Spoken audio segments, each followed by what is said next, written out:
Guys, it's AJ and welcome back to another video. Today we are doing the long-awaited finale to the Fontaine Archon quest, Masquerade of the Guilty. Honestly, just I'm not ready to say goodbye to these characters. I feel like as a whole I've loved these characters so much, and I'm not really ready to say goodbye. Well, obviously we'll see them in story quests and everything, but I feel like this is the first time I'm like getting a little sad about saying goodbye. Like, I love Furina, I love Navia. I just feel like these stories are so good, and I'm really like kind of nervous. I started this last night, but I got blocked by a story quest, but luckily it was like very early on. All that happened was that we made it out of the prison. Hallelujah. I hated that place. So let's go to the Palais Memoria. Oh, all right, here we go.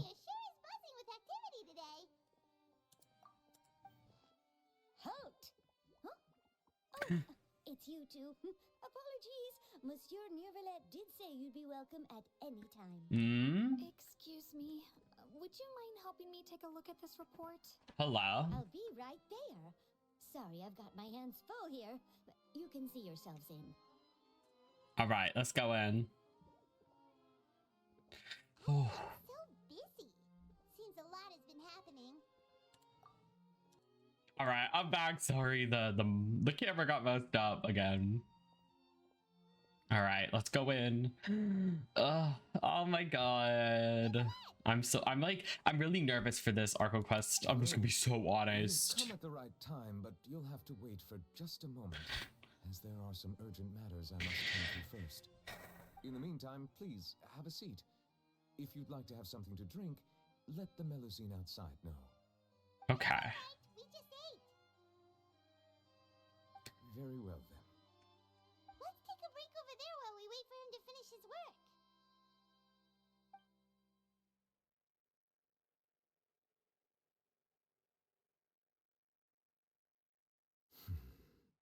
Hello? All right. That should wrap things up for now. Not gonna lie, for a hot second I was worried I was still in the Navia story quest, Yes, sorry to keep you waiting. because that was how it like went into the flashback, and I was like, am I in the Navia story quest Today should again? be the day you were released from the fortress Good. of Okay. Masquerade, and it appears that you have managed to complete all the release paperwork. That's right, and we came here to see you right away. You tell. Okay. A massive whale. Oh, we're already getting into that. Oh my goodness, Judging from your description, that cannot have occurred in any ordinary waters, but rather something like the primordial sea. A whale of that size and shape cannot usually be found in the waters of Tevat. Therefore, we can only assume that child is presently immersed in primordial sea. Oh my goodness. Primordial seawater? But how? And is he okay? He's not from Fontaine, so he won't dissolve. Most people wouldn't be capable of entering in the first place. I'm not completely sure how he could have gotten there myself. There's something we'd like to ask you about. Yes? What is it? What was that tremor we felt earlier? Oh, right. Paimon felt it too. Oh yeah, that also happened. You said it wasn't from underwater, so we figured you might know something about it. It turns out that I have just received a report about this particular matter. In fact, that's exactly what I was busy with a moment ago. The Oh. source of the tremor was here on the surface near Poisson. After the shaking stopped, the water levels in the Poisson area rose at an alarming rate. The water levels rose? Oh no! What about all the people there? Oh no. Fortunately, the water levels only rose for a short period of time. That's not good though, based on what we saw in the trailer. I still have a bad feeling about the whole phenomenon. Oh The god. change in water levels is connected with the leaking primordial seawater. And the situation in Poisson may be much worse than it appears. Navia should be in Poisson, right? We need to go check on her. Oh yeah.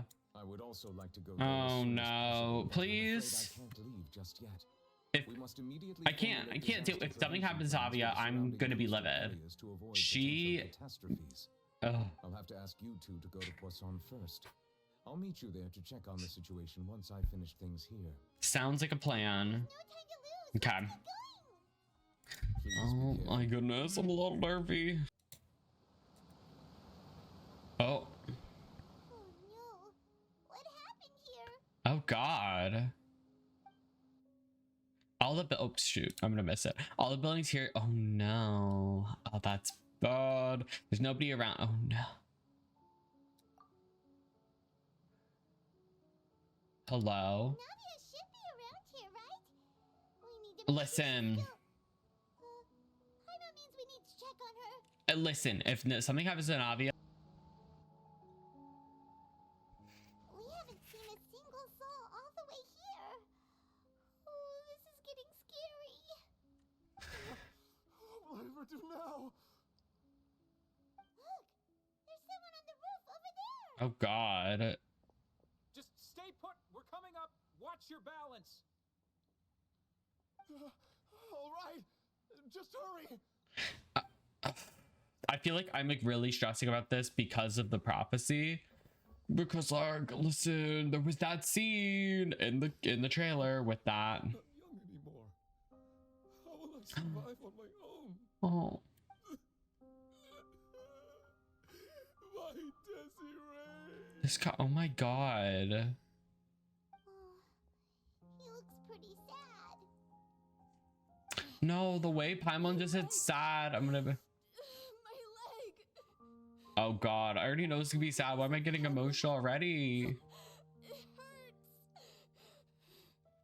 Just hang in there. Help is on the way. You can hold my hand if it makes you feel better. Oh my God. This is...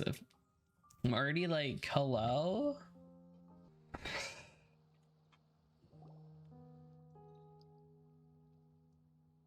Oh, it's Navia. She's over there. Oh, thank God. Hey, Navia, are you okay? Okay, good. She looks all right from this angle. Please. Oh no, she does not look. You're here. We heard there was a situation in Poisson, so we came as quickly as we could. Yes. As you can see, the water level suddenly rose. It caused quite the disturbance, in fact.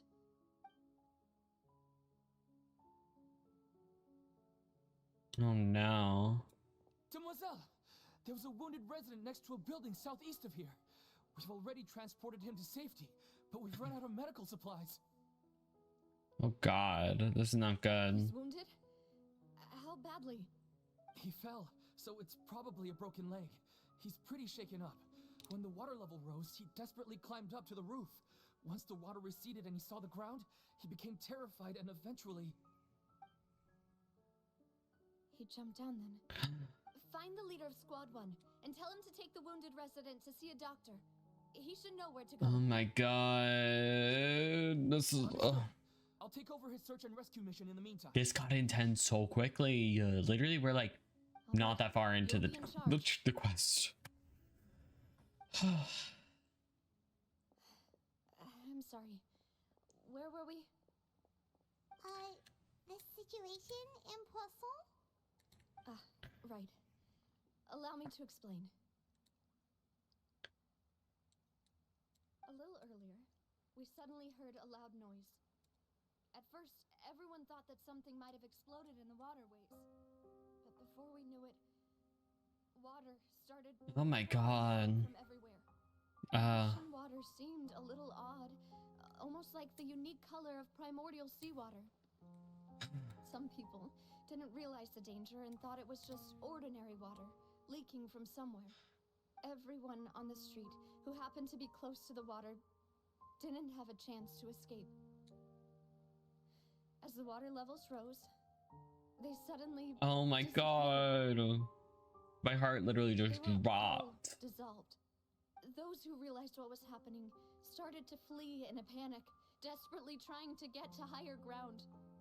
Many were injured in the stampede, and some people fell from significant heights. God. Oh my. Sorry, this is just a lot. I'm kind of just like shaken up. Rescue operations as quickly as possible, but there have been a lot of casualties. Fortunately, the water began to recede after some time, and the chaos came to an end. The water that flooded the area contained primordial seawater, so the lower levels of Poisson are still hazardous. To ensure everyone's safety, I've asked the people there to leave as soon as possible. No one knows if this could happen again. All we can do for now is try our best to help evacuate the residents. We still haven't completed the head count, but this is so terrible. How awful. And all of this just came out of nowhere. But it all has to do with the prophecy, most likely. It was quite frightening indeed.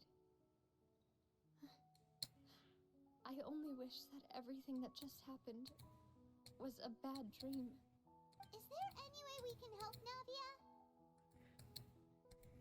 Yeah, we're happy to help. Thank you for being so willing to help in a moment of crisis like this. You don't know how much it means to me. Oh, I really love these voice actors are so good. Wait, we're missing some people, aren't we? Don't say that, Navia. That's what friends are for. By the way, where are Melus and Silver?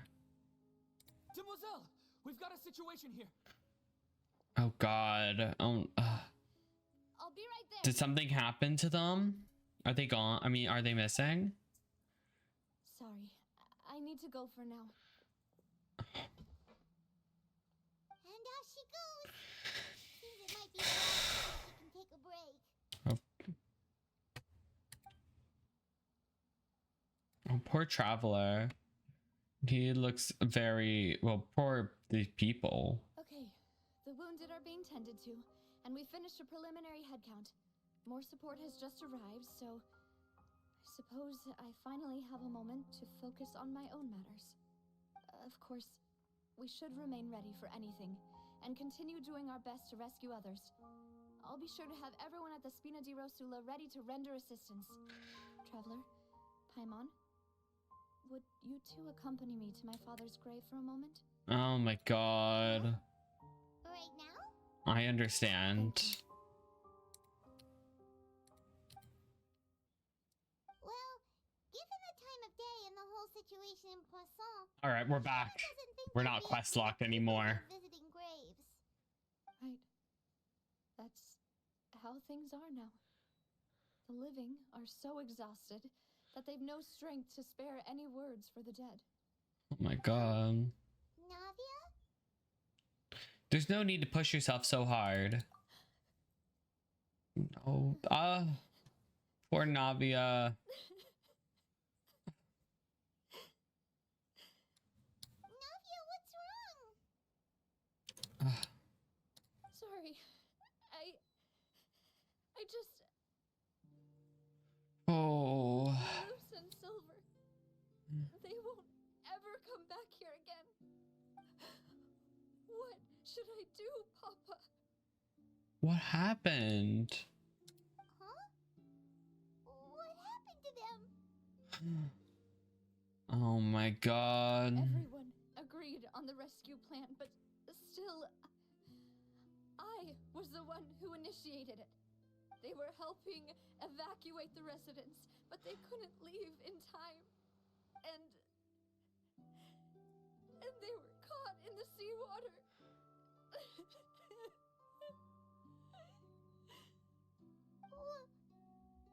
should we do? I've Oh my known God. them for so long. And I know they were afraid. But Oh, getting emotional. I can't hold a funeral for my father. And I know where he rests. But as for Malus and Silver, they're just gone.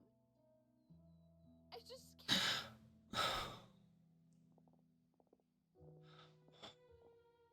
Everything looks so clean after it rains. Even the gravestones. I didn't expect that you'd enjoy a glass of red wine in front of Master Callus's grave. Oh my. Besides, the scenery here isn't half bad. See, it's not just me. Oh my God. I always want to bring something when I visit Papa. I'm already getting emotional. We're barely 20 minutes into the quest. He wouldn't be angry, would he? master ever be upset with you, demoiselle. Yet the cemetery is the home of those They're like who her, have like passed, is it not? they're the people who like take care of Everyone ends up her. there sooner or later, no matter who you are. Buying yourself a clock It's like like, that, sorry? oh, No need yet.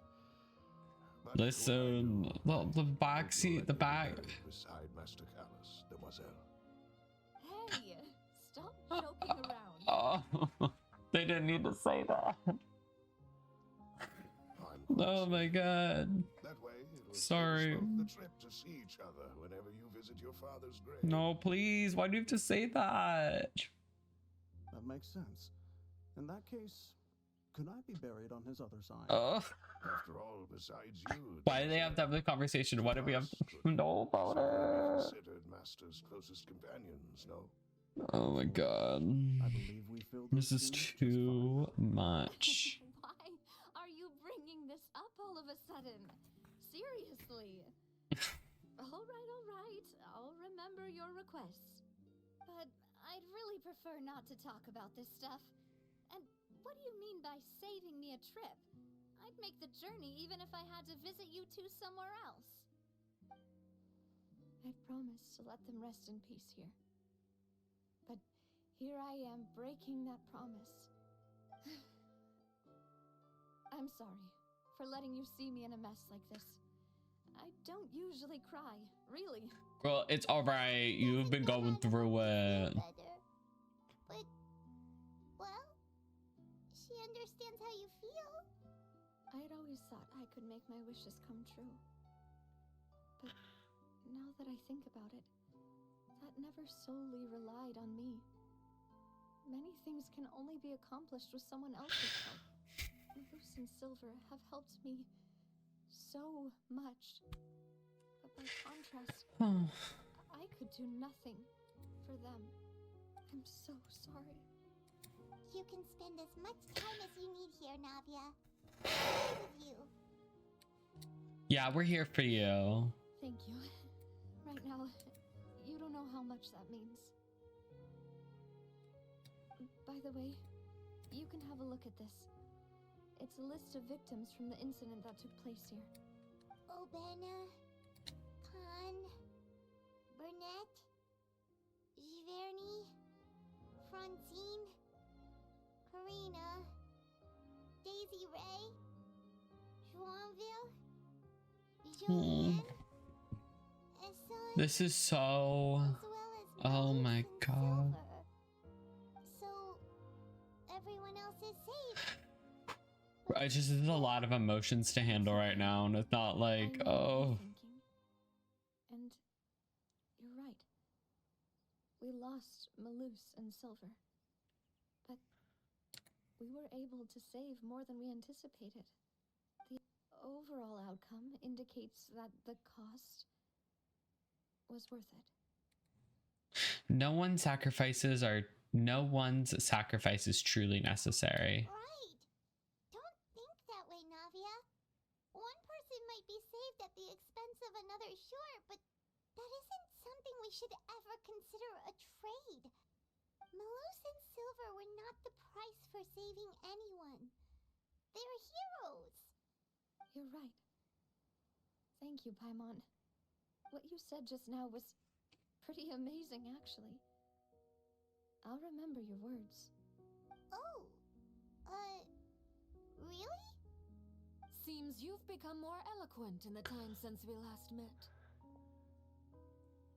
What is Miss Arlecchino doing here? What are you doing here? Is everything going well on your side? Yes, my people are carrying out the mission according to your request. All the residents of Poisson have been evacuated, and we're preparing to relocate them to higher ground. As for these supplies, we have everything taken care of. There is no need to worry. Thank you very much. But why is she helping? Do you two know each other? We just met recently. Right, Miss Navia? Usually, I would call this a coincidental encounter. But that doesn't quite fit this time. Besides, it never even crossed my mind that a Fatui Harbinger would come looking for me. thanks to the Knave, Spina di Rosula received generous support from the Fatui, which allowed us to complete the rescue and evacuation work so quickly. Mutual aid is essential to fostering positive developments. We were already in the area, in any case, so it was nothing.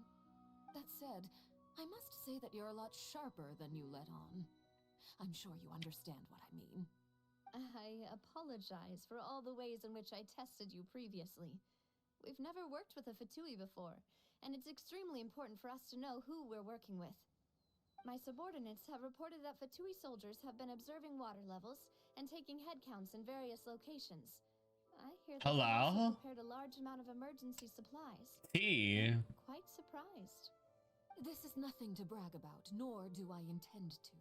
It is simply the way of powerful organizations to act forcefully, whether they are doing good or ill. You've witnessed that firsthand, in any case. As I've told this traveler before, I know of the prophecy, and I intend to prevent the impending disaster. Lending your organization a hand was a natural first step in accomplishing that. As such, do not be troubled by this token of our sincerity. Perhaps one day, you'll also be able to help me in the same way. Without your help, there would have been many more casualties. I won't forget your kindness. Furthermore, I sincerely regret what happened to Malus and Silver. I only wish that my people could have arrived a little earlier to prevent this from happening. Don't say that. You and your subordinates did everything you could. As Paimon said, Malus and Silver didn't choose to Hello. themselves for any Sorry, I feel like I went quiet for a bit, but it's just like trying to process all this info and it's a lot. Chose to become heroes themselves. Oh my goodness. I've never liked hearing people put it that way. It's like trying to relieve pain by saying some noble sounding words. But right now, there's nothing more suitable. They really did become heroes. You're right. I'm sorry for your loss, Miss Navia. Water is life to Fontaine's people, and it also spells disaster. It's no wonder that people always say that prophecies represent fate. Fortunately, I've never been one for such opinions. So, you're one who will try to change fate then? Of course. That is why I'm going to Hotel Bouffe de Thé. I still have some things to take care of. Oh. And the children need my attention. By the way, traveler, Paimon, one more thing. Alright, then we'll just... Huh? This isn't right. Oh, excuse me. I thought you would ask us to walk with you for a moment so you could tell us something in private. That is a clever and useful conversation technique, which I do like to use when necessary. But there's no need today. It would not hurt to have Miss Navia listening in. Traveler, I'm sure you remember that I said we could work together when we had the chance. You and I both know that there may be issues with the Primordial Sea. Previously, it was the Fortress of Maripede's sluice gate, and this time it was the water levels in Poisson. These are both signals. So the time for jolly cooperation has come. Indeed. Allow me to share the latest intel I've received from the House of the Hearth's intelligence network with you. During some recent investigations, a child claimed to have discovered some ruins near Poisson. The ruins date back to ancient times and seem to be worth investigating in many ways. Judging by the dating of the ruins, they may be related to the prophecy and the coming crisis. The situation is becoming more urgent, so any pertinent information will prove extremely precious. My people initially came to prepare for ruin exploration. Unexpectedly, this disaster struck, and at present, we're all busy prioritizing the rescue effort. So that's why the Fatui were already in Poisson. I wanted to take the children along, but unfortunately, Linny, Lynette, and Fremine have all been dispatched to higher ground to assist affected residents. Linny told me that outside of the house, the person they trust most is you. Oh. Which is why I want to give you this task. Are you sure this will be okay? The House of the Hearth's members see each other as family, but Linny, Lynette, and Fremine said that they also see you as such, even though you are not from the house. I'm sure you already understand how earnest they consider their friendship with you to be. Oh, that somehow makes Paimon feel kinda happy. The intel I just shared about the ruins could fetch a high price. But since the children consider you family, it's only natural that I freely share it with you. Got it! So all we gotta do is go to some ruins, right? We can handle that. Excuse me, but may I tag along? You wish to join, Miss Navia? But are you sure you're up to exploring some ruins? You need to rest. Well, I'm sad, yes. But I can't just go back and plop myself into a chair by the roadside and do nothing. There's no point in being depressed while we still have a disaster on our hands. As my father's successor, I must live up to the hopes he had in me. Besides, I'm also doing this for myself. I need something, a distraction. This is so much.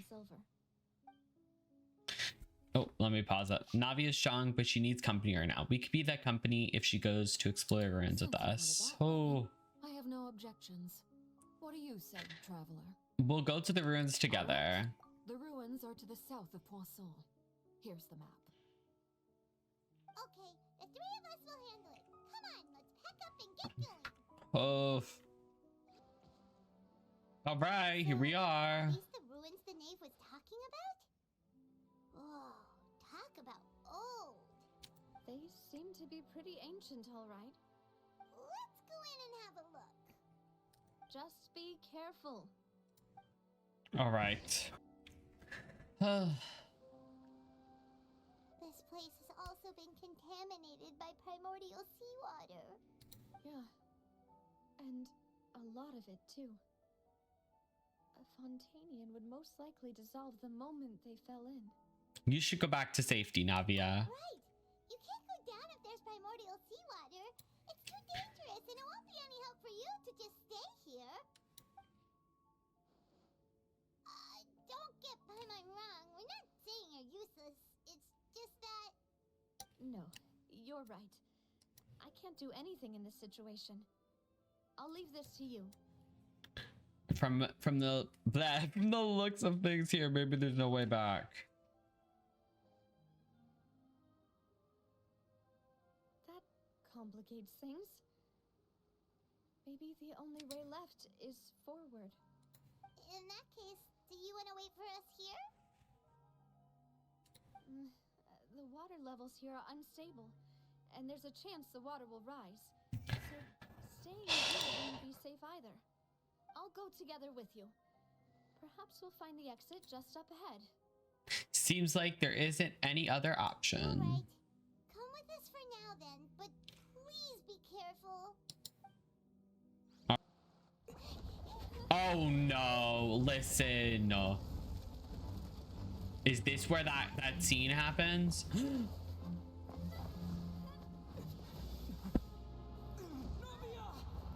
Oh my god. Come on.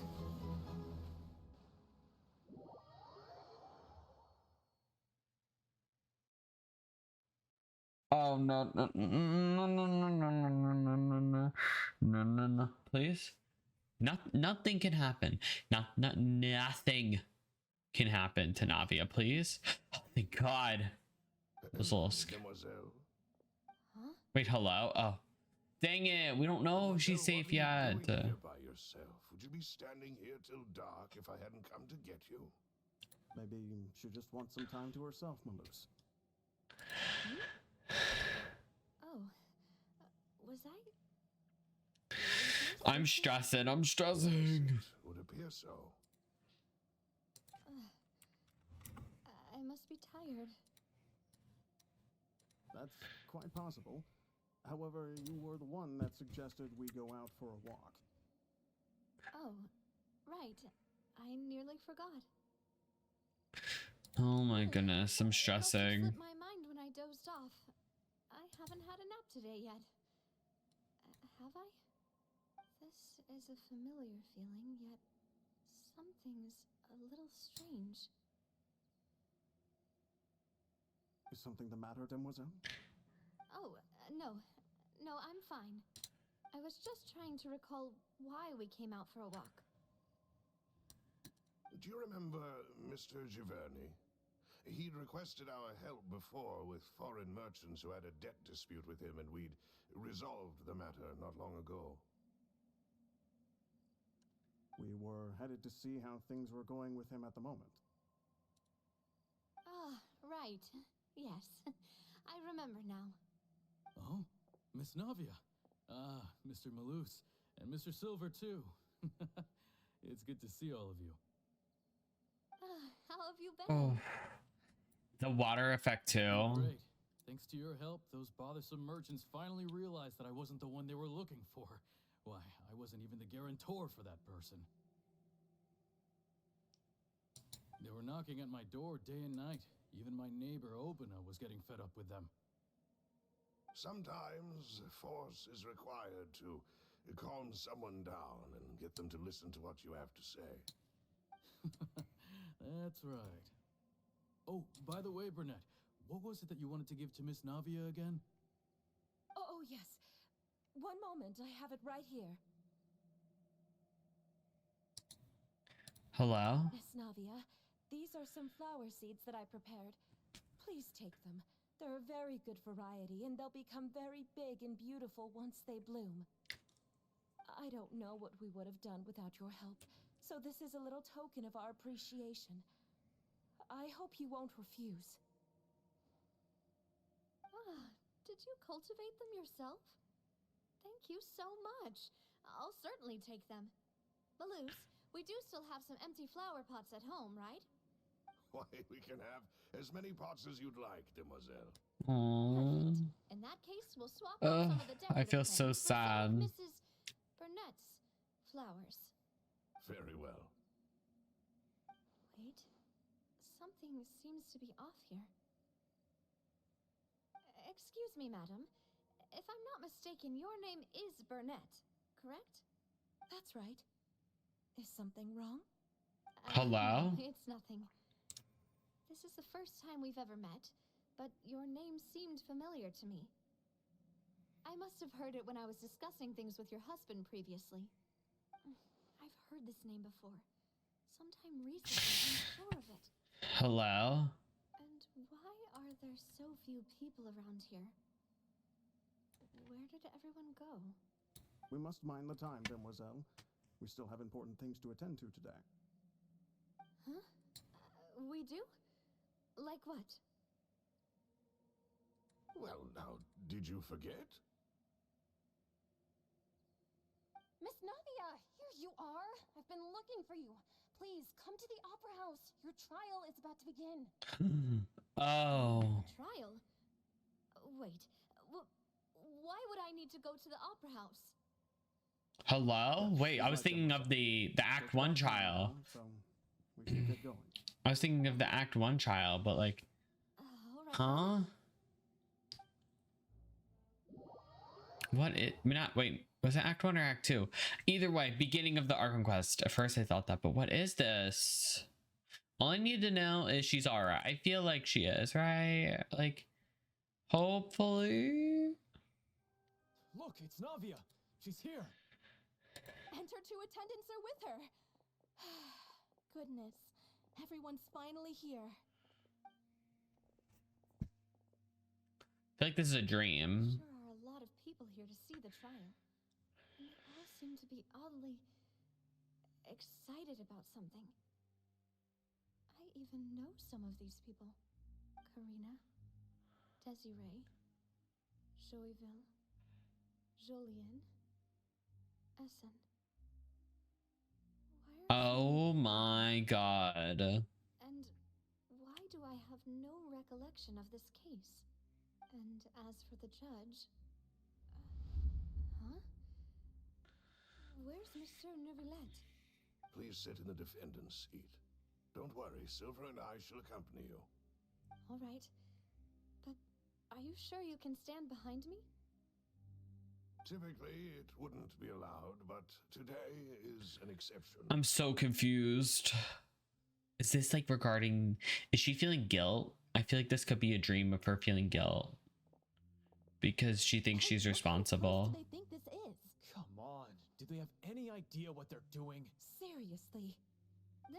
Enough with the whispering! Could someone please tell me where Monsieur Nervalette is? And why I'm standing trial? My dear Miss Navia, have you not yet realized what you've done? In that case, allow me to explain. It's definitely guilt. As all here know, you are Master Callus's successor, the head of the Spina di Rasula, someone held in high regard by every soul in Poisson. After you took over the Spina, you treated all of us just like the late Master Callus had. If anyone in need reached out to you for help, you responded. Not only you, but your butler, your subordinates, nearly everyone in the Spina di Rasula fought for the well-being of those in Poisson. Wait a moment. Aren't you just proving that I'm a good person? Yes, correct. Absolutely right. And that is why you stand accused. You have helped so many people get through so many difficulties. You are one with us. We are inseparable. We are one big family, all of us who are from Poisson, inextricably linked. And with you being so important, we couldn't possibly do without you. Therefore, this fair and honorable court shall declare you guilty, and you shall stay here. You will be together with us. Hello? Forever. So, What these are all the are you people who saying? died. Everything you have said is correct. I have indeed done a lot for my hometown, and I would be willing to be with you all, but what is the purpose of having me stand here like this? What is there to discuss? Ah, well, if that's what you think, then I have no further comments. Really confused. Wonderful, Miss Navia! Something isn't right. Those all seemed... I know all these people. Why are they laughing? This is so strange. I seem to remember now. Yes, I get it. This trial is... The water's doing something. This isn't right. Malus? What was that, Mr. Malus? Our conclusion is very clear and unanimous. Let the court judge her now. She's guilty. Stay here, Navia. You're one of us. Oh, she's like in Yourself, don't admit between. guilt. This trial means to keep you here forever. I wish to exercise my right to defend Our Lady. So she, it's not a dream. She's like in the water, but she hasn't dissolved. But wait, so there's a whole nother world? Independent spirit. She has never been tied down by anything. Indeed, even the death of Master Callus couldn't stop her. Her actions cannot serve as proof that she identifies herself as part of any group. She merely acted as an individual, extending her hand to help others. Oh my Do not goodness. mistake her actions as being otherwise. Really? As an individual, you say? Don't forget, we are all Fontainians here. This is the nation of justice, the nation of Hydro. Even if Miss Navia only voluntarily rendered her assistance, that doesn't change the fact that her beautiful soul must return to everyone. Water accepts all, blends with all. It will surely accept her kindness. Everything is measured here in the nation of Hydro, and in the end, everyone shall meld together. Thus, when a unanimous opinion emerges, that opinion represents justice. Now I speak for everyone. Our opinion is consistent. Navia should stay. We and Navia are one. They're like, You would call this justice? Preposterous. You are merely jealous that Demoiselle still has a chance to exist as an individual. Have you forgotten how much you all once longed to become individuals, to become independent? Do you need to defy our justice? If your justice is flawed, then why should we acknowledge it? As you say, This is wild. We also have our own justice. Silver and I shall defend Demoiselle. And that is how we will enforce justice. My head. It hurts. Demoiselle. Oh, we hear the water. Silver. Something. My head hurts. My head is spinning. All I can see is stars swirling in front of me. I remember now. Everything that seemed odd from the very beginning.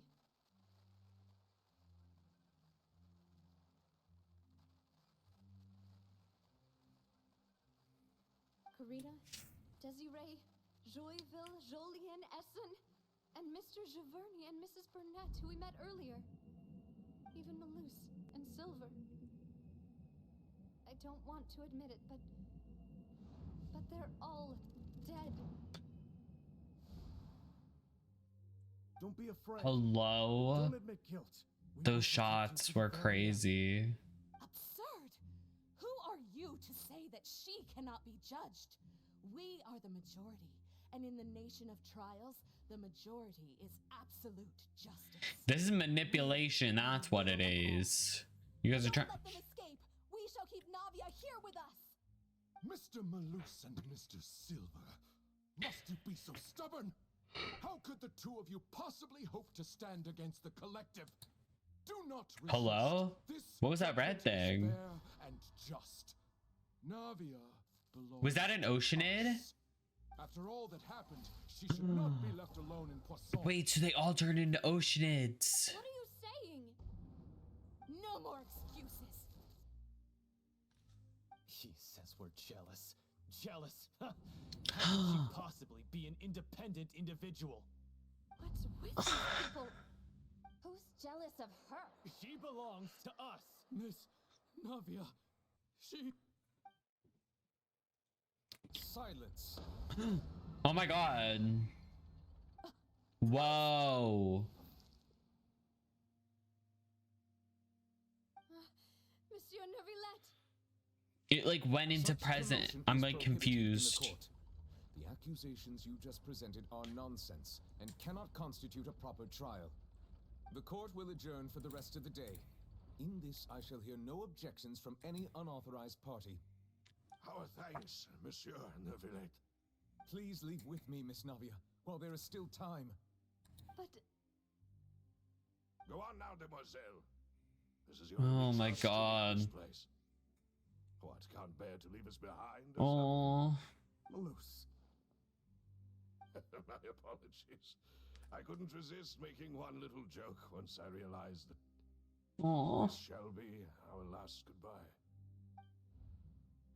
Oh my god. Silver. Oh. Quickly, you must come now. Goodbye, demoiselle. Farewell. Did Neuvillette save her? Oh my god. Sorry. That ending was a lot. I'm just trying to process it out. Just a second! Hey, Navia? You're awake. Good. Wait, but what I'm happened? dreaming. Malus and Silver were still alive, and they were defending me at some insane trial. It looks like you're all right. Did all the sad feelings cause you to have a nightmare? Paimon could give you a hug. So did she fall in? The ruins you were exploring suffered a cave-in. When I arrived, I found you falling toward the water. You were just about to be dissolved within, but I...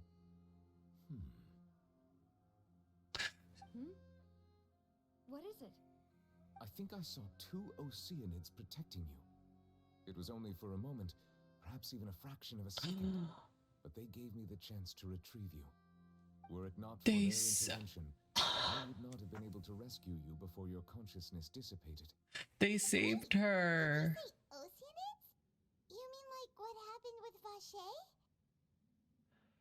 Oh, I'm getting emotional. They Perhaps saved those two her. Oceanids were the people you saw in your dream. Oh my goodness. This is a I lot. always told them that they didn't have to protect me. To think that they'd keep doing so even after death. Oh.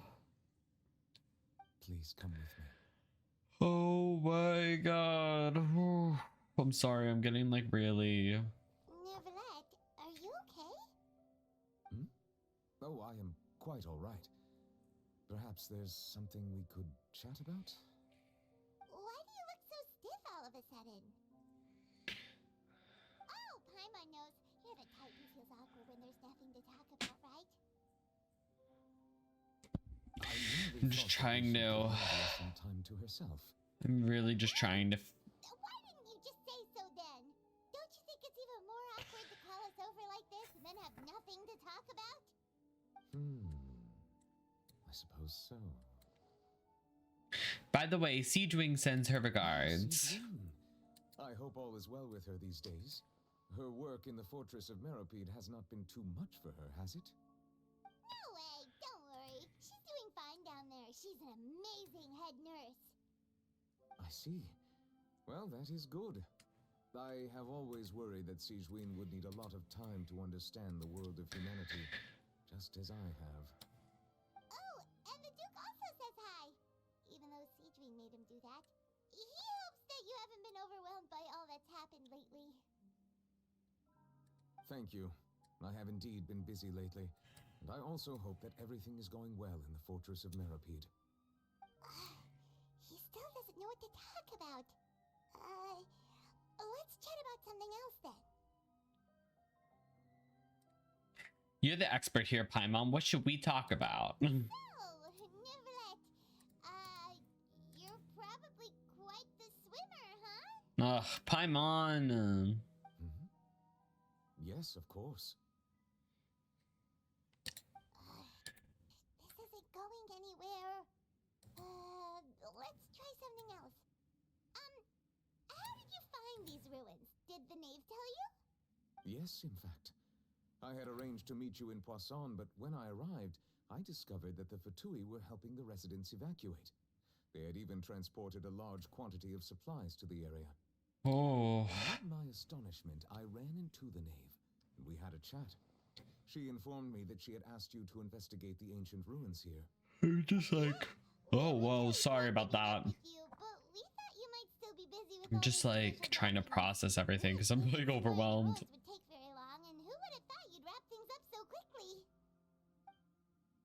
I hope Navia can get back on her feet. Looks like we've reached the end. This is the place. There should not be any other hidden spaces in the vicinity.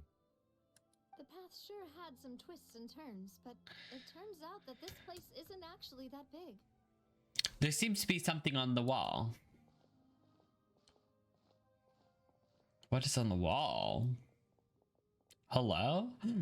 Is that the prophecy? Because I saw Furina on her. Put here as an offering.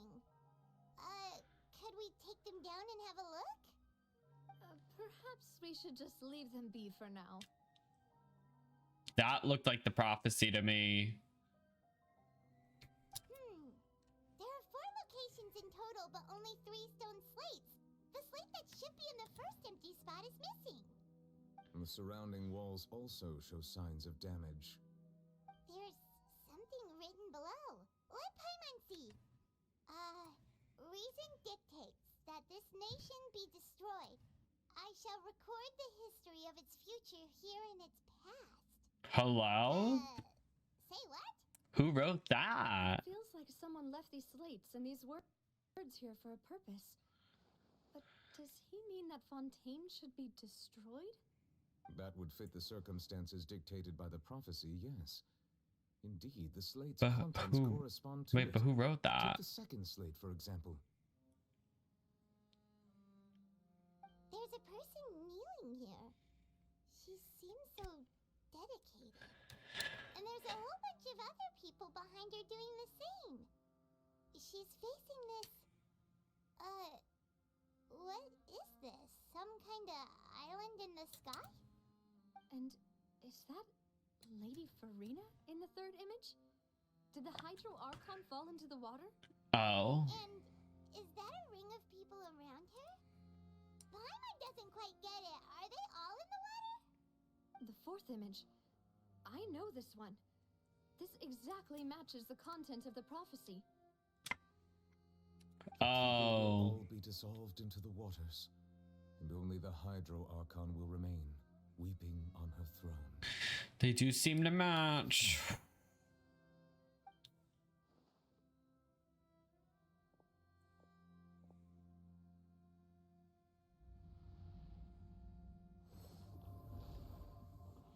What is he doing?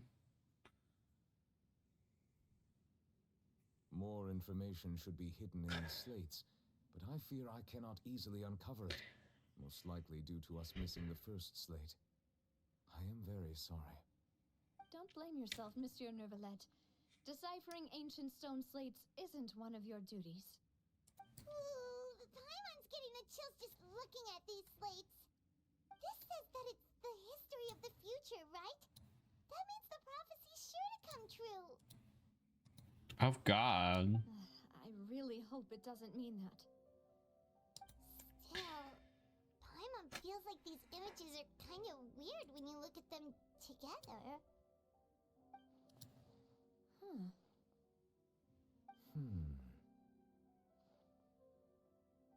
I get what you mean, Paimon.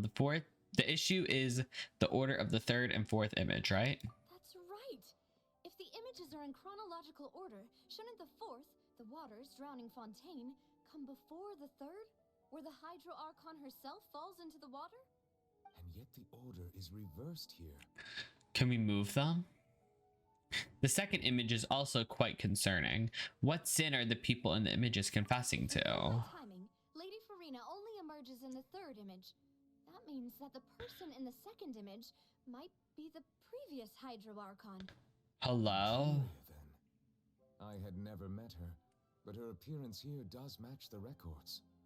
The previous Archon kneeling before the floating island in the skies, as if confessing a sin. Did she herself commit that sin? And if not, why would she be in such a posture? Also, I'm still wondering why these ancient stone slates are here at all. Judging from their contents, could this place be the origin of the prophecy? Does that mean that someone, or some people, once saw these slates? But who would have created these slates and left these words here?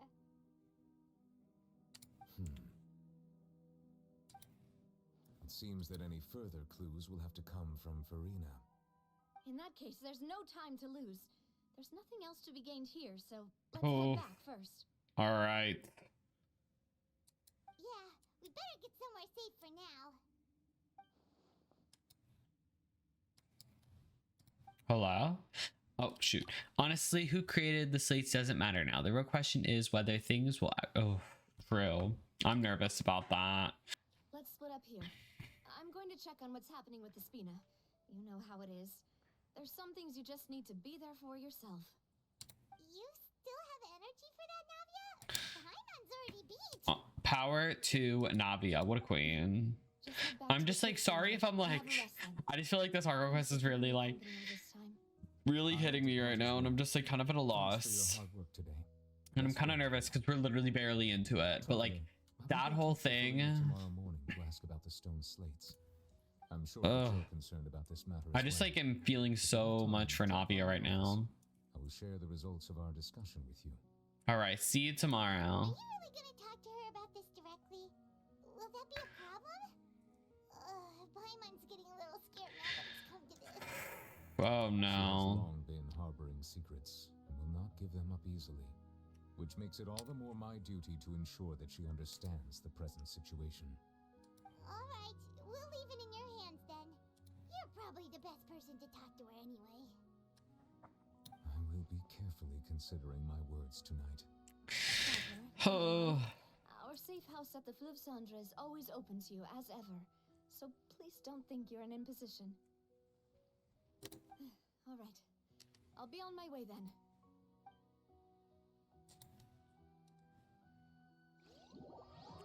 Navia and Neuvillette both depart. You and Paimon head to the Spina de Rusula base. All right. Oh, I'm like just trying to handle all this. Okay.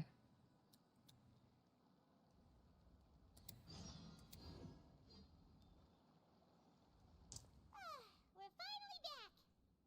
Welcome back. We've got a special menu prepared for you two tonight. Yay! And there's good food too. Navia, no, the boss is the best. You did great as well, Paimon. Ooh, desserts.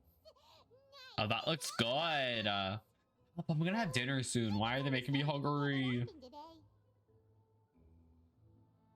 Mona? That voice. Is that who I think it is? Okay, I knew she was in it because of what I rewatched it. I heard her voice. But hello, I didn't realize she was gonna be here now. What are you doing in Fontaine? I know that blue hat from anywhere. Sorry, I love Mona. Honestly, all my hydros are my faves. I can't believe Mona. Wait.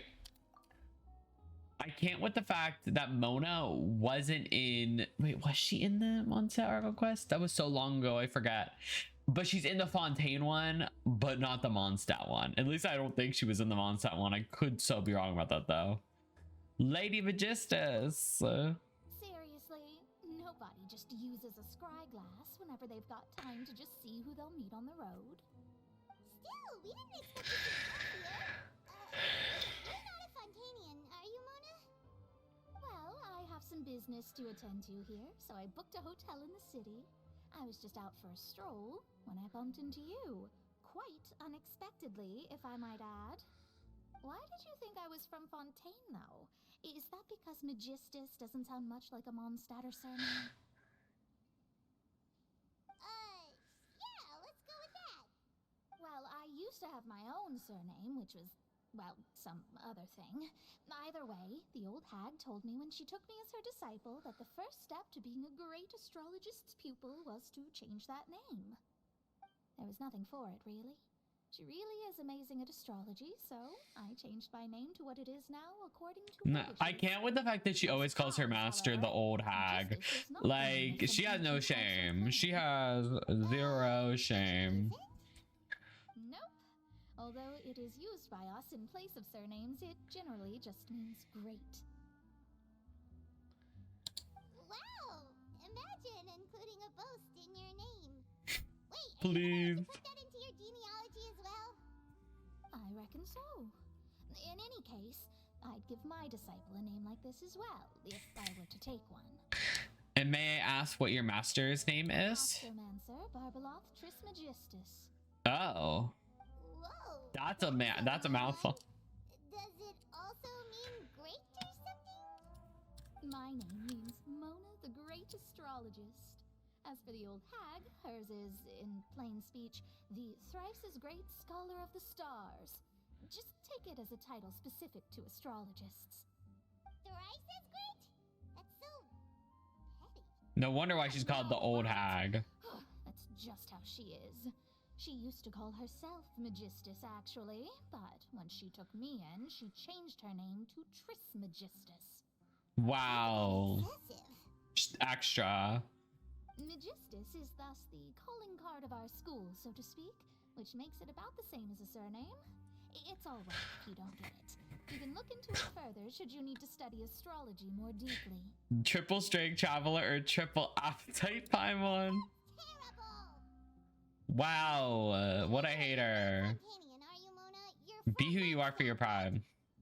Well, I was born in Mondstadt, yes. My parents... Dormant Port reference. Listen, I need Dormant Port. After which I settled down in Mondstadt City. Mondstadt expansion, please. Oh, that's a good thing then. At least we know you won't be dissolved by Fontaine's waters. Speaking of that, I'm sure you're aware that a bunch of things have happened here in Fontaine, right? I know you're not a local, but I'd avoid getting too close to any water that looks strange all the same. There's something ominous about it. Well, the water, I mean. Did you come to Fontaine because of the prophecy, Mona? That was the main reason, yes. Just a while back, the Steambird invited me to take part in a panel and speak about Oh, the Steambird. I forgot she works for the Steambird. Or she's involved in that. I don't know if she works for it necessarily. I don't think anyone expected Fontaine to be in this much trouble. What do you make of that prophecy, Mona? Just tell us what you think as an astrologist. Your word would go a long way to make things more certain and less scary. What I can tell you is that I'm an astrologist, and that this prophecy concerns the fate of Fontaine, even that of all Tevat. Ascertaining this is akin to reading the fortune of the whole world. I'm afraid that this is not something that just anyone can do. If I could do it, you would no longer call me an astrologist, but a visionary. But on the flip side, the prophecy is so huge and powerful that it must surely come from a powerful visionary. Its contents involve the fate of the world. Disregarding it would be a mistake. A visionary? A visionary. But does such a person really exist? I'm worried Furina might be behind this and that or something. There are others amongst those Hexenzirkel colleagues of hers who could do something similar. Oh, the Hexenzirkel. I need to ascertain the accuracy of the prophecy. Can you help me? Oh, we're gonna talk about as master. Are you sure? We're gonna talk to the old hag. All right, I'll help you. It isn't often that I see you. I can't believe we're gonna talk to the old hag. I'll tell you once I hear back from her. Thanks, Mona. I've been wanting to. Can we talk to Al? Hold up, pause. Well, If we, one second. I can do after all. So yes, your praises are quite welcome. If we can talk to Mona's master, we could talk to Alice. Can we not now? But can we see Alice soon? That's the greatest of astrologists for you. Of all the people we know, you know the star's the best. Indeed, indeed. That's the spirit. Oh, sorry. I came to see what all the commotion is about. If there's anything you need, do not hesitate to inform the Spina di Rosula. Oh, whoops. Guess we were getting a little too carried away there. Well, I'll go tend to my own business now. If I receive any news, I'll be sure to come find you two again. All right, perf. There she goes, quick as rushing water. And here we are with the Spina guy giving us suspicious looks. Well, we were making a ruckus. But we were able to recruit Mona's help, didn't we? Our Fontanian friends will thank us someday. After the conversation, you decide to get a good night's sleep to replenish your energy. Good morning. To be honest, I'm still feeling kind of sleepy. But it's time to get up, traveler. We agreed to go see Navia, so let's pack it up and get going. All right. You're here, finally. Uh-oh, Sadine sounds a little intense. Monsieur Durvalette and Lady Furina, they seem to have gotten into a dispute. Please go see for yourself. Oh God.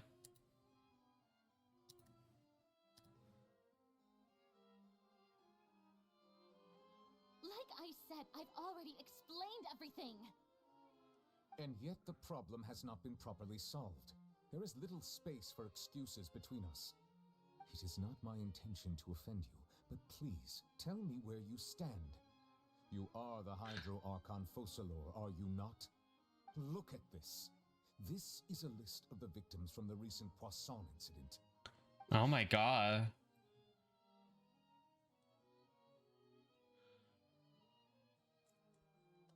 You mean they're all... Oh my We God. did not arrive in time to avert this disaster, and I will not have it happen again. I will say this once more. You must tell me everything you know. Yesterday, I found 3 stone slates in some ancient ruins near Poisson. Do you know anything about those? Are we in here or not? Seriously? Probably not. You're questioning me like this is a court case now. I don't know anything about that. But you found them in some ancient ruins, you say? That's correct. Which is why I came to ask you some Oh, questions. oh my There God, should have like been 4 slates, but one of them was missing. The other 3 feature different. This is a images that seem to lot. I'm just correlate to like the prophecy. The prophecy? Oh god. She does not want to talk about the prophecy. Slates depicts the previous Hydro Archon Egeria kneeling before a floating island in the sky, as if confessing something. Do you know nothing of this either? I don't. I've never seen such slates. I'll ask you again. Do you really have no information regarding the previous Archon? My deciphering of the slates indicates that the Hydro Archon Egeria once had to confess to or apologize for a certain sin. If anyone would know about it, it should be you. All gods don't have the same secrets, you know. She was herself and I'm me. Is it really so strange that I know nothing? I understand your concerns, but I'm sorry. I just don't have anything to tell you. Forgive me for saying this now, Lady Furina, but I have long known of your various secret investigations into certain matters. Oh? There are several indications that you have been investigating the prophecy on the sly. This is not strange in itself, considering that you are the Hydro Archon. But it is strange that you should also claim to not know any of Egeria's secrets, as well as do nothing following your inquiries. You have never been as superficial as you have presented yourself to be, nor are you a fool. This is like the first time they mentioned it, like this in that last time. I don't remember them mentioning Egeria in the So you've been watching me all this time, have you? I didn't think you were that type. Oh. Since you know about my secret investigations, then you should know I'm actually working to take care of Then she has been keeping secret. There's no point questioning or suspecting me. You're the Eudix, but you're still my subordinate. You should be following my lead. Just trust in me. You're Archon, and do as I say. Never mind whether you can truly convince yourself to or not. It'll all turn out fine. But then share. I'm sorry, I love Furina, but like, please. We do not discuss this matter again. I'm sorry, this is annoying. Opera's about to start. I'm sorry. This is like, I love Furina so much, but this little bit is annoying me. Whoa, she is running. Running. Did Furina not notice us standing by the door? Wonder what's up with her. She smiling. She didn't seem in the mood to care if we were listening in or not. She seems deeply troubled. Yeah, something's not right. She like her running was not right. You noticed. Seems Furina didn't even realize she knows something. She was in a great panic, though I cannot discern the reason.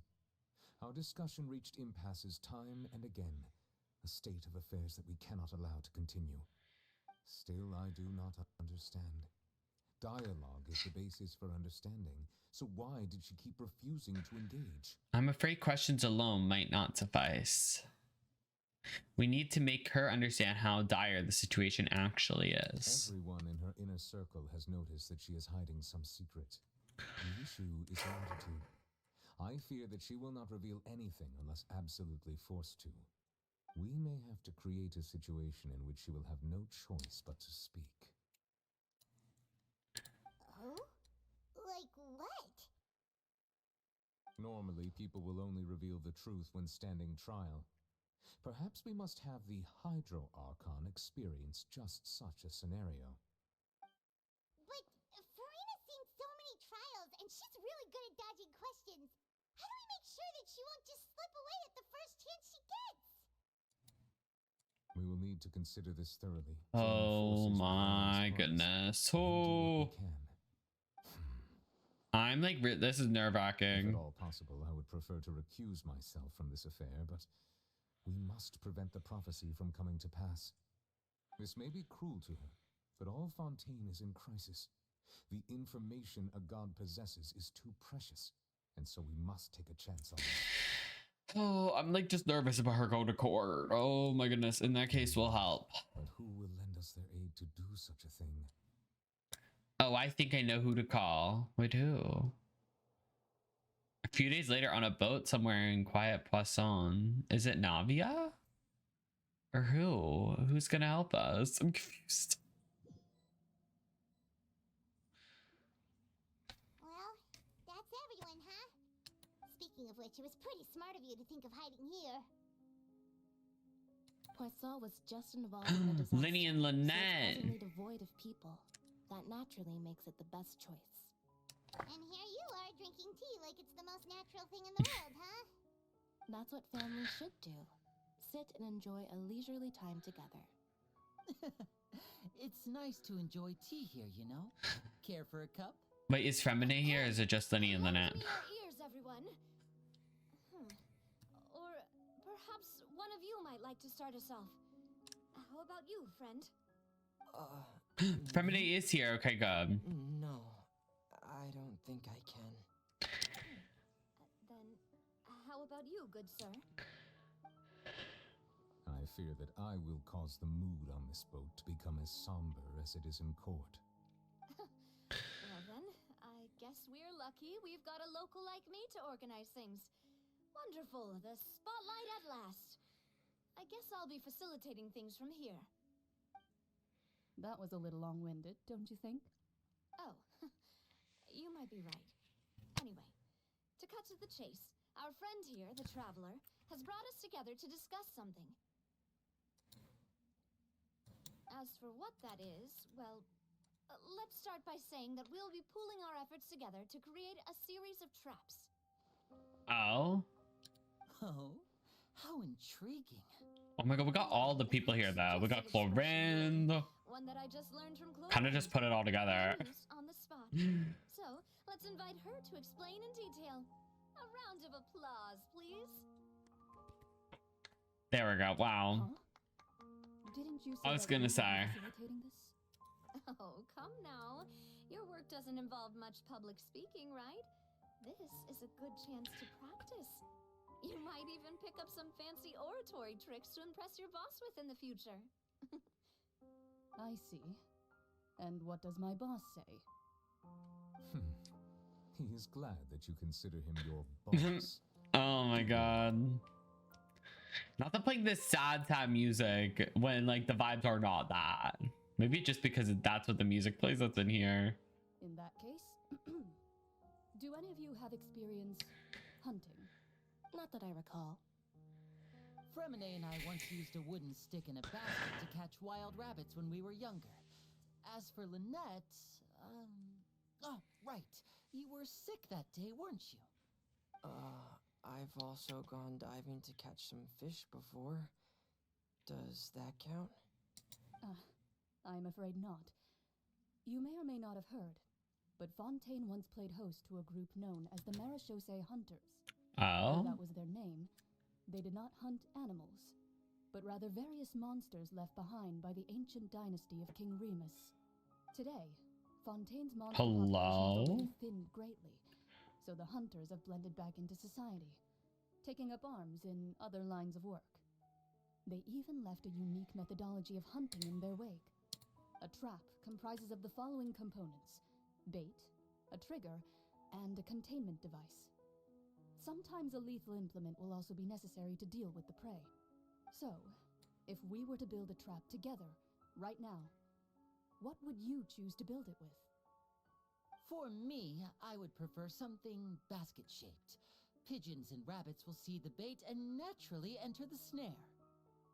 Our line of work requires a deft hand, and we're some of the best in the industry, so you can count on our technique. Okay. You use some of those techniques while moving the people of Poisson, couldn't you? My subordinates mentioned that you performed some magic for the bawling children. Yes, and I even managed to gather some intelligence in the meantime. I'm quite the multitasker if I do say so myself. We love Lenny. I'm afraid I can't claim that as my strong suit. I prefer more stable methods, like placing bait in the water and waiting for the fish to come within reach. That's the kind of method I would count on. Steady. Exactly the kind of person who would catch loads of fish. And I can be their assistant. With discretion, I'm sure. I'd probably use some sort of mechanical animal. Papa once bought me some small clockwork squirrels, mice, and such. When placed in the forest, they can attract others of their kind.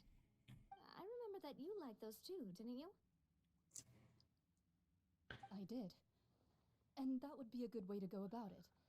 If they're realistic enough, animals of the same kind will follow them all the way to the trap. What about you, Monsieur Neuvillette? I fear I do not have any related experience. That makes sense. You usually solve problems directly, without the use of any such tricks. But I do have one more question for you, Monsieur. If we were to create a trap now, how would you design it? I would like for it to be effective, but bring no harm to the prey. A more gentle trap would be ideal. Kind, as always. However, our intention doesn't necessarily change the containment device and the type of implement we need. If we wanted to kill the prey in one strike, we would need a powerful implement. However, that also goes for prey that must be captured and safely contained. Wait, why is that? Hello? Only a hunter who's a true expert at subduing their prey can snare it without harming it. The line that divides life and death is often exceedingly thin. So, are we going hunting together? Huh. We hadn't thought of seeing ourselves as hunters. It kinda works, but maybe it's still not the best metaphor. If our means of capturing and dealing with our prey is to put them on trial, then the hunting metaphor is actually quite accurate. But we shall require much more courage than any hunter to judge a god, a being whose seat is an exalted throne. That's right. I can't believe we're all going against Furina, but like this is a lot. So that's what's going on. But I get it. She's keeping secrets. She's not being a real one. All right. Clorian's okay, good. I have time. Clorian's metaphor was just a metaphor. We will not call this a hunt because yeah. Perf, yeah, exactly. What you need is simply the secret she is keeping. Attempting to take her secrets is an act of sacrilegious disrespect, but must be done to protect Fontaine from sinking into the waters as foretold in the prophecy. There is neither hunter nor prey, but there must be a trap. That is what you will need. Oh.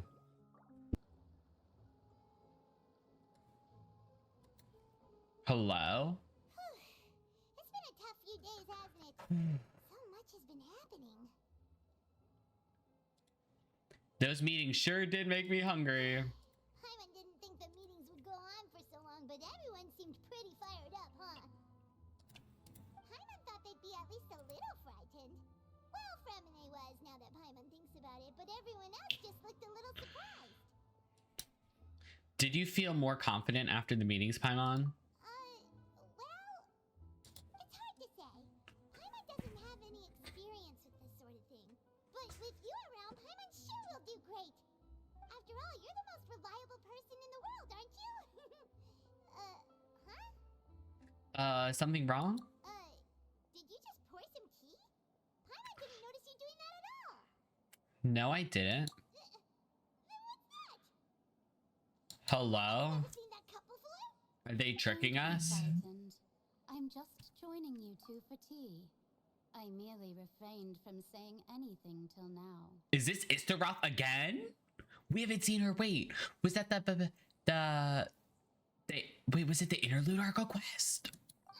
Or was it the end of... Or was it the end of... Aw, have you forgotten me already? Or was it the end of the Sumeru? I'm trying to remember. You're the voice we heard from the sky in Sumeru. The voice from the sky, I fear that description is wrong. Though, not completely wrong. I forget. I think it was at the end of the Sumeru one. Oh my goodness. Previously. I sensed that confusion and thus came to you.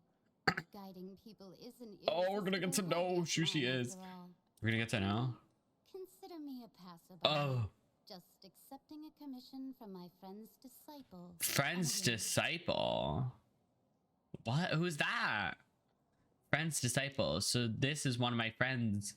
So this is... Hello? from the Hexen Circle. Oh my goodness. So wait, I don't know if it's Istaroth or not. I don't know. Allow me to ask you, will Fontaine's prophecy come true? Prophecy. Yes. And what has been prophesized will be fulfilled. oh my goodness. Such things as the history So I guess it's not Istaroth, but maybe it still is. Maybe they're the same person. Because I heard the. believe you have witnessed a failed attempt with your own eyes. Can everything into that so easily be changed? There it is again. Fate. So you've caught on. Just as prophecies are usually only the future as seen from the perspectives of the gods, could things be happening in hidden corners where the gods' gaze does not fall? Are the things that you shall see different from the fate that the gods perceive?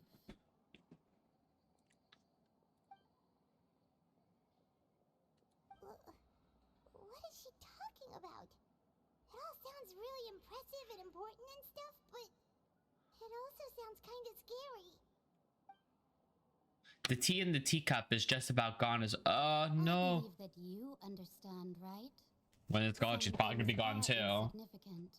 But others I can't believe we got an identity reveal though. Ultimately, fate shall serve as your only guide, no matter what will happen in Tibet's future. What is that supposed to mean? All you need to do is to play your part. This was good tea, by the way. Thank you for your hospitality. This makes me want to go back. Sorry. This makes me want to go back and watch the what's it called? The Dane video again. Cause oh my goodness. Tea. Literally tea. What is this a clue? The unexpected news leads to complicated. Oh, I missed it. When you wake up, someone seems to be outside. All right, who's outside? I want to hear someone talking. All right, coming. Getting more diligent, Paimon. You who's getting lazy, okay? Well, Mona. What do you expect, Paimon? It's Paimon. Have you been these past few days? Fine. I went to take part in that Steambird panel. It turned out to be more interesting than I expected. Not all Fontainians are pessimistic about this.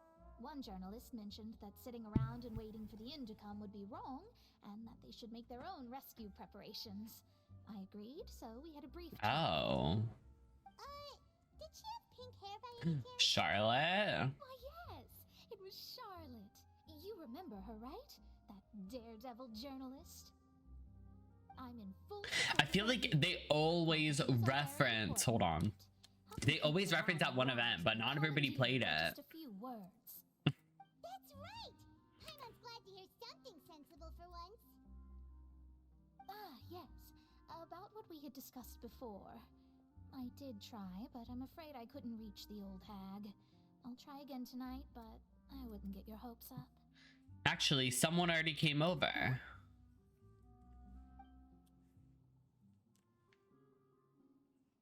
Goodness gracious. Are you serious? I believe she came to pass a message to us. Even the god's gaze has blind spots. Pretty bold if you ask Paimon. Most people would believe the gods to be all-knowing, right? The Hexen Circle members are certainly anything but ordinary. As for the mage named N, the old hag has mentioned her a few times. She said that N's sense of direction is incredible, and that she loves guiding those who are lost. But I've never met her, and if she were still alive, she'd be... well, suffice it to say that the hag's at least a few hundred now, and N's been around for longer than that. Whoa. The Hexen Circle sounds like a scary group. But they must really stay in shape to live so long. For real. Their abilities alone are pretty terrifying. If she came to see you personally, then the problem you're facing must truly be of great importance. Well, it's not like Paimon could understand anything she said. Yes, she was quite cryptic, but I suspect she means that there is still a way to turn things around. She didn't say when or what that would be, though, so... Perhaps it is something that you cannot know right now. True, her words were meant as a helpful hint, but when we realize their value and meaning, was this the best answer that my question could have gotten? Traveler, Paimon, are you two all right? Oh, we're fine. We're just a little down right now. It kind of feels like the end is coming, you know? I see. I feel that same sense of desperation too. I guess you could consider me someone who has often witnessed fate. So far as I have seen, it cannot be swayed.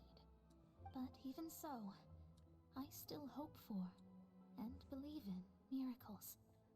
Astrology is eternal and rational, but fate may not be. It is cruel, but it can also be beautiful. Perhaps that's what En was trying to tell you. Not to lose heart, and to believe that what you are seeing playing out before you is not yet set in stone. I did originally think of steering clear of all this. I'm really hoping we get information about our sibling. This is all futile. Sorry, it was just in my head, because I feel like we haven't gotten anything in these Fontaine Archon quests. Huh. You do have a point. There I go, talking about astrological principles again. Sorry about that. The moment I start talking about work-related stuff. Oh, I need to get going. Don't worry about it, Mona, and thank you. It was worth trying to comfort you, even if only a little. I believe that you'll help those who are struggling in the same way I did. I suppose that might be why we always seem to meet by coincidence. Paimon feels kind of moved by what Mona said, but also kind of sad too. Hey, Traveler, Paimon suddenly feels like going outside for a walk. Let's go. All right, here we are. Huh? Our names are written in this newspaper. What's going on? Maybe we're famous?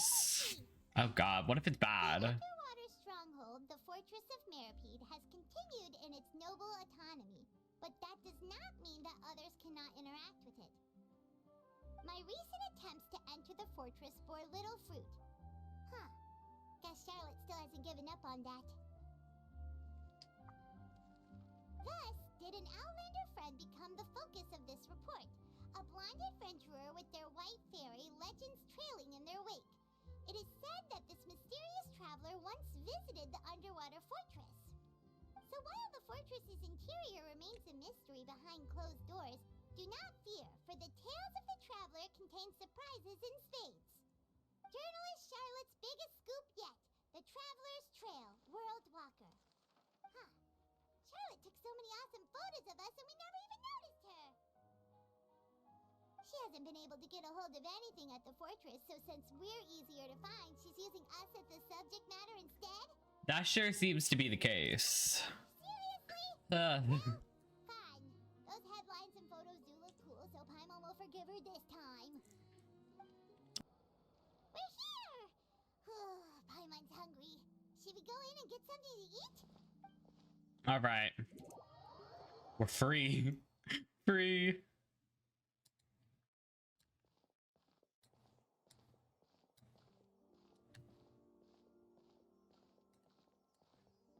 Hey, quick! Look!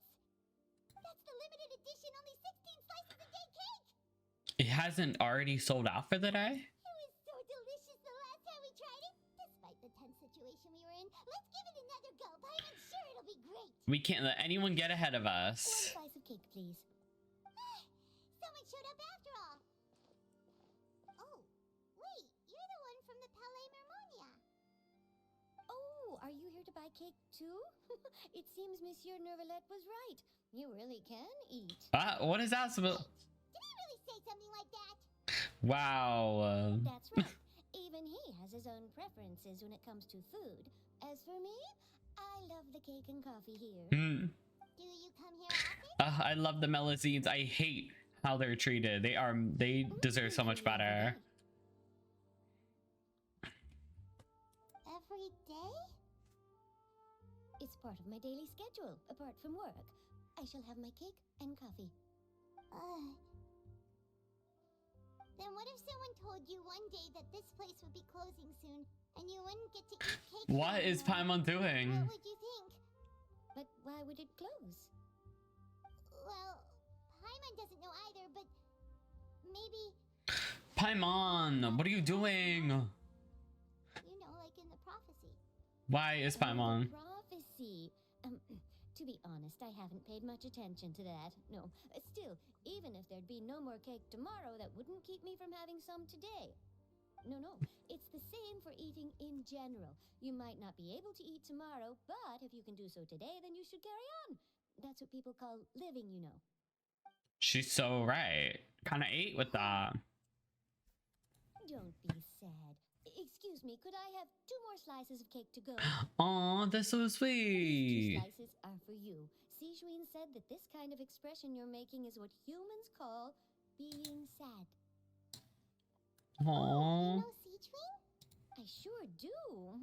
She was born before me, and she sometimes comes to the surface to teach us things about humans.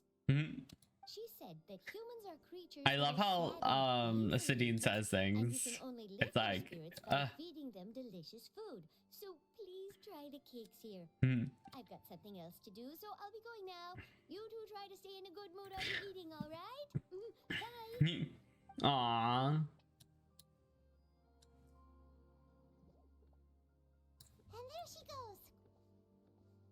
All right, let's dig in. I'm sure this cake will be delicious.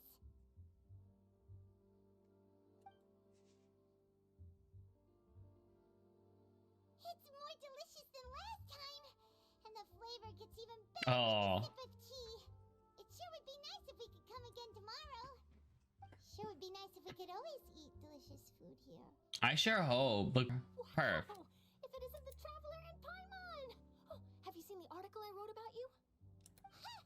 You got some nerve! You just used us to make some quick mora! Can we negotiate a profit split? You needn't worry about that. I heard that you were in Poisson some time back, so I sent you a letter to discuss just that. It's all right, though. Oopsies. I the amount intended for you. I've even set the table with some food. Really? Oh, you're the best! You're almost a little too easy to win over, Paimon. If I were a journalist with ulterior motives, you'd be in trouble now, you know. Oh, Paimon knows you're not like that. I'm really excited to build Charlotte. All of a sudden, were you looking for me? When Mona mentioned you, we thought of coming to see you at work. I see. It seems you've already bumped into Mona here in Fontaine.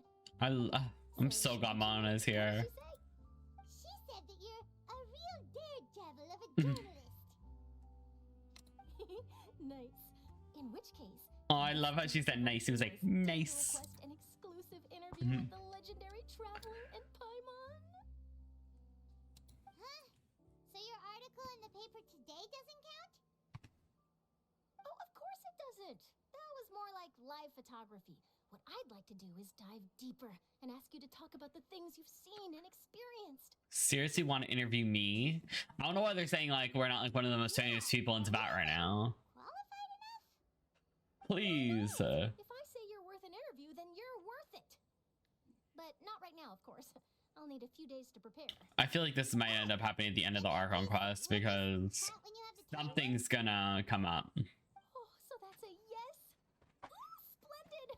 I'll tell the editor-in-chief immediately. I'll have to apply for lighting, a venue, some props, and... Whew, so much to get done now.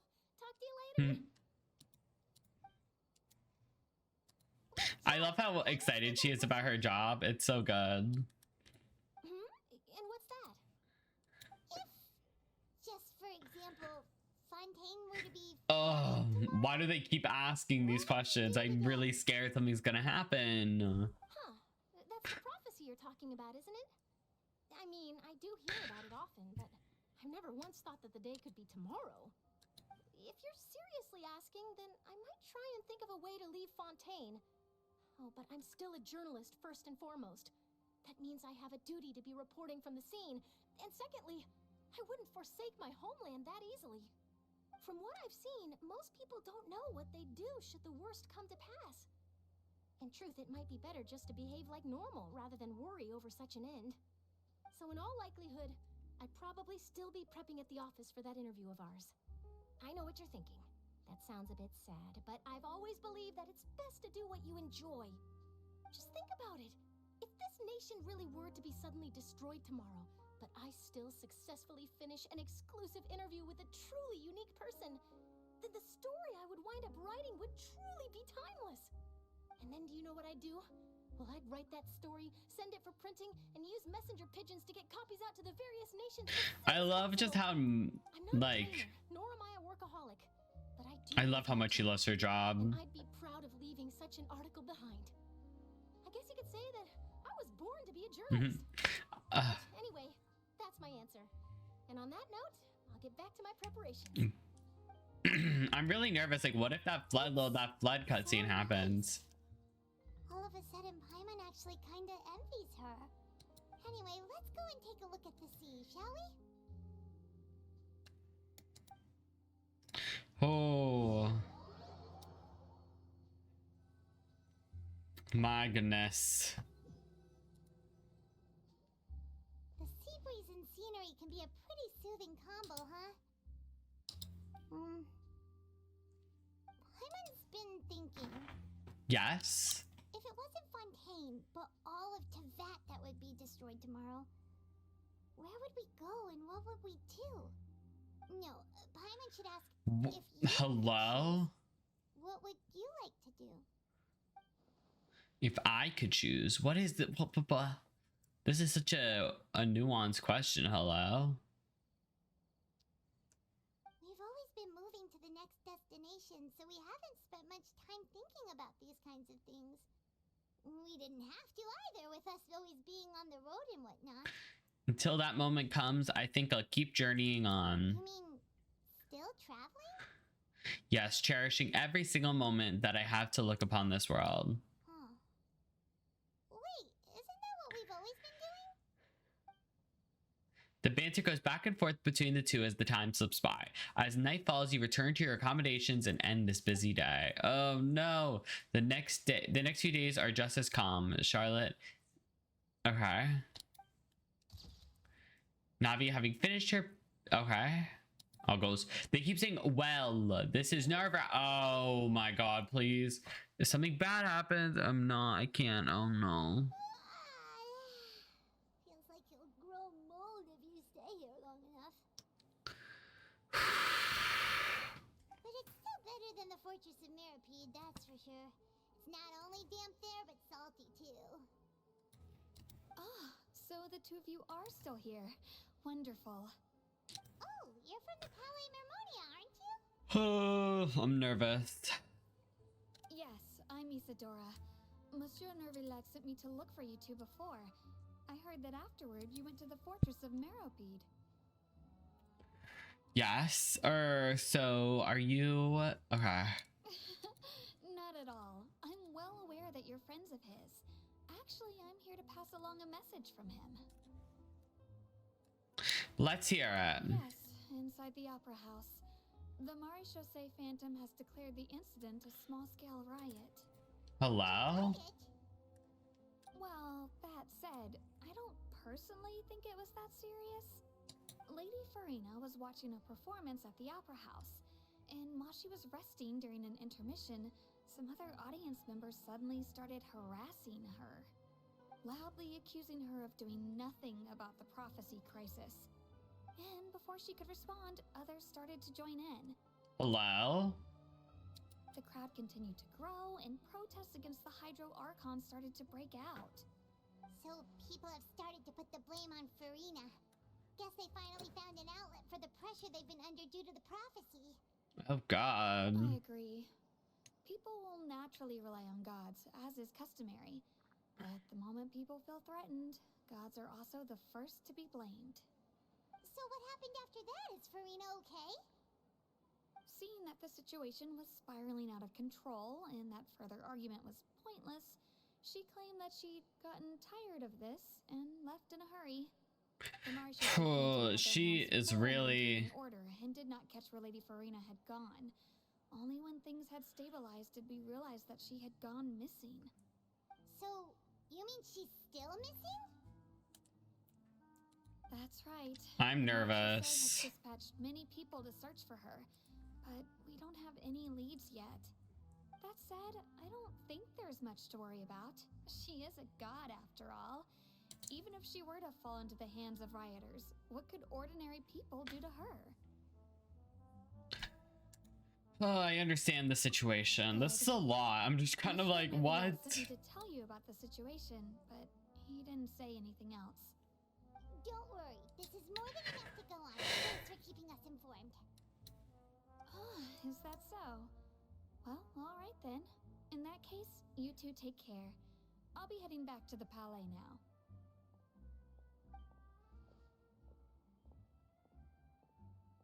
Well, sounds like we should hurry over to Poisson then.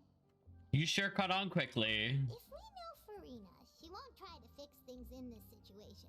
Instead, she'll look for a place to wait out the heat. And, as we also know, she may be loud and dramatic, but she doesn't have a heart of stone. When Nervalette was talking to her in the Palais Mermonia, and she heard about Poisson, she couldn't hide her sadness and remorse. Oh. It would be hard for her to ignore being accused by the public today. Paimon thinks Furina's probably taken the opportunity to slip away to Poisson and try to relieve the sense of guilt that she's feeling. Huh. Well, what do you think? Paimon knows the answer, of course, but Paimon can do the analysis to back it up too. Cool, huh? I see becoming a detective's done you some good. In that case, there's not a moment to lose. Poisson, here we come. Oh, she's here. Oh my god. That's Furina, right over there. She really is here all on her own. Stay quiet for now. Should I just give up? This is all. Oh my god. What was meant to happen did happen after all. Everyone's dead. I'm sorry. I am so sorry. Give up, Furina. There's no point in holding out. Oh my god. I'm sorry. But what can I even do other than to repeat meaningless apologies over and over? Furina. Who's that? Don't worry, Furina. It's just us.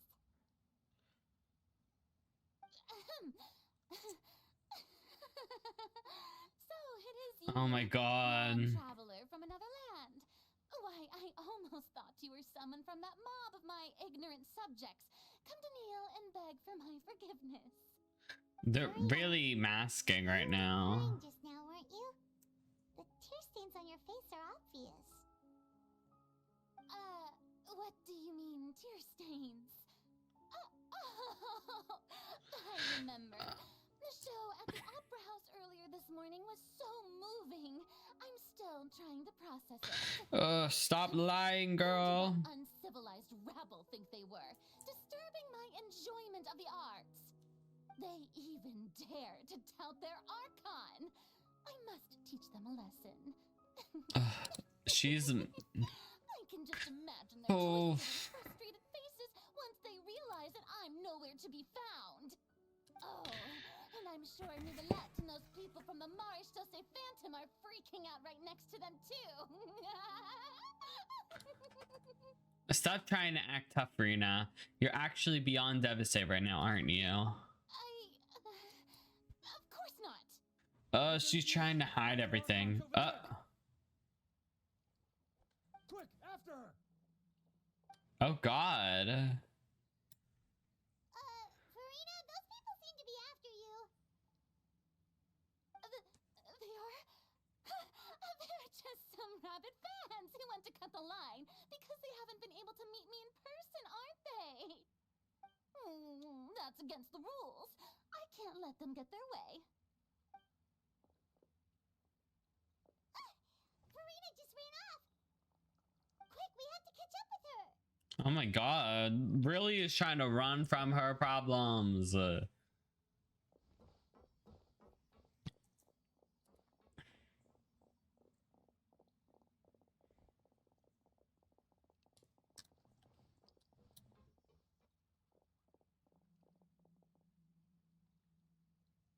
Hello? Oh, they hid there. But why are they kind of big brain for that? This should be the place, right? Hey, Furina! There's a good hiding spot over here. Quick, come to Paimon before the rest of them catch up to you. What is this place? Hurry, they're almost here. Fine. I suppose haste is warranted. Lead the way. It's crazy how her perception has been so changed. Like, hello?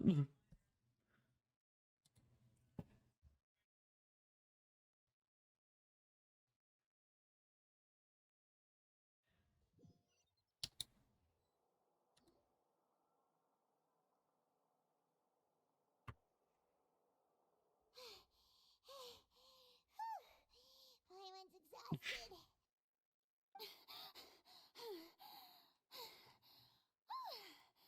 I'm so tired. I totally thought they had caught me. No, I mean, I merely gave in to the sheer enthusiasm they displayed. This place is not what I call soundproof. You're right. Yep, that's a good girl.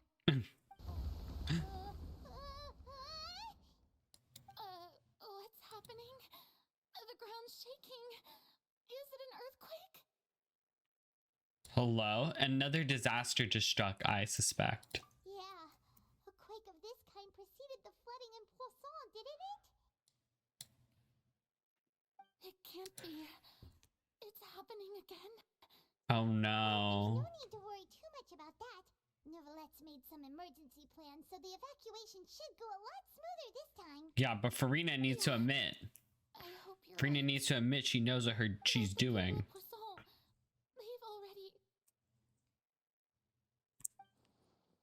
Has Furina finally reached her limit? Now that she's talking about her actual feelings, she's starting to look a lot less stiff.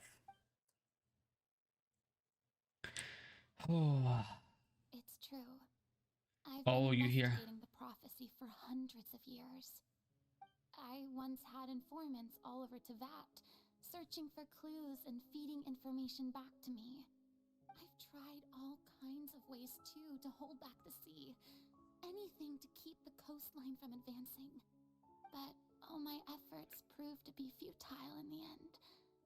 Really, the truth has been clear to me for a very long time. Oh no. We cannot make an enemy of the divine. No matter what we do, the will of the heavenly principles will have its way, and the prophecy shall be fulfilled. Hello is the line from the king. Even she knows not to make an enemy of the divine.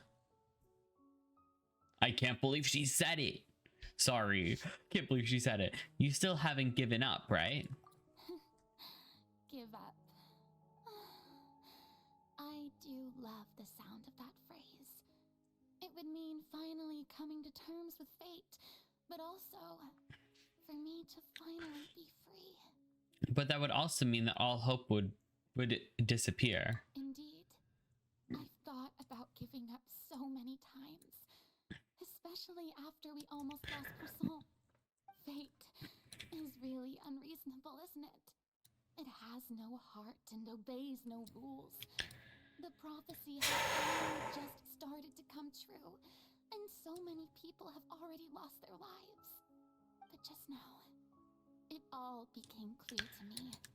I still don't have the right to come to terms with fate on behalf of everyone else. As long as the final moment hasn't come, it's still not too late. Don't worry. I will keep hope alive for everyone until the very end. Oh my goodness. Well, that's enough for now. I got the impulse to play the stricken maiden. Oh my goodness. She needs a... My rank and station, that wasn't a good fit at all. She really needs some help managing her emotions. How could I possibly let Fontaine fall to the whims of trivial prophecy? Because it is... Paimon could have sworn you were actually being honest We're running out of time. We can't just go back to square one like this. I have to get more information out of her. Furina, you might have not, but you might have to shoulder this burden. You might not have to. Although I don't have what you might be keeping from everyone, your people are more than willing to share your burden with you. Share my burden. That's impossible. It was fated right from the start that this would be my duty alone. But even if your burden doesn't need to be shared, you can still choose to confide in someone. Just share with me. I'm what you'd call a witness. Yes, I've heard that you came to Tevat from beyond the stars, yes. In other words, you never belonged here. And if Tevat is, in its entirety, a show on a stage, then you're just a spectator, aren't you? If that's the case... There's no time left. Please, Furina, just spit it out. Hello?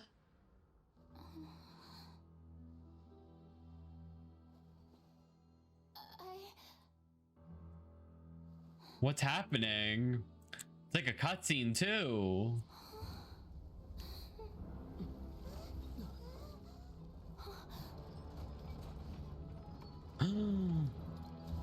Hello?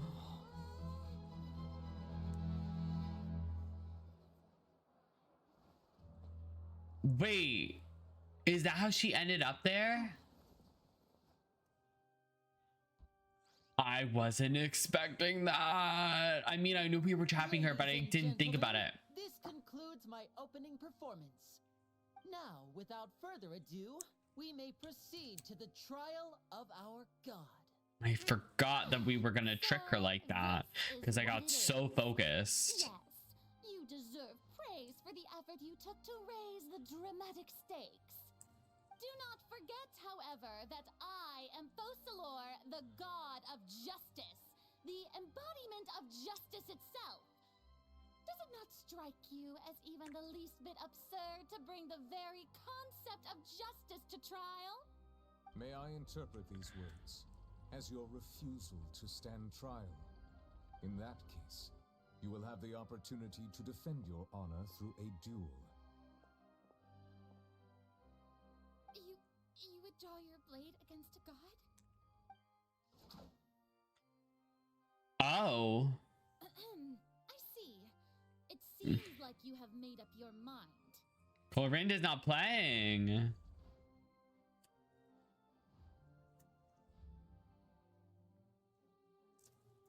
Paimon can't believe it. She just surrendered. What the heck is going on? Did I just see an Archon surrender to a human? Wow, how utterly humiliating. Lady Furina, what is the meaning of this? It would seem that there has been a misunderstanding. To be clear, the raising of both hands is not always an indication of surrender. Looking for excuses again, huh? I raised my hands just now to indicate my acceptance of the trial. No duel shall be necessary. I will admit that I've been running away for a long time.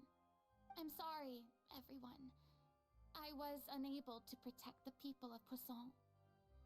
It is my duty to stand trial for my crimes. You are not the only ones to be disappointed in me. I, too, am exceedingly disappointed in myself. But now, it is time for the Hydro Archon to show you her courage and resolve. I, Furina, will use this trial to show the world the true meaning of justice. Whoa. I will protect you. Wait, who is... Applaud and rejoice. Oh, the people. One of the most outrageous and fantastical arcs known to the opera epiclese is now unfolding before your eyes. Mark my words, this shall be one of the most exhilarating and brilliant shows ever to grace the stage of Fontaine. The trial of the Archon, Focalor, will now begin. Woohoo! Oh, now we're making history. She has a way with people. Took over the whole thing. Like, come on. Didn't she just get forced to stand trial for her crimes? Also, even though she's still acting super dramatic, she is taking this seriously this time, right? True. Then, who will be my opponent in this trial? The court asks the prosecutor to please take the stand. Thank you, Your Honor. Oh. That so. Oh. Very well. Then please speak, witness of Tivat, my accuser and fated opponent. We were, oh, shoot. We were so close to getting her to tell us the truth. Oh. This is so unfair. It's okay, though. As long as we can defeat Furina in court, we'll still have a chance to figure everything out. We were like... we were this close. Could have given us a second more. As a final question before the trial begins. Just how much work did you do to force me onto this stage? Well, we did do a lot of prep after the meeting that day. I thought we were gonna get more information out of her before we're gonna trick her, not gonna lie. Since they were rather straightforward and easy. Navia, the president of the Spina di Rosula. Most of the people who participated in the disturbance this morning were my subordinates. They changed into plain clothes and came to the Opera House as regular audience members, waiting for the perfect opportunity to incite insurrection against you. The people's resentment against their Archon has been building as more and more of the prophecy is fulfilled. A spark was all we needed to turn smoldering anger into a flame. Moreover, according to our understanding and analysis of you, when something like that occurred, you would likely flee the scene and head to Poisson by yourself. So, we arranged for a second group to lie in wait there. So, you mean, the ones who scoured the settlement for me were also from the Spina? And their goal was to force you to step into the giant magic box so you may personally participate in the greatest magic performance in all of Fontainian history. That's right. That house was a magic box rather than someone's residence. As the super ultimate version of the setup that I used when I first performed at the Opera Epiclese, the volume of the box was increased by a whole order of magnitude, and the distance it traversed was the entire gap between Poisson and Arenias. Oh. Its cargo, of course, was an Archon instead of a human. My thanks, Furina. Without your help, we could never have pulled off such an extraordinary performance. You're welcome? Of course, this performance was only made possible with Father's support. The House of the Hearth spent a massive amount of labor in Mora to pull this off. We had to select a location, construct a giant magic box, dig a tunnel, and open up a path through the water. It was a lot of work for all of us. So, in other words, the earthquake that we felt within the giant magic box was just a normal tremor from the transportation of the whole house? That's right. It wasn't a sign of another disaster to come. Sorry about that. We deceived you back there. Then, I can guess Nervilette and Floran's parts. You gathered a crowd, prepared a stage, and made sure that the champion duelist would be immediately ready for a fight. Also that as soon as I appeared on the stage, the trial may commence without a hitch. Am I right? Yes, that is correct. Well, Clorand, I must commend you for your courage. Only the most outstanding champion duelist in all of Fontaine would accept a duel with an Archon without flinching. Thank you. As for you, traveler, I suppose your role was to keep me distracted with conversation once you found me in Poisson. you'd make sure that I didn't notice anything amiss before revealing yourself as my prosecutor once we'd arrived onto the stage. You guessed wrong. Oh? My mission was to give you one last chance. We hoped that you'd share your secret with us before the magic box arrived onto the stage. Is that so? Then I suppose I must have missed my final chance. But it's fine.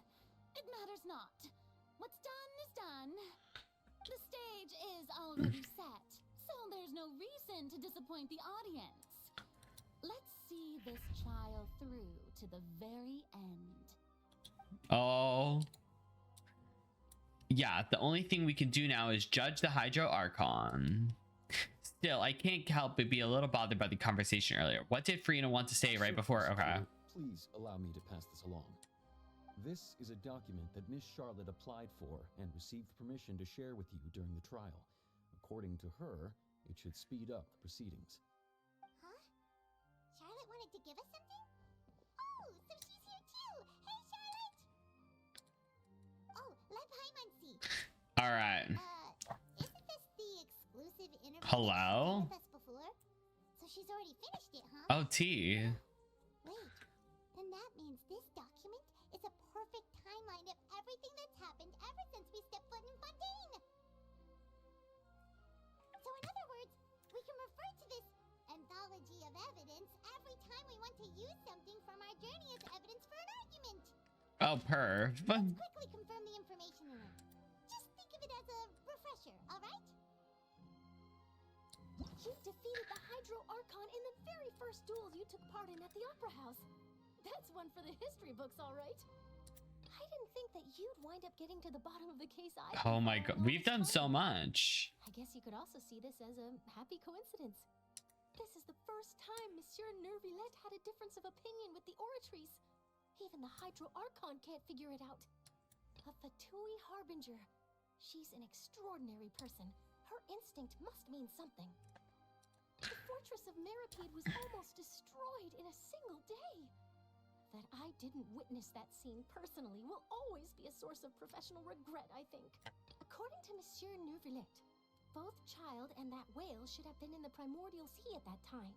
I nearly lost my awesome friend Navia. To be honest, that still gives me shivers. Oh my god. The words of someone as extraordinary as a witch can probably only be truly understood when something surreal happens to you.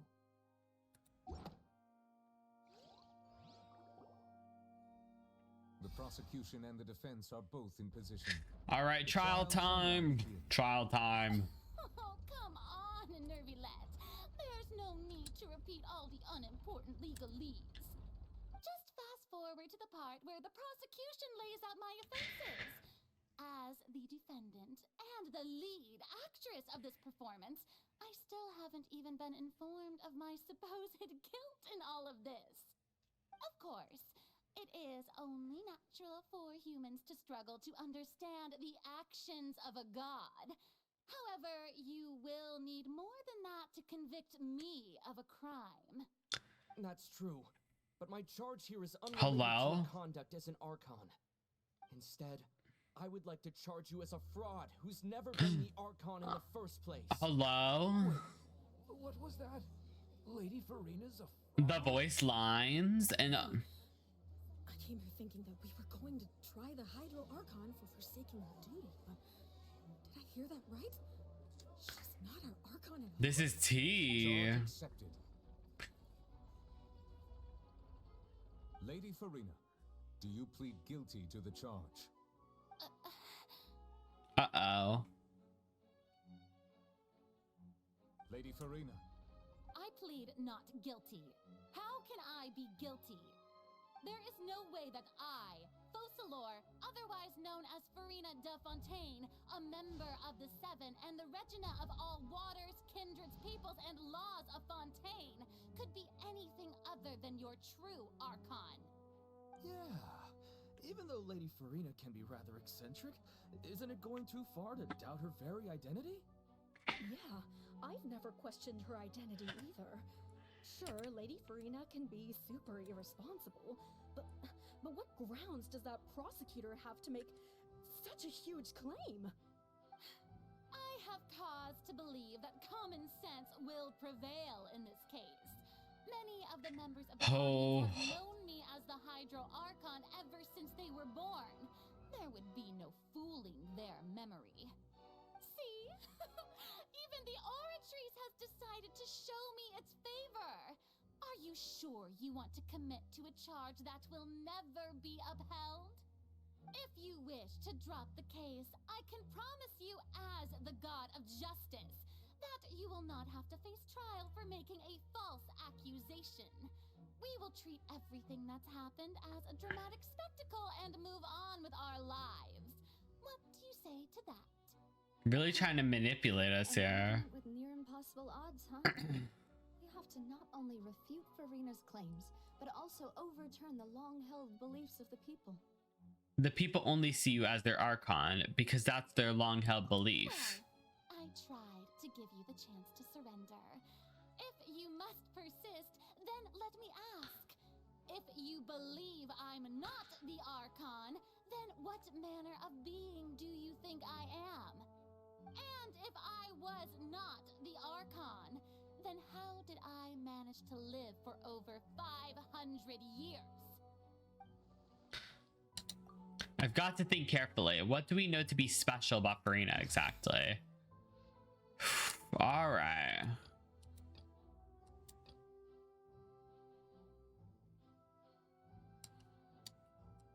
All right. That doesn't sound right. Paimon doesn't... The knave, probably. First of all, you may be a member of another long-lived race, which would allow you to naturally possess an extended lifespan.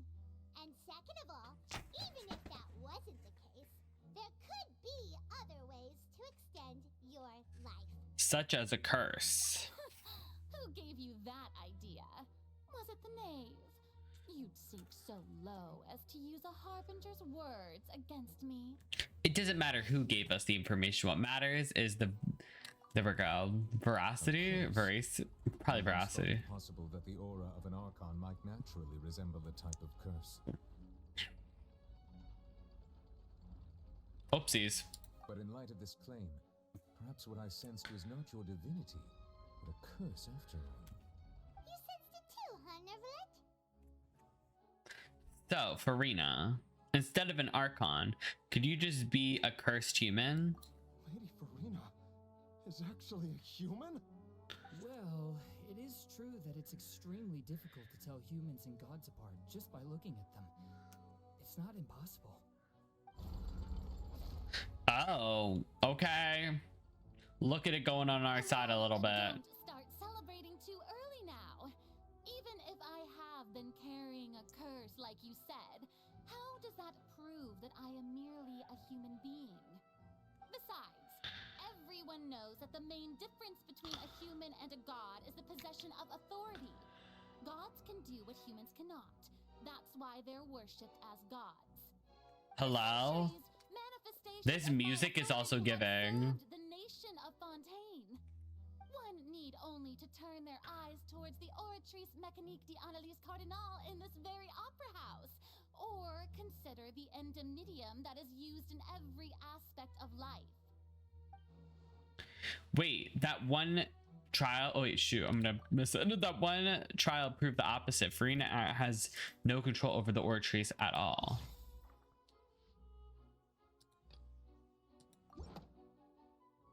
All right, I knew this was child's conviction. Reference the Oratrice. But weren't you as confused as all the rest of us when the Oratrice declared child to be guilty without any proof? Otherwise, you should have come up with a good explanation for that by now. Didn't I make myself clear at the time? The decisions of the gods are naturally difficult for humans to comprehend.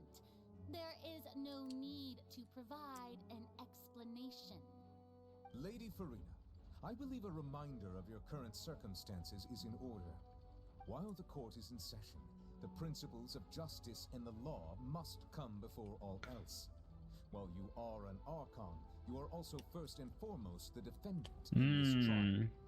You will prove yourself unable to defend against the prosecution's charges if you continue to withhold vital information against the rules of the court.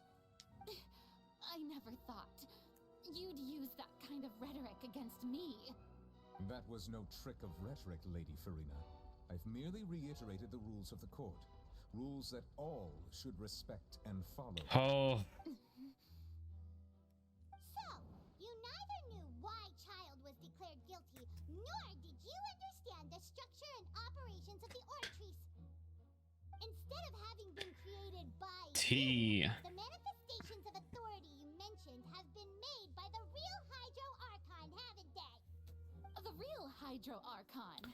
Well, now you're really losing me. It is true that I did not know why the Oratrice gave out a guilty verdict that day. But the Oratrice handed out that verdict unilaterally, and it has been operating independently ever since it was first created. You can't argue that just because a divine creation is flawed, that the god behind it must also be no god at all. She's still throwing out all kinds of excuses. Seems like she's confident that we won't be able to produce proof that she has no power over the Oratrice.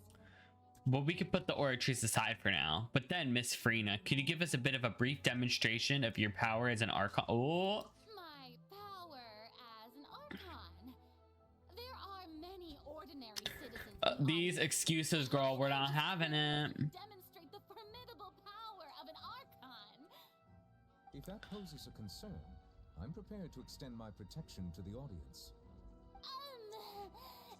You don't need to go that far. A brief demonstration of your power over Hydro should be quite harmless. Surely an Archon can at least match capacities of a human with a vision? Aren't you the Hydro Archon? Or is it that you can't even wield the power of Hydro, much less the authority of a god? Indemnitium! Yes! It's all because of Indemnitium! All Archons derive their power from the faith of the people, and I've converted the people's faith in justice into Indemnitium. Thus did I give up all of my divine power to provide everyone with energy for their daily lives. Have you ever seen a more magnanimous god? Hello, she is... Isn't that a huge stretch? Yeah, no matter how generous an Archon can be, how could they give up all their power? Can a god with no power even still be called a god? Real, like, huh? Oh. It seems like nobody's buying Furina's excuse.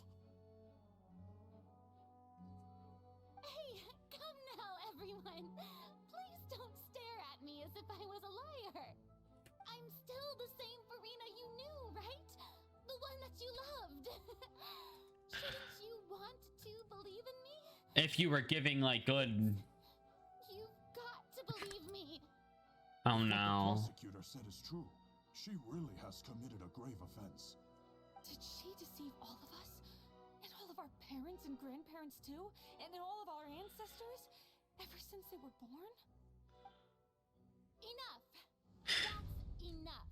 Tell me then, if I'm not the real Hydro Archon, then who is?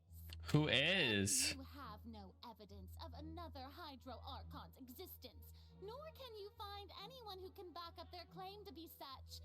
Then what grounds have you to say that I'm not actually the real deal? Wow, she came up with yet another argument. How can we refute her now? Seems like she really doesn't want to give up. Obviously, why would you want to give up? If we can't prove that she isn't the Archon, we could try to prove that she is just a human. And if she's only human... Alright, it became now.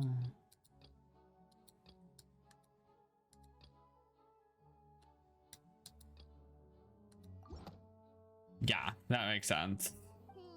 That doesn't sound right. Paimon doesn't think this clue...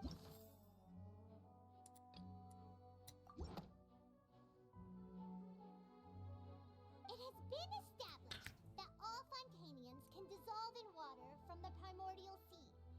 And that means... Since you insist on claiming to be a god and not a human, then there's a method that you can use right here and now to eliminate all suspicions of you being the latter.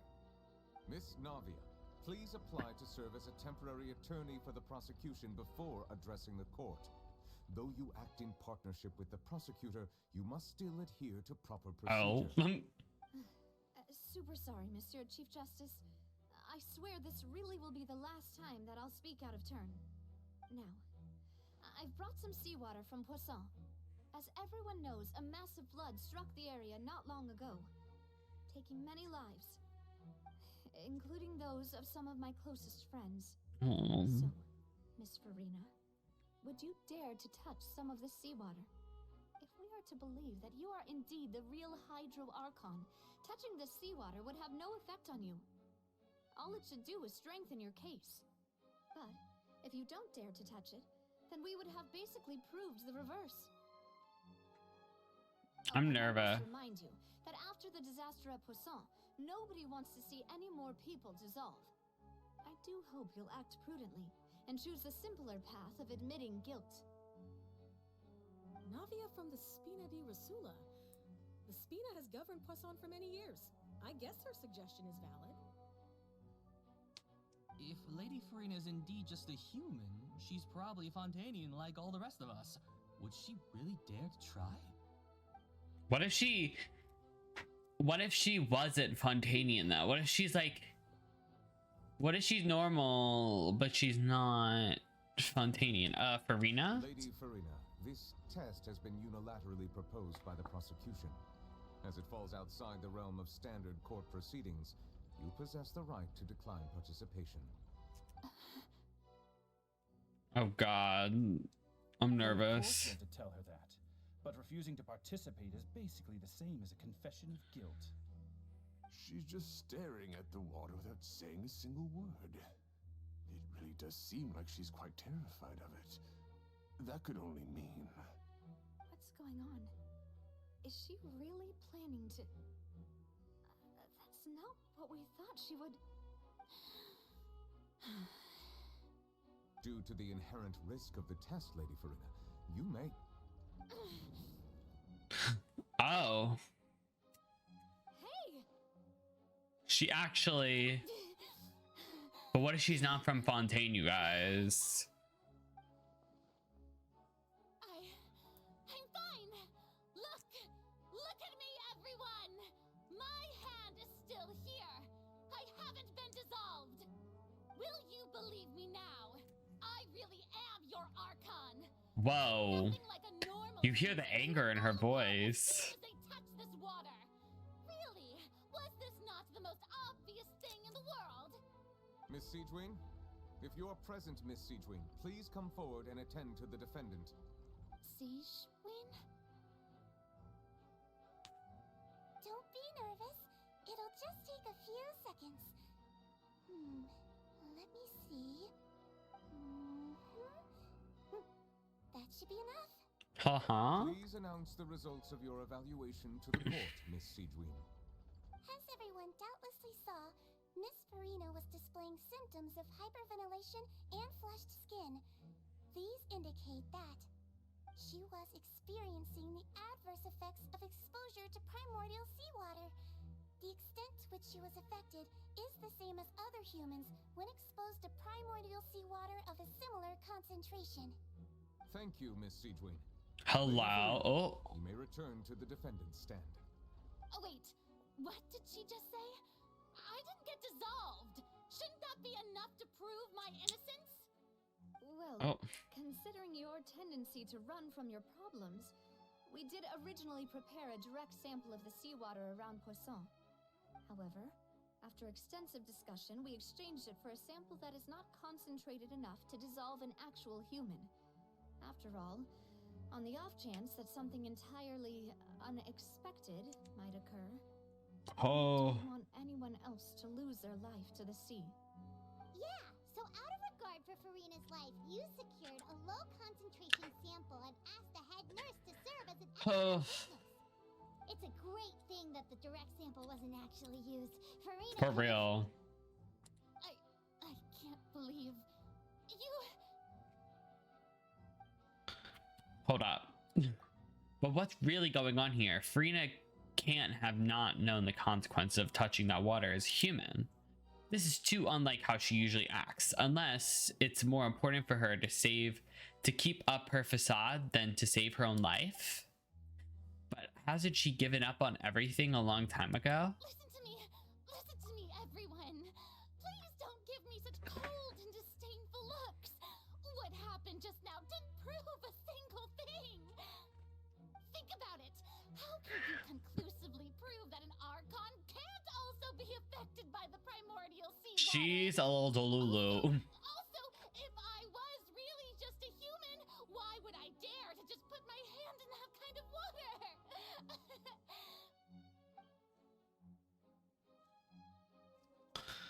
Oh god. Oh, I'm stressed. Anyone, just listen to me. I swear, I really am your Archon. Oh god. Ugh. This is really stressful and I'm really nervous. I kind of feel bad for Furina in some way. Oh, because I love Furina. I don't think anything she says at this point will sway anyone. The odds are just too stacked against her now. With all the things that have been said, Hyman doesn't think there's any way left for Furina to win. I believe the time for arguments and presentation of evidence has come to an end. If there are no objections, we will move on to the Oh my god. I'm kind of stressing. I just like Furina. I'm just nervous for her. Is she in her head? Hello?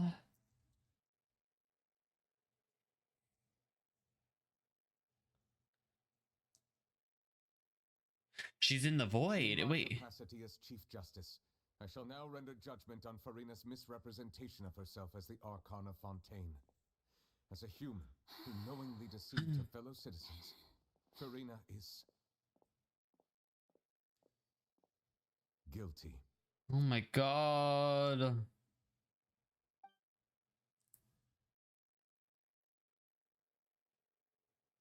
Aww. Oh my god. Turn to the Oratrice Mécanique d'Analyse Cardinal to render the final verdict on the charges.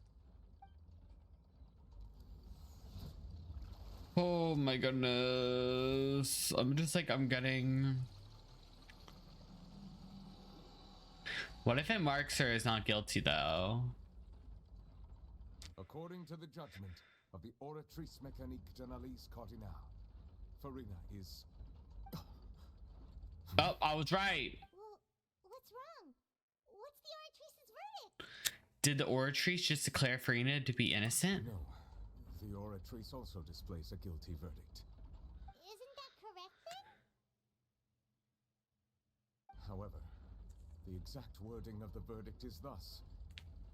The Hydro Archon, guilty, huh? to be punished via the death sentence. Oh, I knew it was coming, but I wanted... One of the available sentences? I've always thought that it was just a myth. I have been... handed out at the court, and it's been given to the very person we've worshipped as the god of justice? What an unexpected twist. I can't. Sentenced to death by the Oratrice? We just wanted to use the trial to show her the seriousness of things so she'd tell us the truth. How did things escalate this quickly? Oh. This outcome is indeed quite strange. According to Fontaine's current definitions of justice, as well as its recommendations for criminal sentences, is this sentence really appropriate for the crimes that have been committed? Even Fontaine wasn't sentenced to death by the Oratrice. You know, the real evil mastermind behind the serious disappearances case. What's more strange is instead of Furina, the Oratrice rendered judgment on the Hydro Archon.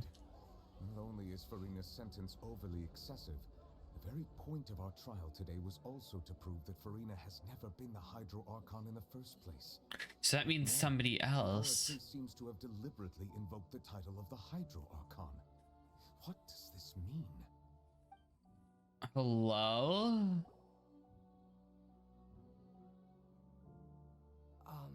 Excuse Excuse me, if I may. Fremine? What's Fremine doing here? Trial's still going? Fremine! Oh, you finally made it. I assume this means you Oh, he has a mission, right? Mm-hmm.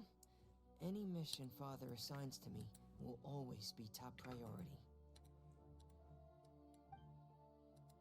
With some help from the other Fatui, Fremine. Oh, okay. Hello, who's that in like the middle, but below like the Archon? So the knave privately arranged for Fremine to try and find the missing slate. I looked everywhere and finally found it at the bottom of the sea. It took me a long time to get around some dangerous stretches of water. But has the trial already concluded? Then doesn't that mean I've come too late? Oh no. I'm just like, how did this happen? Don't worry, the mystery hasn't been resolved yet. Thank you for your hard work, Mr. Fremine. Please allow me to review the record left on the slate. Traveler, I believe that you have already seen the other existing slates. We'd like you to come here and confirm their contents.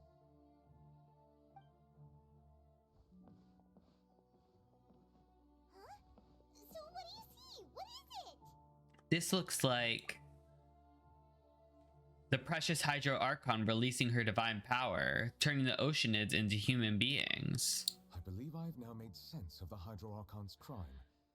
It has to do with Fontaine's lost history. Oh my goodness. Isn't the Hydro Archon just guilty of deceiving her people? Oh, wait, no, that's Furina, and we've already proven that she's not the Hydro Archon. So when you say Hydro Archon, do you mean the real Hydro Archon we've been kind of talking about? But who is that though? Because it's not Egeria, because Egeria is not. Can be traced back to the contents of these stone slates. However, I'm uncertain as to how much sense they currently make to you. An association between the contents of the slates and the event in real life. Okay, let's try to recall the contents of the other 3 stone slates. Paimon will do her best to help you remember. All right. Select to check the description. Okay. Perf. Okay, we've done some similar things before. All right. Stone slate describes what you just said. It seems to show the previous Hydro Archon using her divine power, and then the Oceanids turn into humans.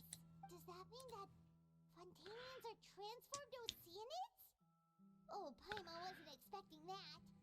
But if Oceanids can turn into humans, then perhaps this process can be reversed as well. The second stone slate shows Celestia floating in the sky, and the Hydro Archon and her people worshipping it together.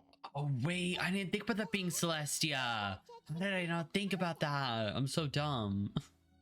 This must be the point when the Hydro Archon and the Fontainians were branded with their original sin.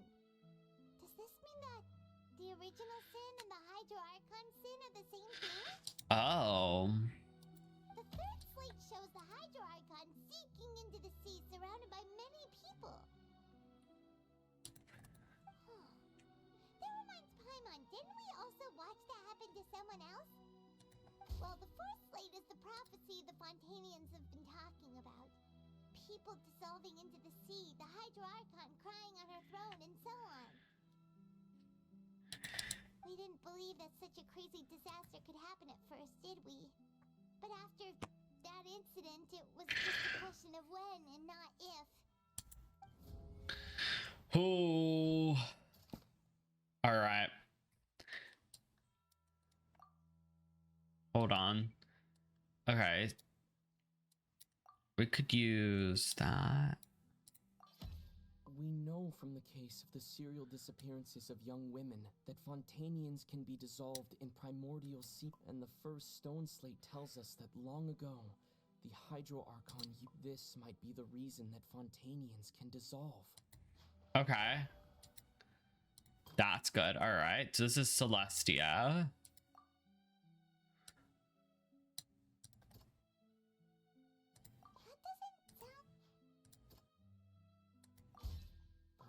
Perhaps what is about to take place has all happened before. The original sin cast down on the people of Fontaine by Celestia, as recorded on the stone slates. Oh, this is honestly such a good image though. Can we talk about it? Oh. All right, sinking. All right.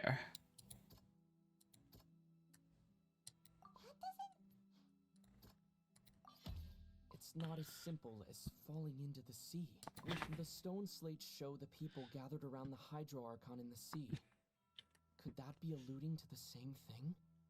Oh. All right.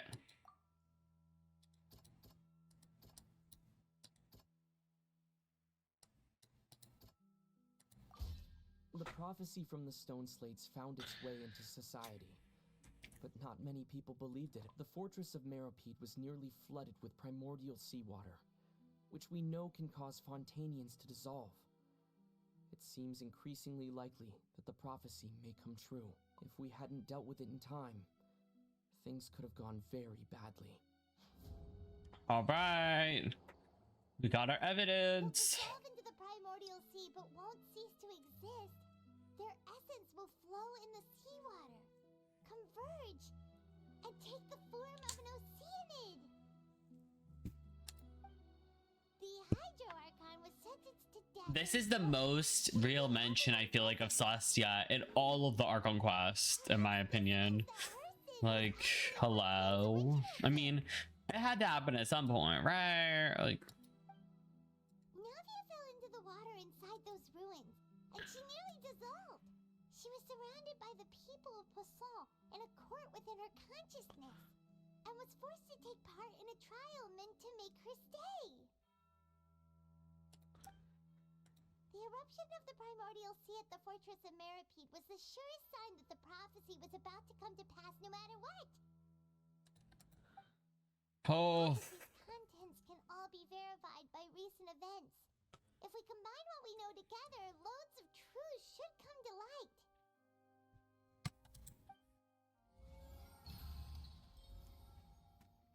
all right. Verification complete. Oh.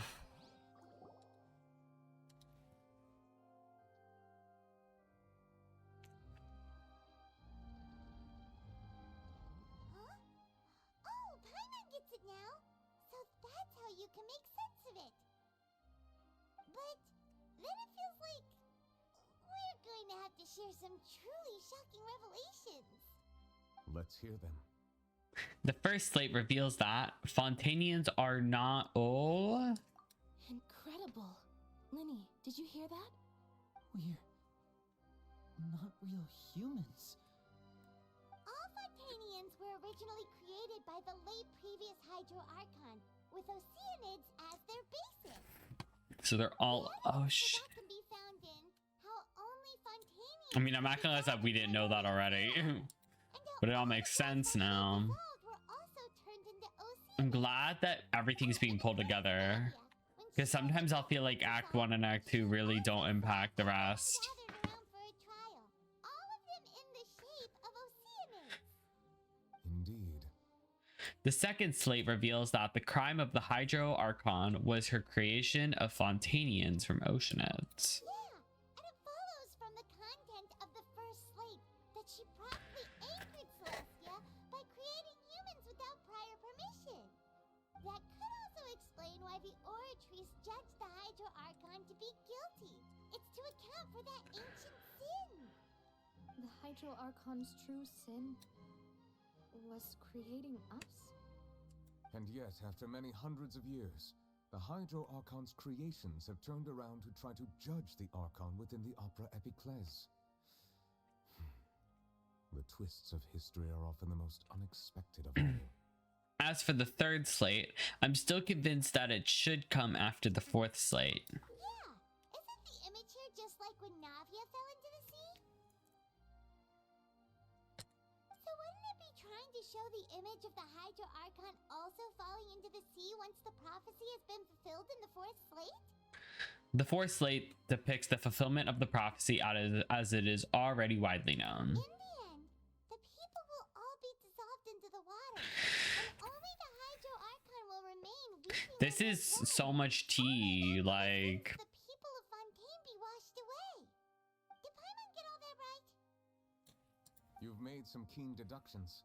I must say, given how much you still don't know, it is impressive that you've already managed to connect so many pieces of the truth. However, while you were able to decode all the information on the slates, they've also been etched with an additional layer of hidden information using a different power source. When we were at the ruins, I tried to decipher the hidden information recorded in the slates. But since we only had 3 slates at the time, I was unable to come to a full conclusion. Now that the slate collection is complete, I shall make another attempt to decipher the narrative recorded within. If everything goes well, we should finally be informed of the unadulterated truth. Where's Furina been? Furina's been real quiet since she's been sentenced to death. Well, actually, technically not, but like, still, she's been real quiet. Well, did you get it? I believe I should share this truth not only with you, but with all the people of Fontaine as well. I will try to briefly summarize it for you. Hello? Come on. Your hypotheses regarding the origin of Fontainians and the sin of the Hydro Archon were both correct. Oh? In the Fontaine of old, the previous Hydro Archon sensed the yearning of her Oceanid familiars for life on land.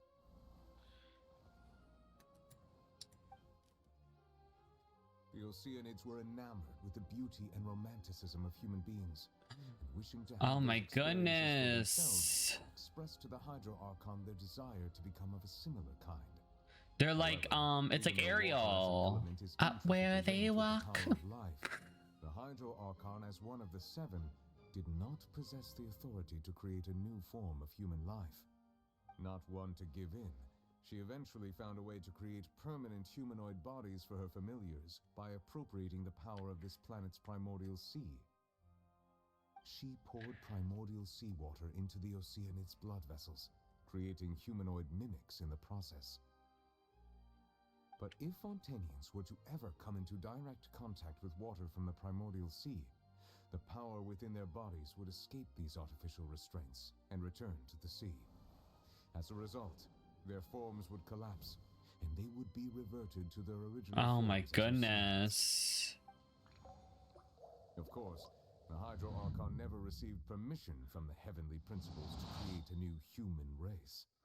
And thus, the Hydro Archon and all of her creations came to shoulder the original sin of appropriating the power of that's why there's the whole that's why it's the whole thing about not messing with the divine.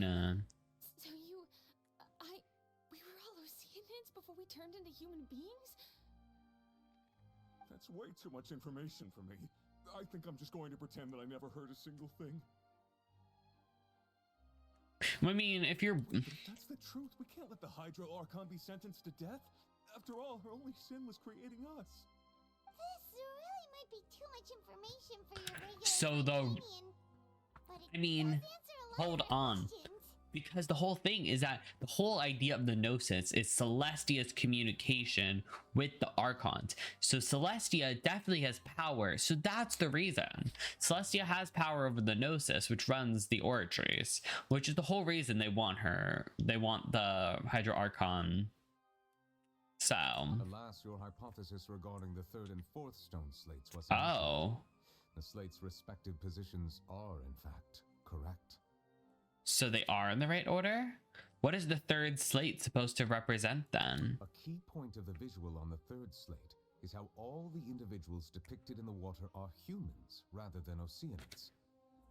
They have not been dissolved, which implies that the water depicted in this slate is not water from the primordial sea. The nation of Fontaine is the nation of Hydro, as well as the nation of trials and justice. Instead of being the literal element, the water in the scene symbolizes judgment and justice. You may also recall Navia's experience. When she fell into the sea, her consciousness was surrounded by that of many others who intended to hold a trial to determine her fate. Therefore, the meaning of the 3rd slate is that the people of Fontaine shall try the Hydro Archon at the court of justice. Oh? Yes, It refers to our present situation. I think I'm following now. So, what you're saying is, even though we decided to put on this trial to avoid fulfilling the prophecy, in truth, everything we've done has happened exactly as the prophecy God. foretold. So now, it seems, we're the ones making sure it comes true. God. What should we do? It feels like there's no way out of this. Huh. No matter what, the prophecy will be fulfilled. Is this what it feels like to be a prisoner of fate? That's a lot. Okay. Does that mean the scene in the fourth slate will also be fulfilled soon? Traveler, I would like to point out another small fallacy in your deductions. About the fourth slate, you probably thought that the eruption of primordial seawater beneath the fortress of Meripede served as the surest sign that the prophecy was about to come to pass, yes? However, I believe that rather than being a sure sign, that eruption could in fact only be a small warning of something far worse to come. As for the root cause of the catastrophe, I believe you've already encountered it once before. I have? Wait, what?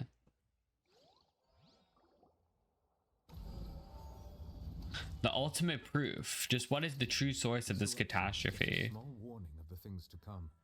We must find the root cause of the disaster. All right, the intrusion of the primordial.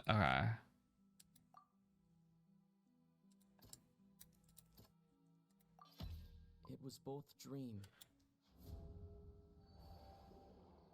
Oh.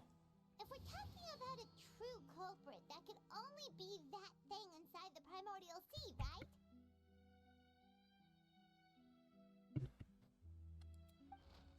The truth, the original sin, the trial, and the root cause of the disaster.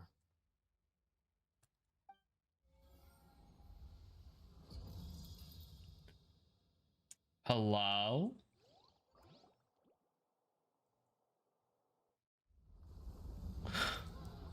Hello? What's happening? Oh no. Please. No. Hello?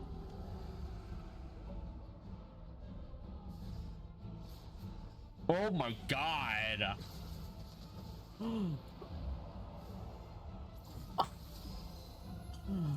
Oh my god. Hello? But what is it though?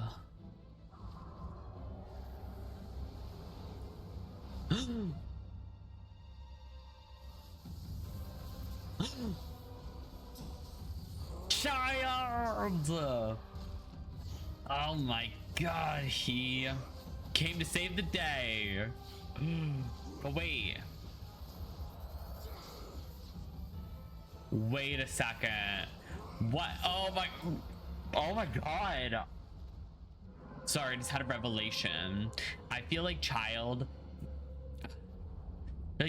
could be possibly related to the Hydro Archon, possibly. I don't know.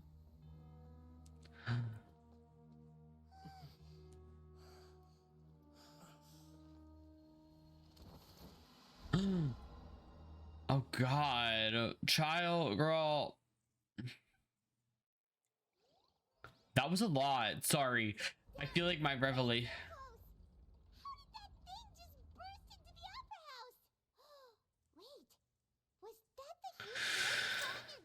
That's right. So we've met it at last. I understand very well why it is chosen to make an appearance here.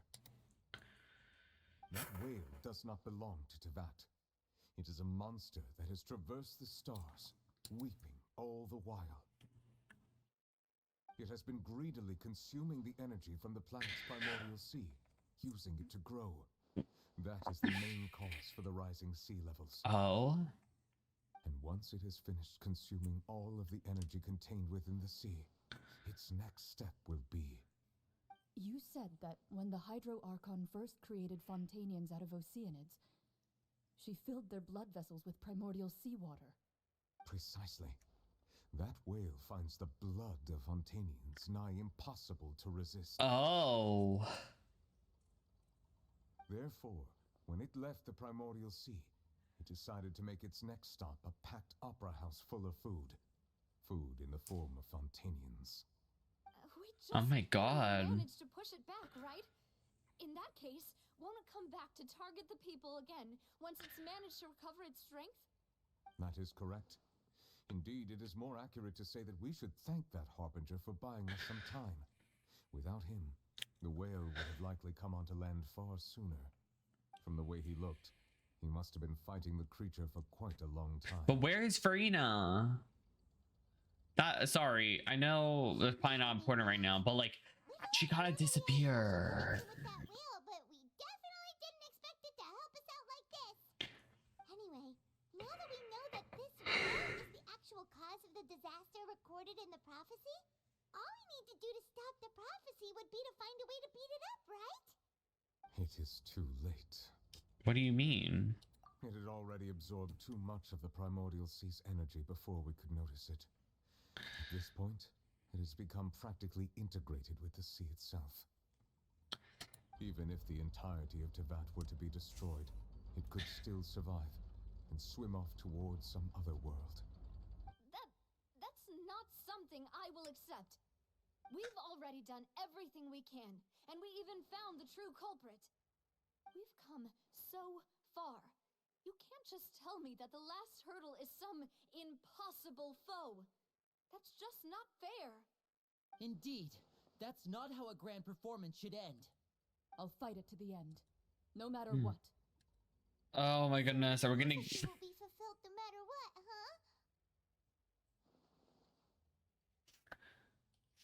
huh? Alright, where we're going. Prophecy.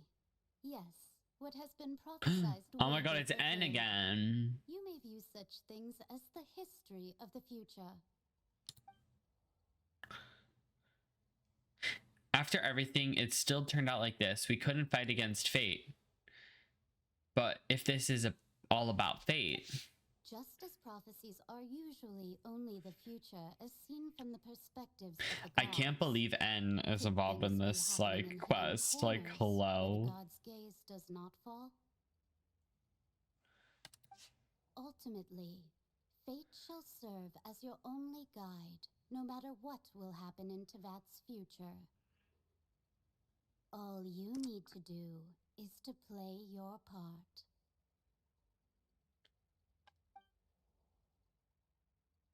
Could it be that even the prophecy would be fulfilled?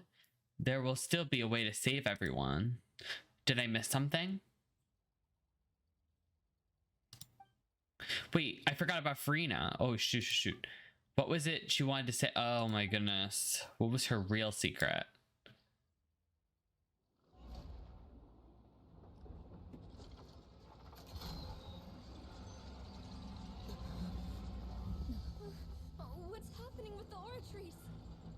Hello? I believe it is preparing to carry out the death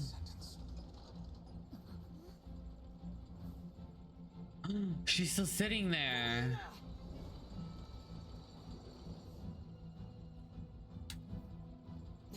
Oh my god. Don't mess with my girl Furina.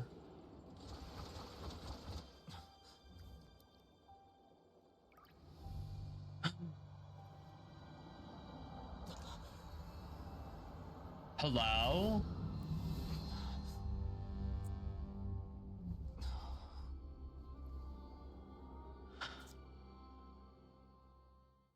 Hello? What was that? Who was that? Hello? Who is that?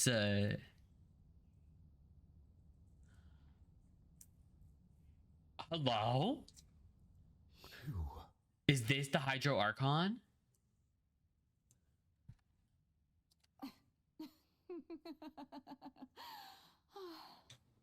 Sorry. That shocked expression on your face is just too amusing. I couldn't help myself. Oh my gosh, just... Furina, who are you? The sweet sound of bewilderment. It's the real Hydro Archon. A sure sign that my attempt to deceive everyone was a resounding success. But to answer your question, I am Focalor. You know. It's so weird hearing her talk like this. Why did you deceive us? Oh, that wasn't my goal, of course. Goodness, no. But I had to fool everyone else too, if I was to stand any chance of deceiving the heavenly principles. Deceiving the heavenly principles? The way they have not mentioned it enough until this point. Thank God. I wanted... Wasn't it? Everyone doomed to dissolve. So that... Fontaine condemned to be flooded. One was not amused. In fact, one was positively bemused when that problem was thrust upon me by my dearest predecessor.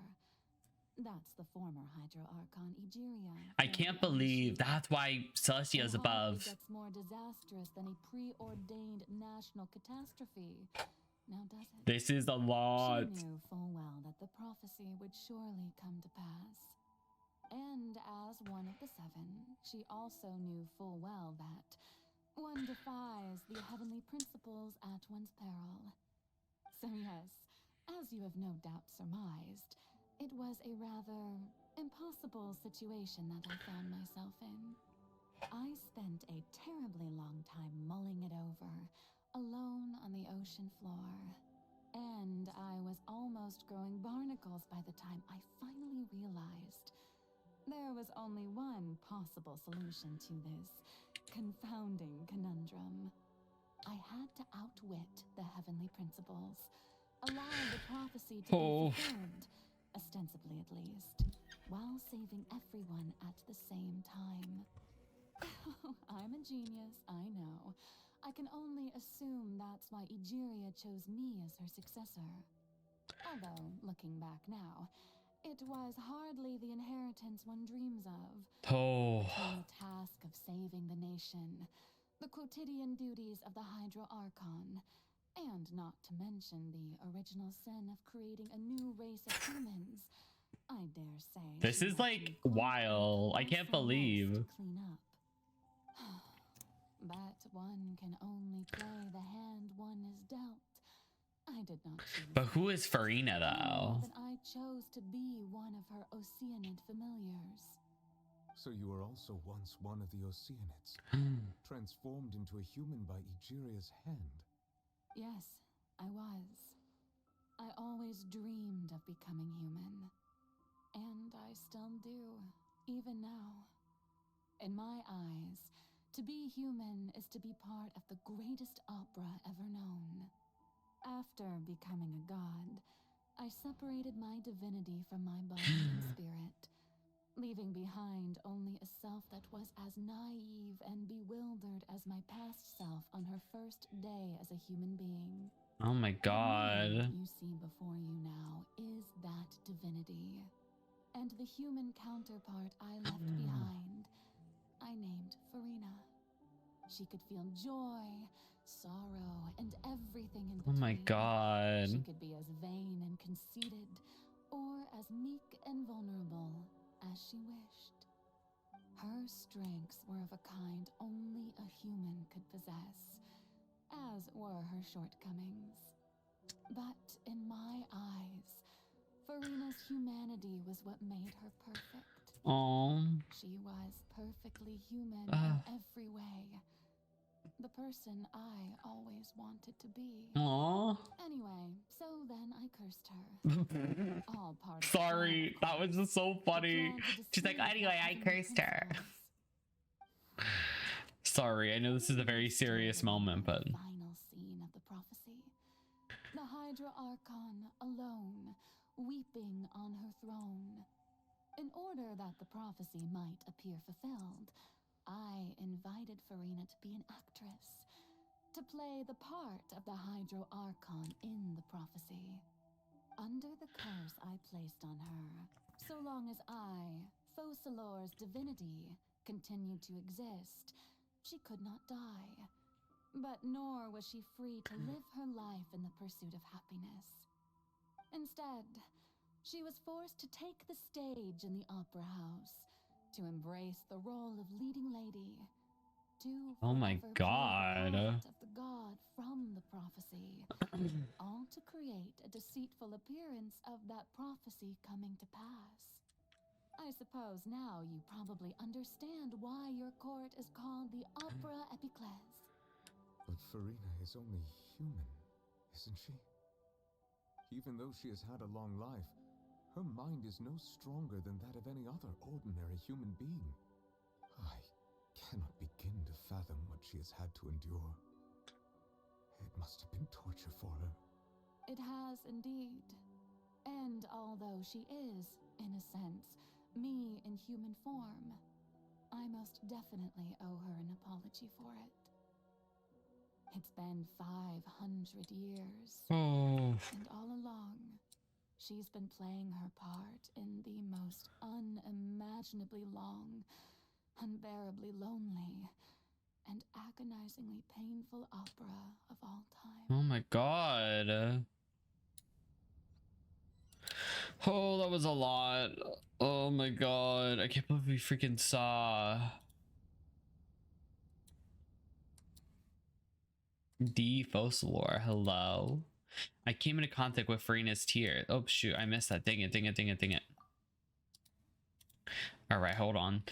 With significantly strong hydrosensitivity, I can form an emotional connection, just like I did with that Oceanid in the Fountain of Lucine.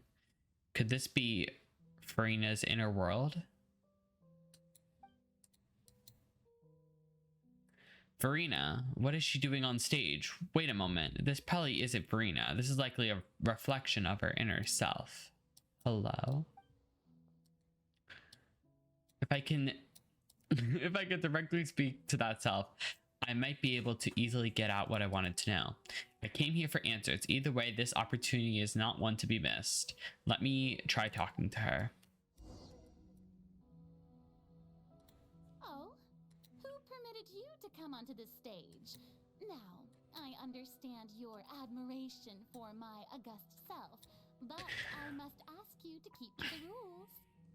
Furina? All right. It is not my intent to reprimand you.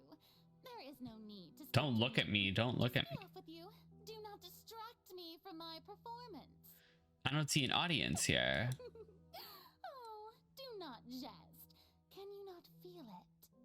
I am Fossilor. The eyes of countless Fontainians are upon me. I must, at all times, display the utmost elegance and nobility. Something's off. There's no getting through to her, even in the heart of hearts. She's well, oh shoot. What's her resolve? Oh my goodness. Have to find a way. Alright. That's all the spotlights turn off. In Furina's heart, they must have symbolized the eyes of the people on her. Speaking of which, I think I received some sort of signal. Was that her true voice? A ticket. Hello?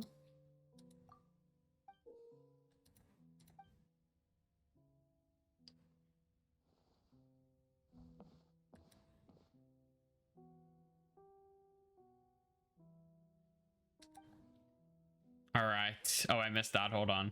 Scene 1. Before a mirror, Furina.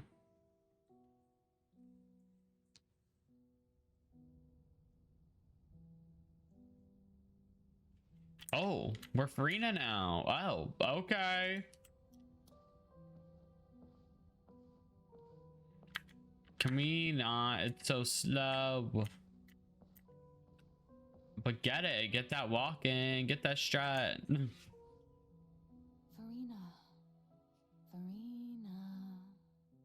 Is it Fossilor? Who's that? Who's calling me? Where are you? Be not nervous. Be not afraid. It is Fossilor. Wait a moment. You're near me? How can this be?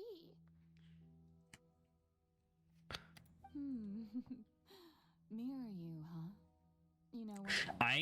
That's not bad. I feel like the fact I think these are the same voice actors, but it's in What insane how this voice actor has such like range. Such range. What prophecy? Oh, wait. I know. I think. I don't know why, but it's in my head somehow. The people will all be dissolved into the waters, and only the Hydro Archon will remain, weeping on her throne. Only then will the sins of the people of Fontaine be washed away. Oh, very good. You know it well. What's going on? I can't seem to remember anything clearly. The only thing I know for sure is this prophecy. Will it really come to pass? Yes, it will. And that is why I've come to you. Disaster will come to Fontaine sooner or later. Things will develop just as the prophecy declared. There is no escaping it. But doesn't that mean everyone will die? I'm a Fontainian just like them. Will I dissolve too? Oh, don't worry. Magical meetings exist in this world precisely to give people a chance to turn things around. It is the reason why you met me today. I will tell you how to save everyone, but you may have to suffer somewhat. Oh. So there's still hope after all. Goodness, you frightened me. You spoke so much and with so much certainty. As for the suffering, well, I will admit that the first thing that came to mind was, why do I have to be the one to suffer? But if the prophecy will come true, I'll also die anyway, right? So if I've already met you as my magical meeting in this world, if there were scales, with all the people of Fontaine on one side, and my pain on the other, is it not obvious where the scales should tilt? You truly are. This is a lot though. I can't believe like they're talking to each other. I suppose It's interesting they're not referring to her as Fossilors and as person in the mirror. Oh wait, what? It's nothing. Listen well. Fontaine has just lost its Hydro Archon. I need you to play a role. That of the new Archon. Play as a god? That's right. Wait. So is this a masquerade? Suspect your identity. If you can keep it up, then I shall have my way of defying this prophecy. But should your identity be revealed, then all hope will be lost. Oh God. How will I do this? A human assuming the role of a god without being exposed. Don't worry. What you must do is not to turn yourself into a real god. You simply need to play the role of a god as humans imagine them to be. So that's why she's so... I'm sure you already know what such an entity would be like.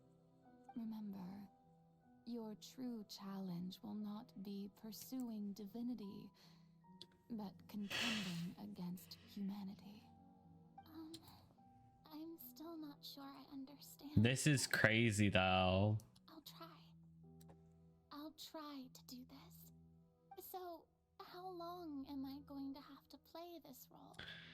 To accomplish this mission, you will have to stay on the stage for many, many years. You will endure and not grow old until your task ends. But I promise you, all will eventually end in a magnificent and dramatic trial, and everyone will be saved. A trial, huh? How exciting. I'll be looking forward to it. Wow. Ascension speech. Wait, a session speech. Whoa, I can't speak. All right. So we like going through her whole history. This is wild.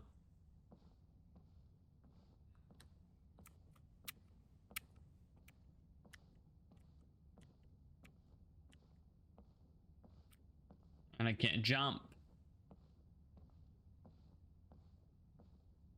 They really limit Furina. The Maison Cardinalise has announced my accession, but this is my first time facing the people. What should I say to most appear like a god? To be honest, I still don't know. Perhaps I should first try to act natural. Ladies and gentlemen, good evening. Oh, the growth. The opera epiclase. The... I'm sure you've all heard about how I have taken on the role of Hydro Archon. Indeed, I am Furina de Fontaine, your new Archon. Appear earnest. I know little about becoming a nation's new god, but it will be my honor to guide you all. As the god Focalor, the god of justice, I shall. You see, like how like she starts and how she is now is so different. Close politely. Thank you all for coming. If you should have any questions or suggestions, please send them to the Maison Cardinalise. The future of Fontaine will require us to work together, after all. This should do it. Yes. Stammer, but thankfully, I was able to convey my thoughts just fine. Okay, and next. That's the new Hydro Archon. Is this some kind of joke by the Maison? I would have thought that a being that surpasses humanity would be a bit more assertive. Hey, did you hear that? She even told us to send her suggestions there at the end. Shouldn't gods be all-powerful? She's being so modest. What's the difference between her and an ordinary person? Oh. Oh my god. The succession didn't actually happen. She might just be a Maison back puppet. Wait, what's going on? Why is everyone suspecting me of being a fake? Oh, this is bad. If I get exposed here, there'll be no saving the people. Oh my god. Right.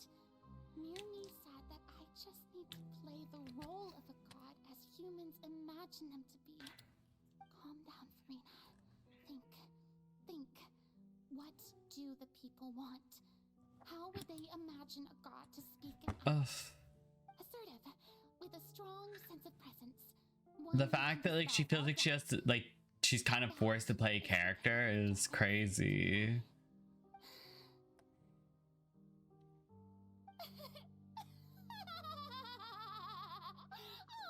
Oh, very good, my people. Only ones such as you are deserving of my rule. Now, I was wondering. Now you hear it. Now you hear it. One day come onto the stage and claim ownership of this opera house. Would the children of Fontaine follow them? Well, it seems that you would all see right through them. Having passed my test, you are qualified to witness wondrous trials alongside my august self here in this opera house. You may consider my previous act a door gift of sorts. I thought it was a debut that suited the atmosphere. Now then, let us be reintroduced. Ah, so that was just a performance. How could I have forgotten that we were inside an opera house? Personality. It's quite shocking, to be honest, but I suppose it's a better look than before. Such a fascinating and bold deity. How wonderful. Oh. It's interesting like the lights. Like the metaphor with that. Best follow this flow and restart my accession speech. My dear people, Whether you acknowledge me or not, whether you trust me or nay, I say to you, keep faith in your ardor for justice. We have heard it said that this nation's sins can no longer be washed away. Well, I say that justice is most fragrant when it blooms amid sin. The scales of justice should not weigh. This is interesting that we get to choose how she acts. On one side, it must carry fairness and justice. And on the other, praise and applause. May law be the prayer on our lips. May judgment be our worship. Let us light the fires and drink to the future of Fontaine. There is no trouble in this world that justice cannot solve. All that is needed is for you, my people, to believe in it, heart and soul. So long as I, the Archon Focalor, you see her like grow into it more. It's so good. for the Oratrice, I shall even judge the gods of this world. Yes, Furina. I love her. I just like, she's so good. All right. Scene 3. Opera House Furina. I feel like they had to have done an opera in this, and I'm glad that this is kind of it. Oh, now it's letting us run. Interesting. Lady Furina, here are today's case reports, as well as a summary of the follow-up for your perusal. Come now. Was I not just at the Opera House in person? Leave these kinds of things to Neuvillette. Besides, none of these trials were the one that I'm looking forward to the most. If I may be so impertinent, what kind of trial are you truly looking forward to? A magnificent, dramatic, and wondrous trial. A trial to end all things. How could you hope to understand? That's true. I fear I lack the ability to grasp your divine thought, Lady Archon. No need for fright, and do not take what I said before too seriously. Go now, do your duties. The trial I await. It will come one day. Oh, all right. Oh, we have multiple different areas. Lady Furina, I don't know what to say. Thank you for agreeing to see me. No need to thank me. Or rather, thank your own sense of perseverance instead. Long have you stood in line to meet me, have you not? Oh, I'm afraid that's just an inevitable consequence of my divine charm. All right. Deoteria, is it? How is your son's illness?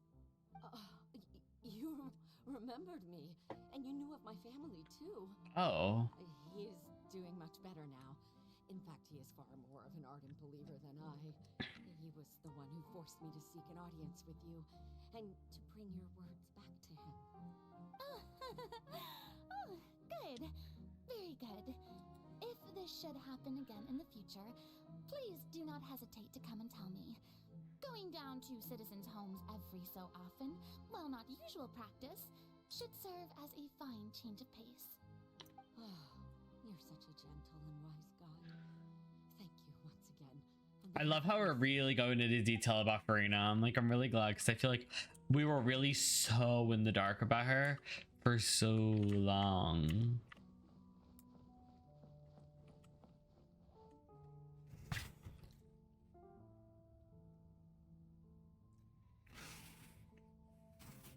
Lady Furina, here are the latest hydrological reports. As for the specific parameters you asked to take note of, I'm afraid things still don't look good. I see. It's as I thought then. As your god, I did already expect this, but I wanted to see how far your human wisdom would allow you to analyze it.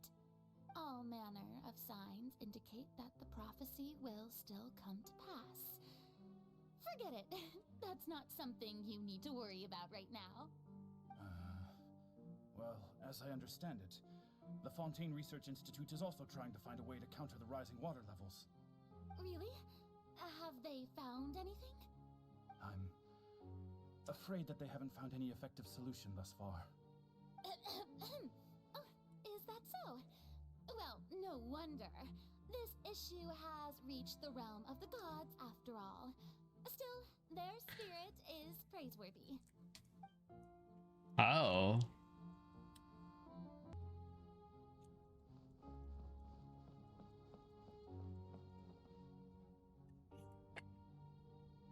The day is finally over. I haven't had a moment to breathe this whole time. But it's good to see that everything's getting on track. There are no longer any voices of suspicion. Maybe this is fine. I just need to keep going, and everyone will be saved. Oh. Alright, Furina, don't think too hard about this. You need rest. Tomorrow's a new day. All right, scene 4. Oh, okay, back still in the opera house. I wonder how many scenes of this there are. Lady Furina, here are the new trial reports for the latest cases, as well as a summary of the follow-up. There'll be no need. Oh. I've seen them already. There's no need to go back over scenes I've witnessed in person before. Lady Furina, I've waited so long for this chance to see you in this manner. Indeed, my dear loyal citizen. This joyous moment is an honor for us both. You could see like the changes in her as time goes on. We're detecting significant hydrological anomalies near Poisson. Understood. Keep monitoring. Keep me informed should anything come up at the Institute. Whoa. I don't think I let anything slip today. I must show the people that there is nothing to worry about. I just don't know when these days will end. Oh my god. I'm utterly exhausted. Best to rest early today too.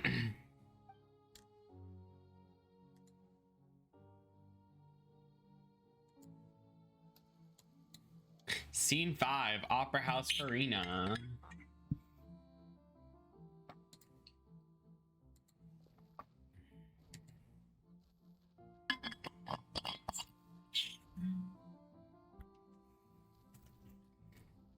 It's so like monotonous. That was quick.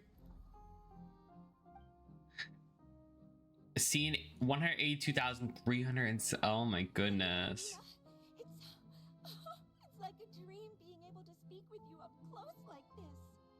I've heard that the first member of our family who was honored to receive an audience with you was Madame Deoteria, almost 20 generations ago. And what a fine family yours is indeed. It brings me great You hear joy like to sadness in her voice. a descendant of a line most ardent. You can hear like her genuine emotions even through. Lady Furina. My lady? What is it, good citizen? Are you crying?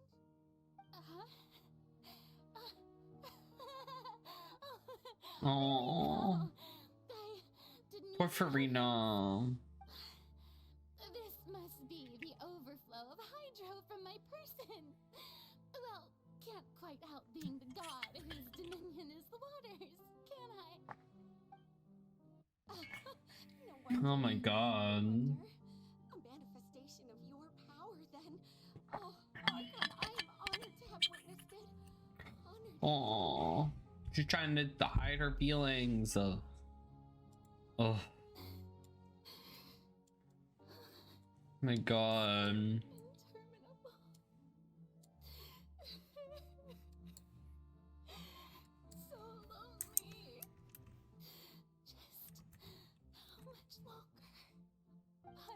years must have passed by now. Perhaps the show must go on for hundreds more. I never imagined that it would hurt so much. Oh my god. Have I reached my limit? No. Perhaps I reached it long ago. It's like what happened earlier. Oh my god. Even notice my own tears. I want to tell someone, anyone, about this. Furina is just the victim here. Not gonna lie, Focalor is kind of messed her up. I've conducted so many investigations across the centuries. But there's not. She just wants to be like a normal person. Oh. All I can do is keep heart. I must maintain this act. It is the only way to save Fontaine. Well, she cares so much. You have to succeed. Oh. 182,376. Opera House Furina and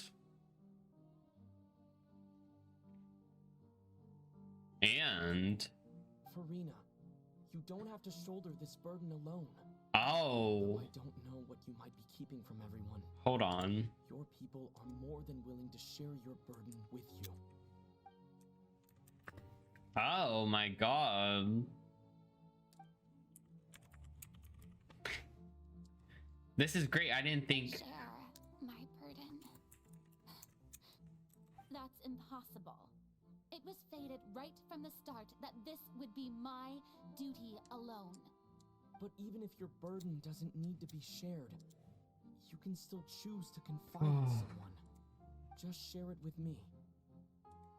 I'm what you'd call a witness. A witness? Yes, I've heard that you. I can't believe the Travelers Stars, yes. thing was gonna be in here. You never belonged here. And if Tevat is in its entirety a show on a stage, then you're just a spectator, aren't you? If that's the case. He's right. I could confide in him, couldn't I? But if things don't play out as expected, the people of Fontaine will be the ones to pay the price. No, Furina. You shouldn't be selfish. Oh. But what if it's really alright? Furina, you've worked so hard for so long. Surely it would be okay to put yourself first for once. Just this once. Is it such an outrageous thing to do anyway? She like is always doing things for other people, but never for herself. This is so sad. Surely it could not hurt. If you let this opportunity slip through your fingers, it might never come by again. Think about it. Long and hard.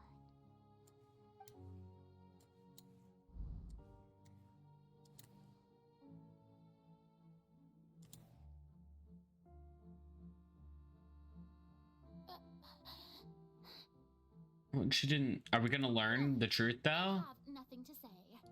I am Furina, the Archon. But I kind of feel bad for her because she did all that and she got put on trial. Dear spectator, is to witness my performance until the curtains fall.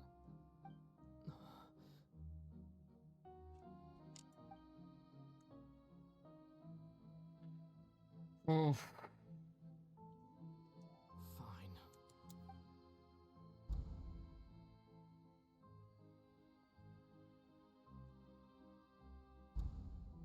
Whoa. Hello? It went dark. So even Furina doesn't know the truth? You've never once let her in on the full plan? Yes, it had to be done. To deceive the heavenly principles, you must first deceive Oh my yourself. god. She did very well. if she had let her resolve falter even once in these 5 centuries, Fontaine would have been doomed to the most tragic fate. It seems that trusting humanity was the right decision after all. I believe that I understand how your deception works, but that is only half the truth, is it not? How would you build on this foundation to save the people of Fontaine? That is the most important thing. Ah, good, good. Of course, the Iudex of Fontaine has pinpointed the crux of the issue. I'm sure you've long sensed that the Oratrice is no simple machine, yes? Oh, are we gonna learn why Child was... And Lenny did mention that he heard a human voice within the core chamber. It now seems that that person was you, hidden within the machine all along. Am I right? So why... Then I became one with the Oratrice, taking Fontaine's gnosis with me. Yes, it would seem so, wouldn't it? Are the Fatui gonna get the gnosis though? Understanding of this device still lacks sufficient depth. In truth, it is no enactor of justice. It is, in fact, a device created to kill the god of justice. Hello? I beg your pardon? Oh, you have it. And to be more precise, not only will the Oratrice take down the god of justice, it will also take down the divine throne upon which she has been placed. I mean, did you think I would be the sort to enjoy peaceful repose while Furina suffered?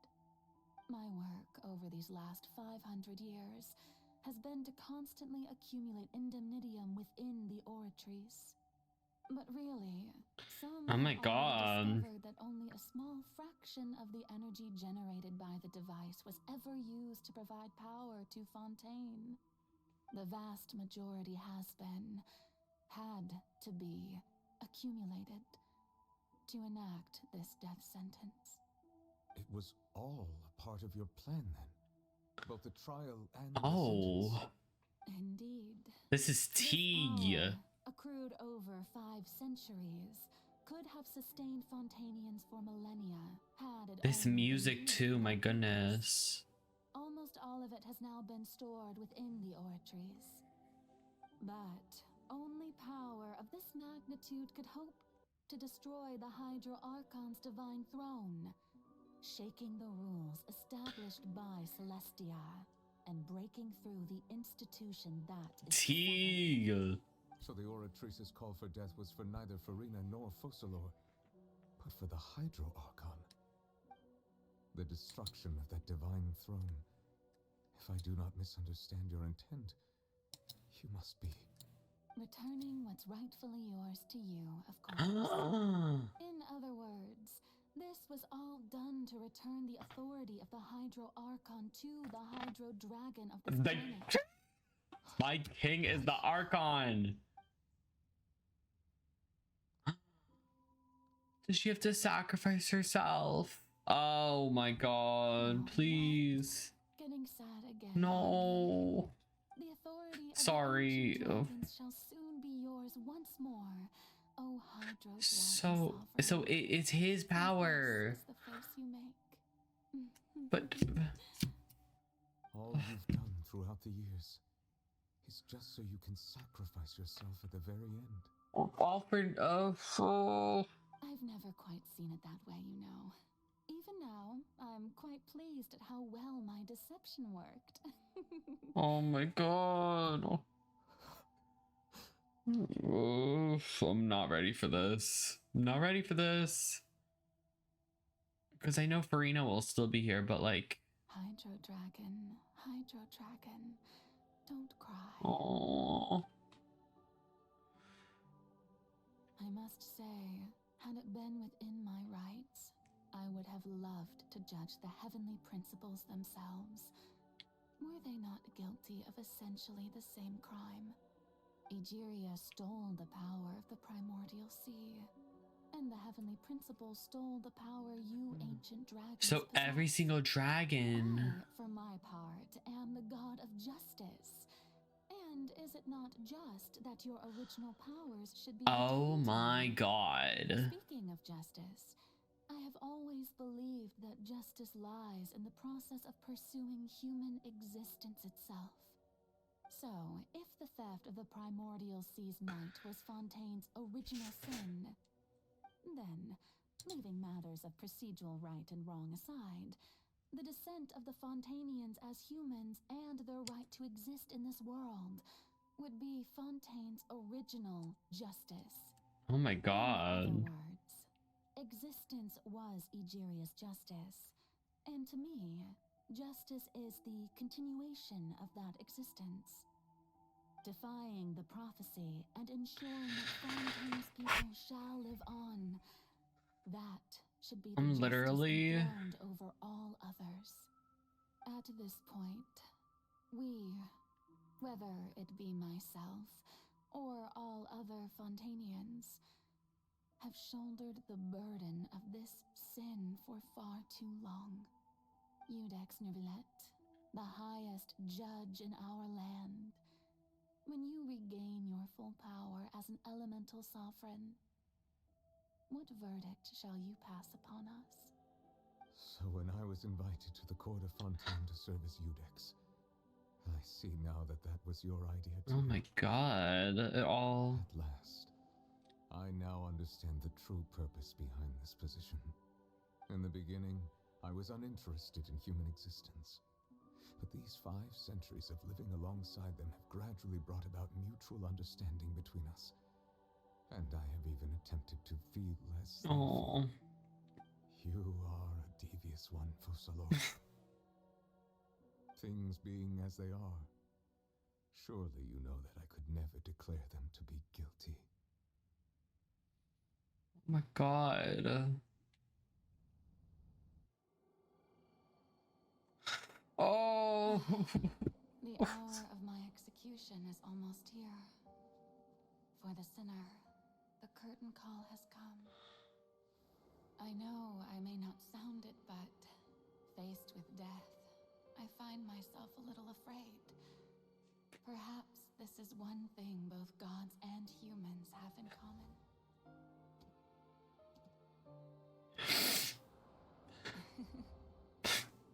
Farewell, I hope you've enjoyed the part you played these 500 years. Oh.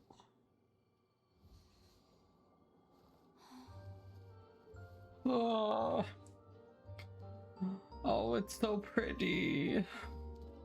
Why do they always have to get me with the dancing scenes? Furina.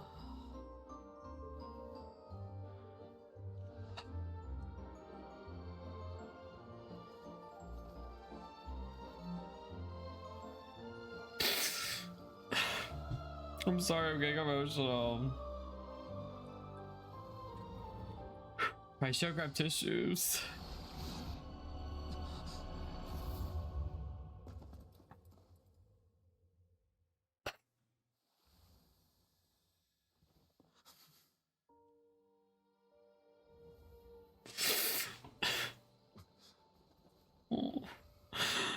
Oh my god.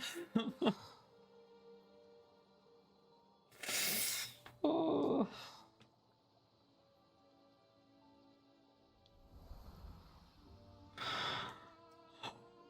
Oh, Furina. She could finally be herself.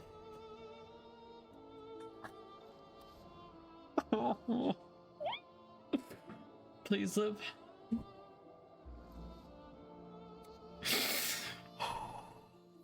Furina could live as herself.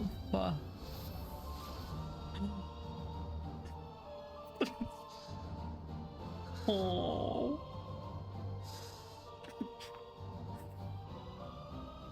I, Iudex Neuvillette, hereby declare, people of Fontaine, your sins are forgiven. Oh my god.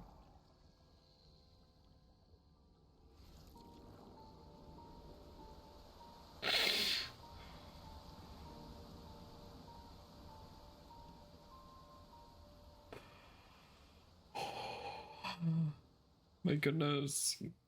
That was so good. I'm so emotional now. Sorry. I'm just trying to like process all that, man.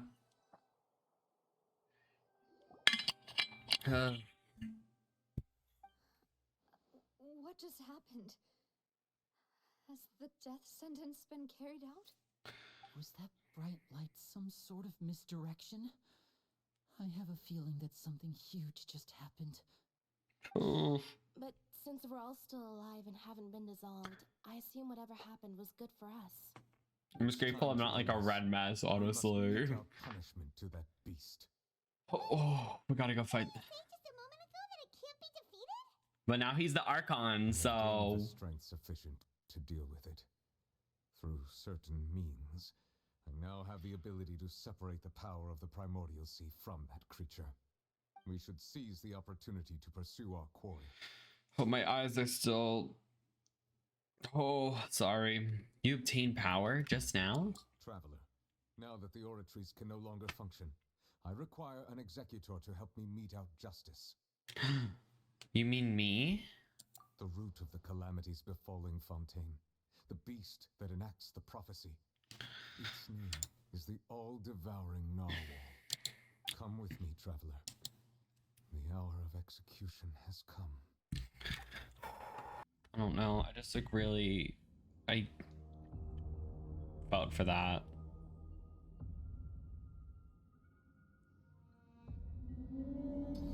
Oh my god. Here we go. I kind of forget how you fight this thing. I know they explain. Oh, whoa, whoa, whoa, whoa, whoa. Oh. Oh my god, it's a boss cutscene. Oh.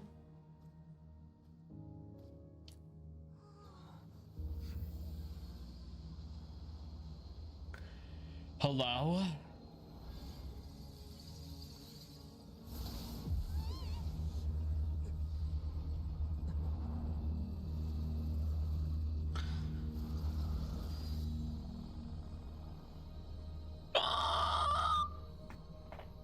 Oh my god, it's Skirk! Oh my god. Why did she just go away? What? Thanks for helping with the cleanup. It should have been my job, but oh well. Oh my god. A short private training session for me. I didn't think that my disciple and my master's pet would start brawling in the meantime. Well, actually, I had a feeling that it would happen at some point, but they bumped into one another earlier than I thought. What a blunder. Disciple. I suppose I'll have to swing my sword 3 million times as penance. Your master's pet? That power. Who are you exactly? Paimon has an idea. From what she said earlier, she must be Child's master. Skirk, right? Oh. Talkative person. I simply did not have anything to say to the weak. But you, on the other hand, managed to defeat the all-devouring narwhal without using power from beyond this world. So you may speak to me as equals. What sort of person would take the all-devouring narwhal as a pet? I have to agree. It's a strange use of a planet's primordial waters just to raise an all-devouring narwhal. But who is it though? What kind of power is wasted on it?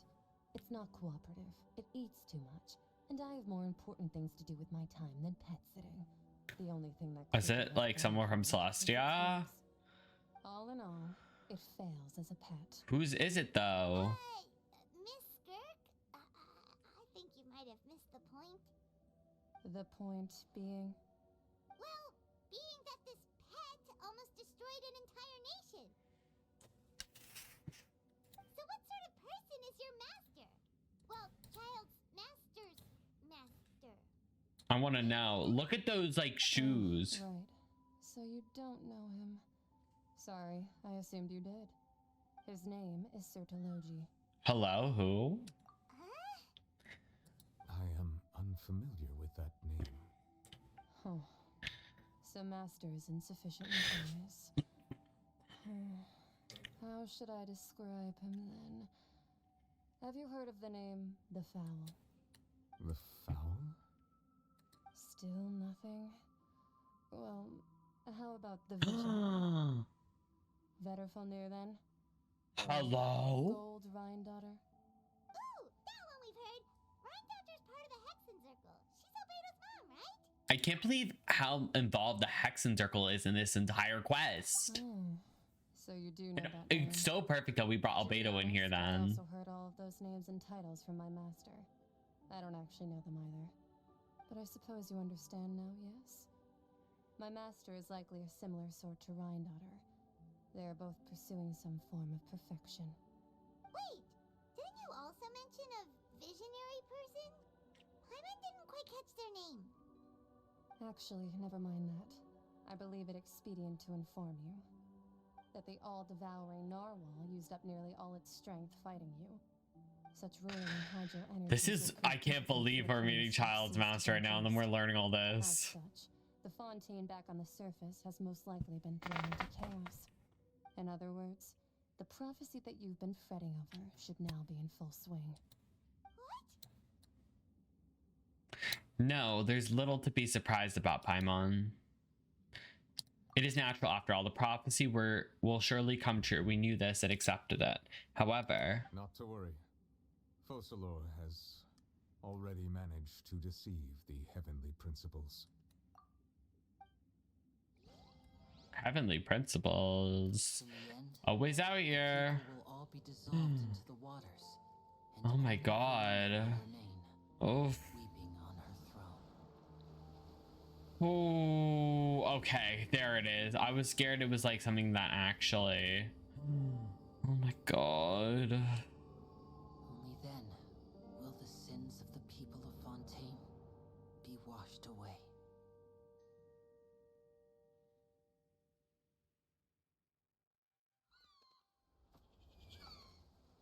Hello? Oh.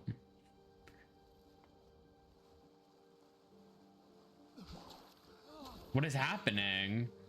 So wait, did it fall? So did it come to be?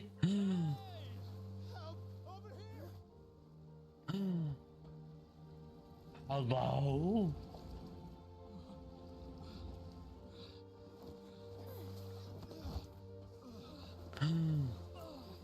Like, I knew it was coming to be, but like, hello?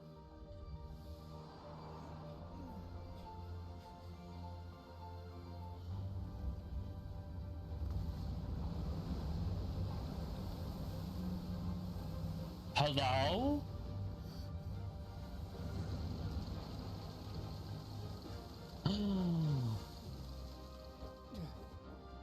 Oh my god. Risley!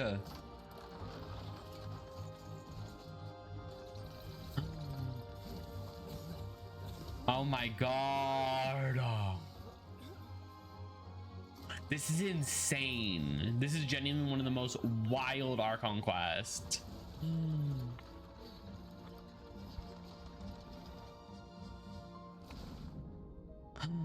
They're all go. Oh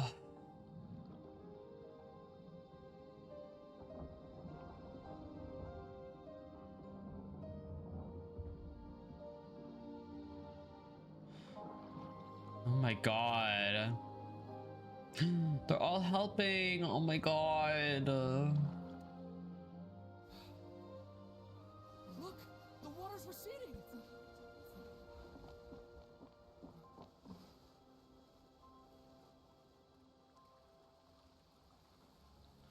Hello? How is it receding? We didn't dissolve. The prophecy was wrong. Oh my god. Oh, this is one of the most beautiful Genshin cutscenes. This is so good.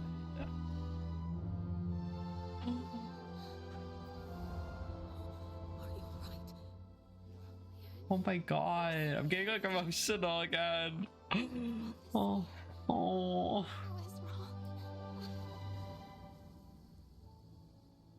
Hello? What's coming from up there? Listen. Hello? Not the Melazine should not. That was a lot. Okay.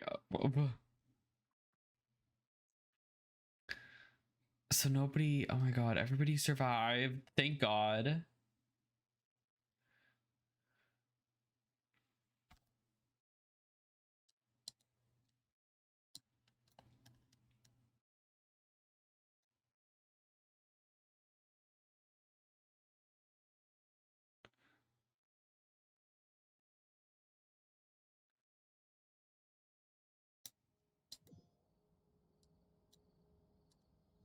All right, here we go. Oh, whoa. I got something. The soul renewed. The Sphina Rasula talks post-disaster rebuilding. I recently visited Poisson to meet with Miss Navia, spokesperson of the Sphina Rasula, and we spoke about Poisson's present and future. Old soil can still give birth to new bloom, Miss Navia stated. Hope is like seeing a small cookie when you're starving late at night. You just need a little of it. Skyship Winglet, lunar brain of the Fontaine Research Institute. The various disputes that have arisen on account of Mr. Edwin have suddenly become a shield over the Institute, with turning out to be a once overlooked hidden gem. People always call the first researcher mad, but few know what to call the second. That's, I can't. Miracle, they would find it all the harder to find a word with which to classify him and his team. I'm still like emotionally trying to process everything. Paimon barely recognizes the people in the reports. Are those really Junior and Navia? They sound like real big shots. They might have been real big shots from the start. We just didn't meet them in that capacity. Pretty strong, huh? The Steambird's idea was pretty simple. With the disaster just having passed, we would print a free edition packed to the margins with good news to calm people down. The value for these big scoops lies in their inevitable follow-ups. We'll publish further reports and go into the stories behind those people. Edwin's assistant, Jurier, created a true flying ship, while Navia is leading people in the reconstruction of their home. I'm sure that these stories could draw even your well-traveled eye. The articles do make me curious about how things will play out. Paimon curious too! Wait a minute. Didn't we watch everything happen from start to finish? What's there to be curious about? And that's exactly why I'd like you to come conduct interviews with me. You're the best incubators of news, if you haven't noticed. And also, with you around, I'm sure I'll get to see that Duke. Are you sure? Hasn't he turned you down several times already? Please, This time will be different. Come on, let's head to Poisson first, and then make a trip to the fortress. There are some things you'll only know when you get there. All right. Navia! Hello? Oh, it's you. Wait, who's the other person? You all here? Hey, we're just having a look around. I'm here to update myself on how things are going here. Oh, the Fatui. Here too. Let me introduce you. This is Mr. Garun Snezhevich. He represented the Knave in sending us a large amount of supplies, and is helping with our work. Our residents are hard at work as well. Thanks to everyone, work is progressing nicely. We've lost a lot of people, but we're moving forward. That will have to be enough. Hello, Miss Charlotte. I'm a big fan of yours. I especially like that article you wrote last year about Fontaine's stray cats. But if you don't mind, could you not emphasize our role too much in your report? It's not charity we're doing. We just happen to share the same interests as the Sphina. I get where you're coming from. I'll keep it as simple as possible. Or would you be willing to feature as friendly neighbors? That would be fine. Thanks. Oh, you're back too. How are things? We finished laying down the construction materials. It'll be another hour before the workers are able to go over there. Huh? You're here too, Clarion? Well, her reputation's greatly risen after that whole duel business with Miss Furina. So she's here in Poisson to wait out the heat. All right. She really came here to help me out. There's too much to consider in the reconstruction of Poisson. The Spina has need of more decision makers. And, well, I do already happen to be connected to Mr. Callis. Oh, wait just a moment. Do you mind me asking a few questions? You know, about how you it was like facing down a god. There's lots of exciting material there, I bet. Forget it. I'm sure you can find a better theme than that, Miss Charlotte. Oh, I see you're the same as always. Couldn't you do me a favor for Navia's sake? Well, if we're talking about doing things for my sake, you might as well just take a few more photos of me. Or of the traveler. It's better than wasting time persuading Chlorand at any rate. Of course I will. I'm not gonna let him off that easy. All right, then everyone who wants to be in the photo, gather up and smile. Aww. I want that photo. That's so cute. The sad music is not giving right now. The composition of the picture. All right, hang on a moment. Let me snap a few more shots. It was giving at the beginning, but not really as much now. Please, I can't. All right, that should do it. I'll be back here later anyway, so let's call it a day.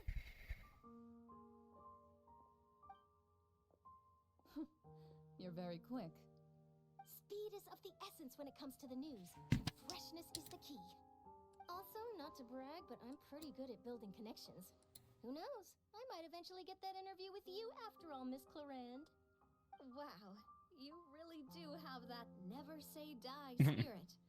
I'm impressed. I'll hazard a guess that this is how you got that interview at the Fortress of Maripede. You already knew how she knew she was going? Oh, you're well informed. Let me make a guess too. I asked Sijuin who told Monsieur Nervillette, and he told you, right? That's a very complete information chain. In truth, all Monsieur Nervillette asked me was, when did the fortress become so friendly towards the media? I told him that it was best not to speak too soon. There's no guarantee that Wriothesley will make a personal appearance. You're right. I've got to treasure every moment I have with them.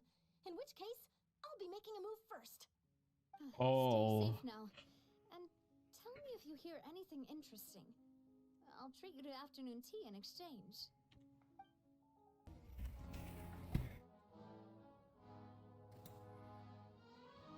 Wow, guess we're here again, huh? There's a real nostalgic feeling to this place. Looks like you've been missing us.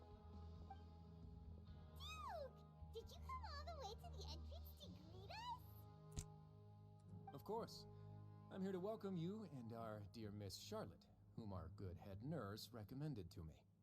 It's an honor to finally meet the much-rumored Duke. Thank you for consenting to my visit to the fortress, sir. No need to thank me. But that said, I shouldn't be the focus of your interview.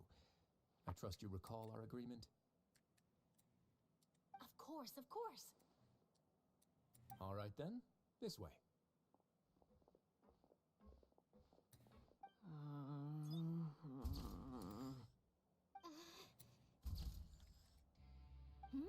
Hey, no need to be so nervous.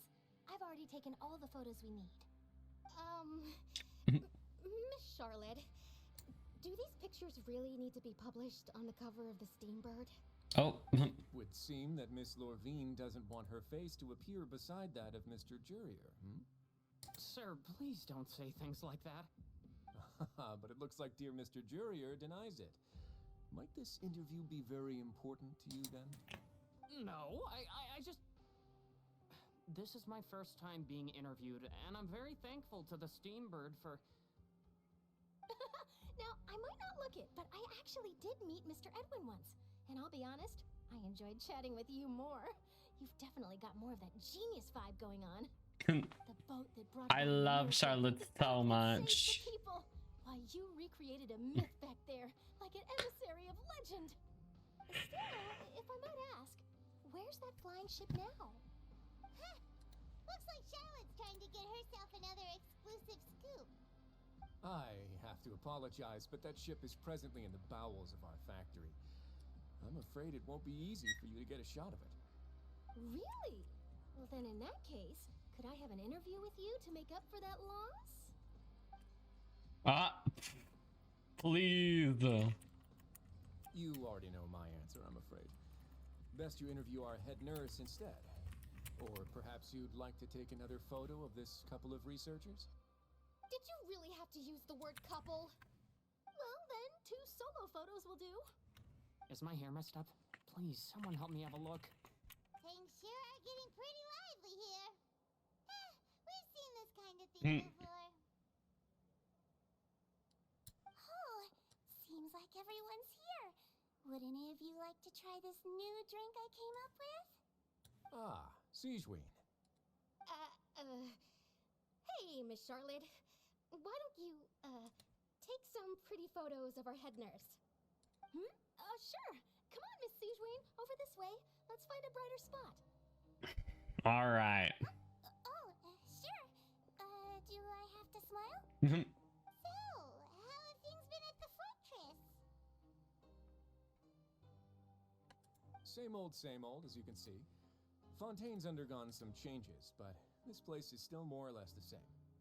Other than that flying ship, it got a tad too much attention, I think. That's why I decided to let the interview go through. We should direct more public opinions toward the behind-the-scenes heroes. Am I right, Mr. Jurrier? Miss Lurvine? You're too kind, sir. I believe that you too should have your day in the sun. Not that you would want that, which is a pity. I'll just leave the spotlight to you two.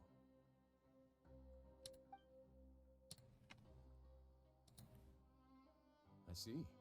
Lots of things happened that day, huh? Anyway, regarding that Harbinger, I'm not sure you remember, but his 3 young followers are still waiting for his return. He sure did win them over, huh? I'll tell them that there's good news and bad news.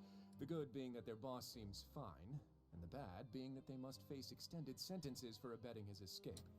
Oh. Oh, actually, what about you? Are things gonna change for you too? What change can there be? The fortress will keep chugging along, and so will my duties. As to what Miss Furina's departure will mean for the nation, and if our laws and governance will be transformed, we'll leave those to the folks in the overworld. Hey everyone, the photo shoot's done. Good. In that case, let's call it a day here. Thanks for your cooperation. Come on, Traveler, let's go. Till next time, everyone. There'll be a next time? Maybe. Who knows? I might write a story about the underwater factory next time. Until then.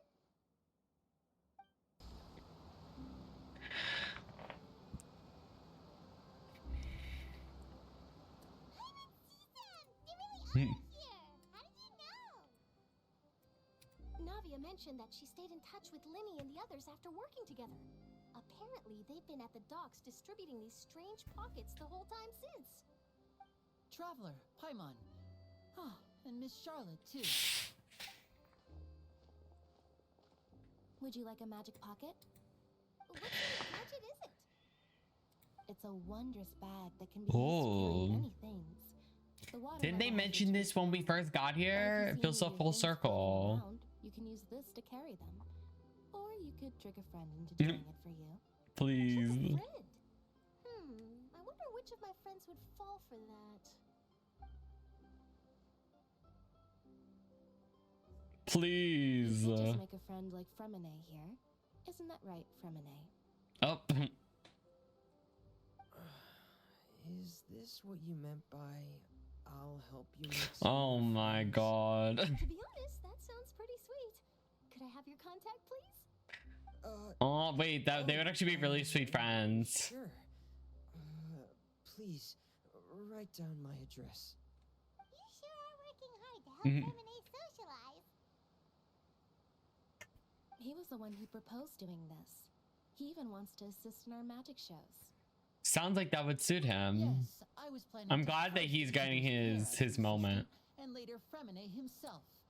In the future, I think we can leave underwater escape magic to him too. That said, would anyone want to see a diver escape underwater? Oh, it'll work out. Every journey begins with the first step. He'll become a part of our show eventually. Lynette, could you come over? Miss Charlotte says she wants to take a picture of us. Got it. My, that Charlotte is rather perceptive. She got rid of everyone the moment she realized I had something to say to you. Wow, you see? So, how have things been, traveler? I'm doing all right. Father says that you did a great deal during the latest events. She's very grateful for your contributions to Fontaine. Will, what's it called? Happy to help. So, what's she doing now? The real thing is, will Arlecchino get the Gnosis? Furina left. Father and Monsieur Nervilet opened negotiations, during which he gave Fontaine to her as a diplomatic gift. Oh, why are they getting these Gnoses so easily? Yes, I was quite surprised at first myself. But when I thought it over, there were actually a number of things going for it. It could have been done as an apology for the incident with Lord Child, or as thanks for his help in tying the all-devouring narwhal down. Furthermore, Father did also lend significant aid to Fontaine and Poisson. Well, that's true, but this is a Gnosis we're talking about. Doesn't this seem a bit... Now they have 5 of the 7. No, 6 of the 7. It seems that Monsieur Nervilet has had a significant change of heart regarding Because the matter. they have the Cryognosis already from the Saritsa. At least I think. I suspect you'll have to ask him about Listen, the fact that I need one more Gnosis is a lot to think about. I did see him strolling around the entrance to the fortress of Meripede a while back. Isn't he real busy and stuff? Paimon didn't think he'd have the time for that. But this topic. The Gnosis was given to the knave, right? What about Child? Oh, great question. He's returned to Snezhnaya to recover from his wounds. We didn't even get to see I feel him. that the recent disaster really did a number on his health. Well, I guess I can call him one of my war buddies. That's true. When you think about it, we've had loads of run-ins with the Fatui. To think we'd be allied with them this time. So shocked by such a simple switching of sides? Oh. Is that Arlecchino? It is. Father. Well, what do you know? Come to the docks to see how my children are doing and meet the traveler by chance. Please do not pay my accomplishments in Fontaine too much mind. I would have done them regardless. Are you going to take the Gnosis back to Snezhnaya? That is our duty as harbingers, yes. Don't be too preoccupied with sides. The goal of the Fatui concerns not a single place or person, but the entire world. With such a grand goal in mind, it is inevitable that we must wear many masks. Switching my masks is something I've always done. I mean, yeah, the Fatui Harbingers are all working for the Saritsa. So, they have to already have the Cryognosis, unless the Cryognosis is like something to use. So, they really only have the Pyro one now, which is kind of a lot. Will you keep to your position? Well, that depends on many things. No one truly knows what the future holds. What good is... I'm curious what piece the Hydrognosis is too. As for you, I very much look forward to our next collaboration. Good things cannot be achieved alone, and you've proved yourselves to be great partners. Oh, actually, I just remembered something. Please help us deliver this. A vision? Child's vision, you're right. I'll remember to return it. Thank you for keeping it safe for him this entire time. Forgot we still had that. I've been holding on to it for 3 months. Huh? You're... Greetings, Miss Journalist. Hello. If I'm not mistaken, there are diplomatic channels I'll need to report to take a photo of you. That is correct. So forgive me, but I will not be able to serve as a subject in your article. However, feel free to write as much as you'd like about our dear magicians and our upcoming rookie talent. I love, honestly, the Knave in terms of. Okay. I shall continue my walk while Listen, I think there's a lot to the Knave story that we don't know because, like, she doesn't feel evil, but maybe that's the point. Maybe the point is that she's supposed to seem all nurturing. Like, I'm just confused. Farewell, Father. She seems a little too nice. She has such an intimidating presence. I didn't even dare to take a picture. Thankfully, I've already wrapped up all my pre-scheduled interviews.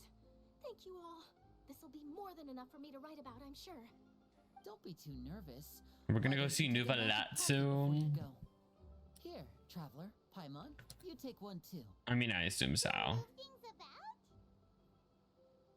That's right. Funny. I was giving out magic pockets when we first met too. And what do you know? I'm doing the exact same thing right now. So many things have happened, but the pockets are still the pockets. I guess this must be life. We will all follow our own paths, and serendipity will lead you to your fated friends. All right then. We'll be handing out pockets in some other districts later, so we'll get going now. Have a good day, you two. Oh, bye. Is that like one of the last times we'll see them? I hope we get to see them again, like in events, obviously. Oh. So, you really are here, Nuvalat. Hana didn't think you were going to have free time this hour of the day. Really? Oh, I suppose you must have met Mr. Linney. He took the time to greet me earlier when he passed this way. In any case, you came at a good time. I was just considering reaching out to you to set up a meeting, so I may explain some things that I haven't had the time to before. Oh? Paimon's glad that you remembered. Thank you for keeping us on your mind, what with you. Oh. Alright, let's have it then. How was Fontaine actually saved? The whole business is still quite the mystery to us. It is strange how words can often leave a bitter taste in the mouth when it finally comes time to say them out loud. All right, Nuvalat sighs softly before telling you the truth concerning what he saw that day. Fossilor has deceived the heavenly principles and used Furina's endless performance to save Fontaine. So that's what happened? I only saw Furina's part myself. Fossilor destroyed the divine throne of the Hydro Archon and restored your power to you, transforming you into a fully fledged elemental dragon sovereign. So wait, so is he sovereign or is he the Archon? I'm confuzzled. For me, the authority of the ancient dragons refers to absolute control over the hydro element. Fontainians were incomplete humans born of Egeria's use of the power of the primordial sea, with constitutions similar to that of mimics. But so long as those primordial energies remain within them, I could use the ancient dragon's authority to grant them true blood. Oh. After the fashion in which life was first brought into being on this planet. In other words, when I gave my verdict, Fontainians became true humans, and thus would naturally no longer be dissolved by water from the primordial sea. Fossilor must have Oh my god. as well. Your verdict was the key to making the prophecy appear to have come true while saving everyone. You could say it was at that moment that, oh my god. And in a manner of speaking, Fossilor finally managed to fulfill the original Hydro Archon's wish to turn Oceanids into real people too. It seems from your expressions that you still have more things you wish to ask. Ask away. I will tell you the truth as I know it. Hoo-hoo, all right. Wait, there's no question about our sibling, but it'll be on the I have no more questions. Anyway, about the initial verdict that was passed on to Chop. Very important question. I investigated his case along many avenues, and I have learned that he once fell into an unknown chasm when he was young. There, by chance, he awakened the all-devouring narwhal. But whether it be by sentiment or reason, that should not have been enough to consider him the root cause of the disaster. At most, he would have had tangential liability. As for the judgment passed by the oratrice during the trial, whether it was due to that liability by association or Fossilor deliberately using him to buy time for us on the assumption that he would be able to hold the creature off, I cannot say. Guess Focalor had Fontanians in mind the whole time. In the end, it was thanks to her that they finally became real humans. Hang on a second. Paimon suddenly got another question. Back when Fontanians hadn't yet become real humans, were the children they had also transformed Oceanids? Life has always flowed like water. Do you recall how Fontanians would often come to the Fountain of Lucine to pray for children? Yeah, Lynette said the fountain is where all the waters in Fontaine converge. In truth, even those couples did not know that such prayers were no mere custom, but instead a form of ritual. Those Oceanids who were blessed within the spring water would later descend as new humans in the Oh my god. That's cool. Either way, seems like this ritual won't be of any further use, but it'll probably live on as a local custom. Ask away. I will tell you the truth as I know it. About Fontaine's future. Yeah, about that. Risley said Furina has already left. What's that all about? Ah, Lady Furina. The people are only aware that her death sentence has not been carried out. She abdicated the post of Hydro Archon and left affairs related to that title to me, before leaving the Opera House. Oh. I related Focalor's words to her faithfully and completely. After hearing them, she seemed neither saddened nor comforted. She simply said that she was tired and needed She's so right for that. Having said that, she then packed her things and moved out of the Opera House, not unlike how an ordinary person might. But she's still got a place to stay, right? You need not worry. I will make arrangements to ensure that she will not want for food, clothing, board, or travel. In truth, I am somewhat happy for her. The wear and tear on her spirit will, of course, take time to heal. But now that she no longer has to play the role of Focalor the Hydro Archon, she can finally lay down her burdens and lead a normal life. What about you then? What are your plans now that you've regained your full powers as the Hydro Dragon? After Focalor passed on, the Oratrice also ceased to function. This matter will directly affect our trials. After much careful consideration, I've decided to take over its role in our courts. From now on, I shall hear cases and pass verdicts by myself. Looks like you're still considering stuff from the perspective of the Udex, huh? As an elemental dragon, there are indeed many things that I must do. But this power and this duty, in a manner of speaking, you could say that both were granted to me. As such, before I attend to my other responsibilities, I must first and foremost continue to serve Fontaine as its highest judge. The duty of the Hydro Sovereign and the duty of the Udex shall coexist within my person. Additionally, the Hydro Archon's departure has brought about another problem, which is that the Opera House shall no longer produce indemnitium. That power was derived from the people's faith in the Hydro Archon, wasn't it? Wait, but the various mechs and machines in the city are all still okay. Where are they getting their energy from? As I am now, I have full command over New Musia, and it can serve as a complete substitute. Another reason why I cannot quite leave Fontaine immediately.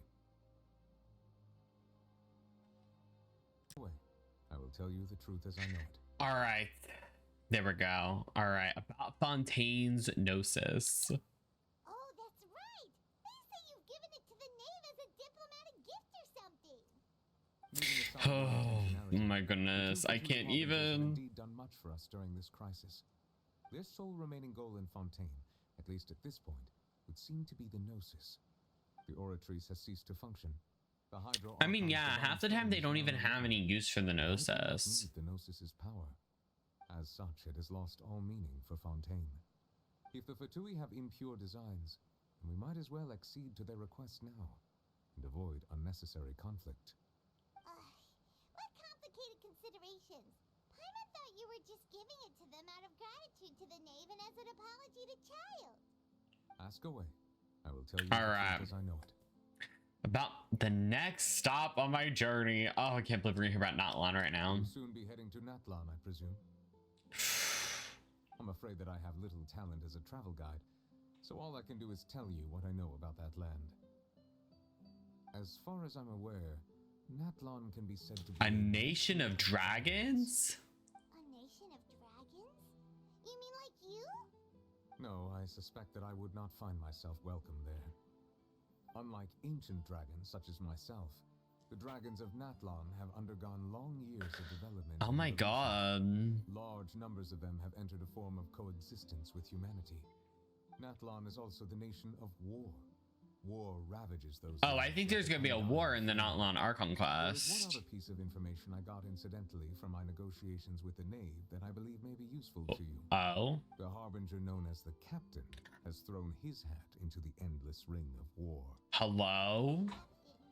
Capitano? So that's the person trying to get the last Gnosis. Fully prepare yourself before going to Natlan. In the meantime, Fontaine's doors will always be open to you. Oh, I can't believe we're about to say goodbye to the Fontaine Archon quest soon. I have no more questions. Still got a question about the Gnosis. When we spoke to Linny earlier, he mentioned that your attitude towards giving away the Gnosis had clearly changed. We guessed that there might be some reason for it that only you were aware of. No wonder the House of the Hearth is the Fatui's intelligence division. They are certainly sharp. So regarding this specific issue, I was just getting ready to share something with you. What is it? Please be about our sibling. I exchanged some further words with that lady named Skirk after sending you two back to the surface. It went something like this. What does Skirk have to tell us?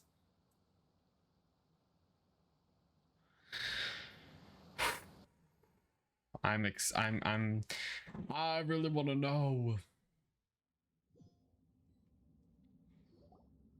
Well, we're going to head topside to see what's going on. You hurry over soon as well, all right, Nervalet? What next? The all-devouring narwhal isn't here, so I'm no longer getting any interference. I can finally catch the scent of your power, what it's made of. It is the authority of the planet's primordial dragons, but with something very similar to a god's curse mixed in. It's quite a novel blend. I'm sure I've encountered something like this before. What was it again? I do not know what you speak of. Of course. How could I forget? Hello? You should have the remains of the third descender on your person, yes? Remains? I've never heard of any such thing. Who's the third According to descender? your parlance, I believe it may be called a gnosis. Because we're the fourth descender, right? Well, that much. And our sibling isn't a descender. Divinity faded, she handed her gnosis to me. But I fear I have never heard of it described in the manner that you just did. I've been training with my master, the Foul, ever since I was young, and I have never returned to the surface since. So most of the information I possess, I got from him. It is only natural for those who are greater than humanity to possess a different sort of common sense. Listen, but who's the third There are so many descender? problems in our attempts to communicate with humans. Regardless, you should probably get rid of objects of misfortune to prevent any disasters from befalling you. To live in itself is a blessing. But once a person dies, the bonds he once had with this world shall all turn to curses. What do you mean by that? No need to fret. These are just my personal thoughts. And my reason for no longer wishing to return to the surface. This third descender you refer to, who are they? And when did they die?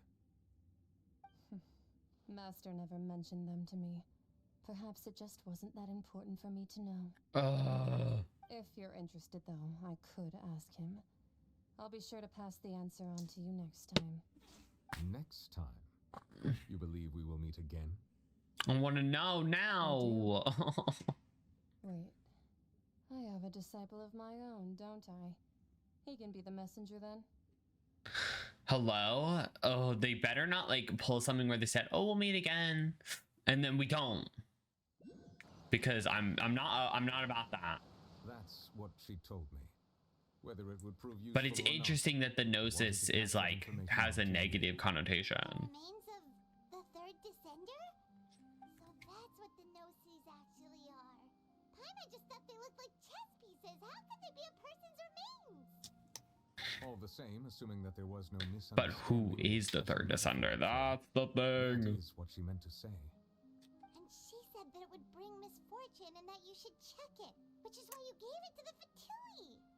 If she speaks the truth, then I would simply be putting Fontaine at unnecessary risk by keeping it here. A descender. She mentioned one of them. I am the fourth descender. For me, this information means two things.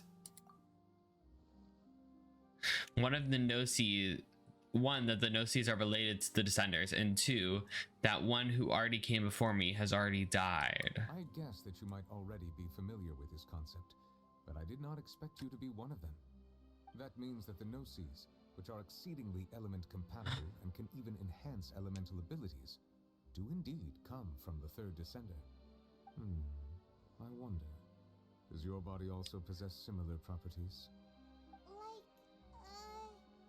Like being able to use elemental powers without a vision.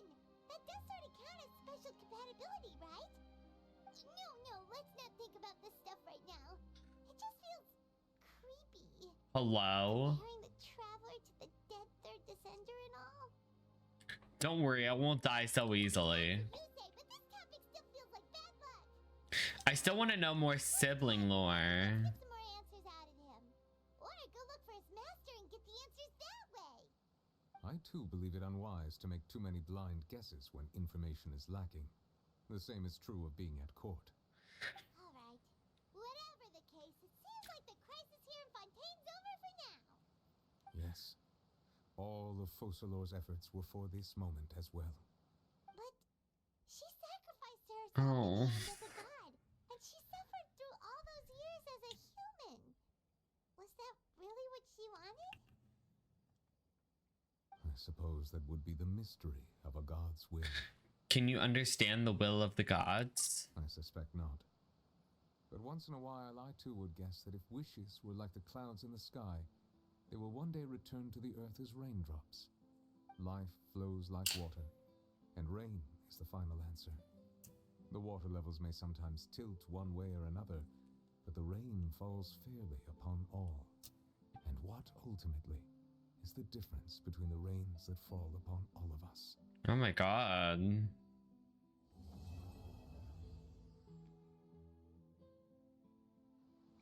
That's how it ends?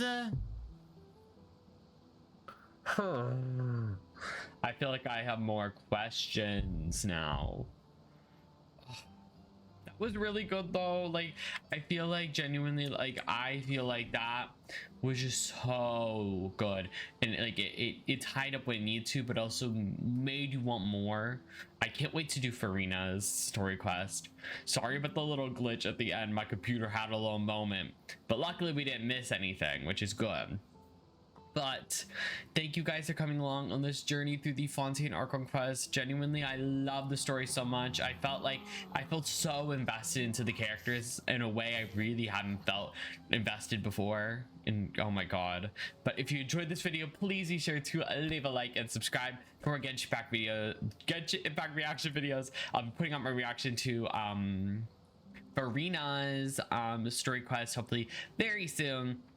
So make sure to go look out for that. Have an amazing rest of your day, and I will see you guys next time. Bye.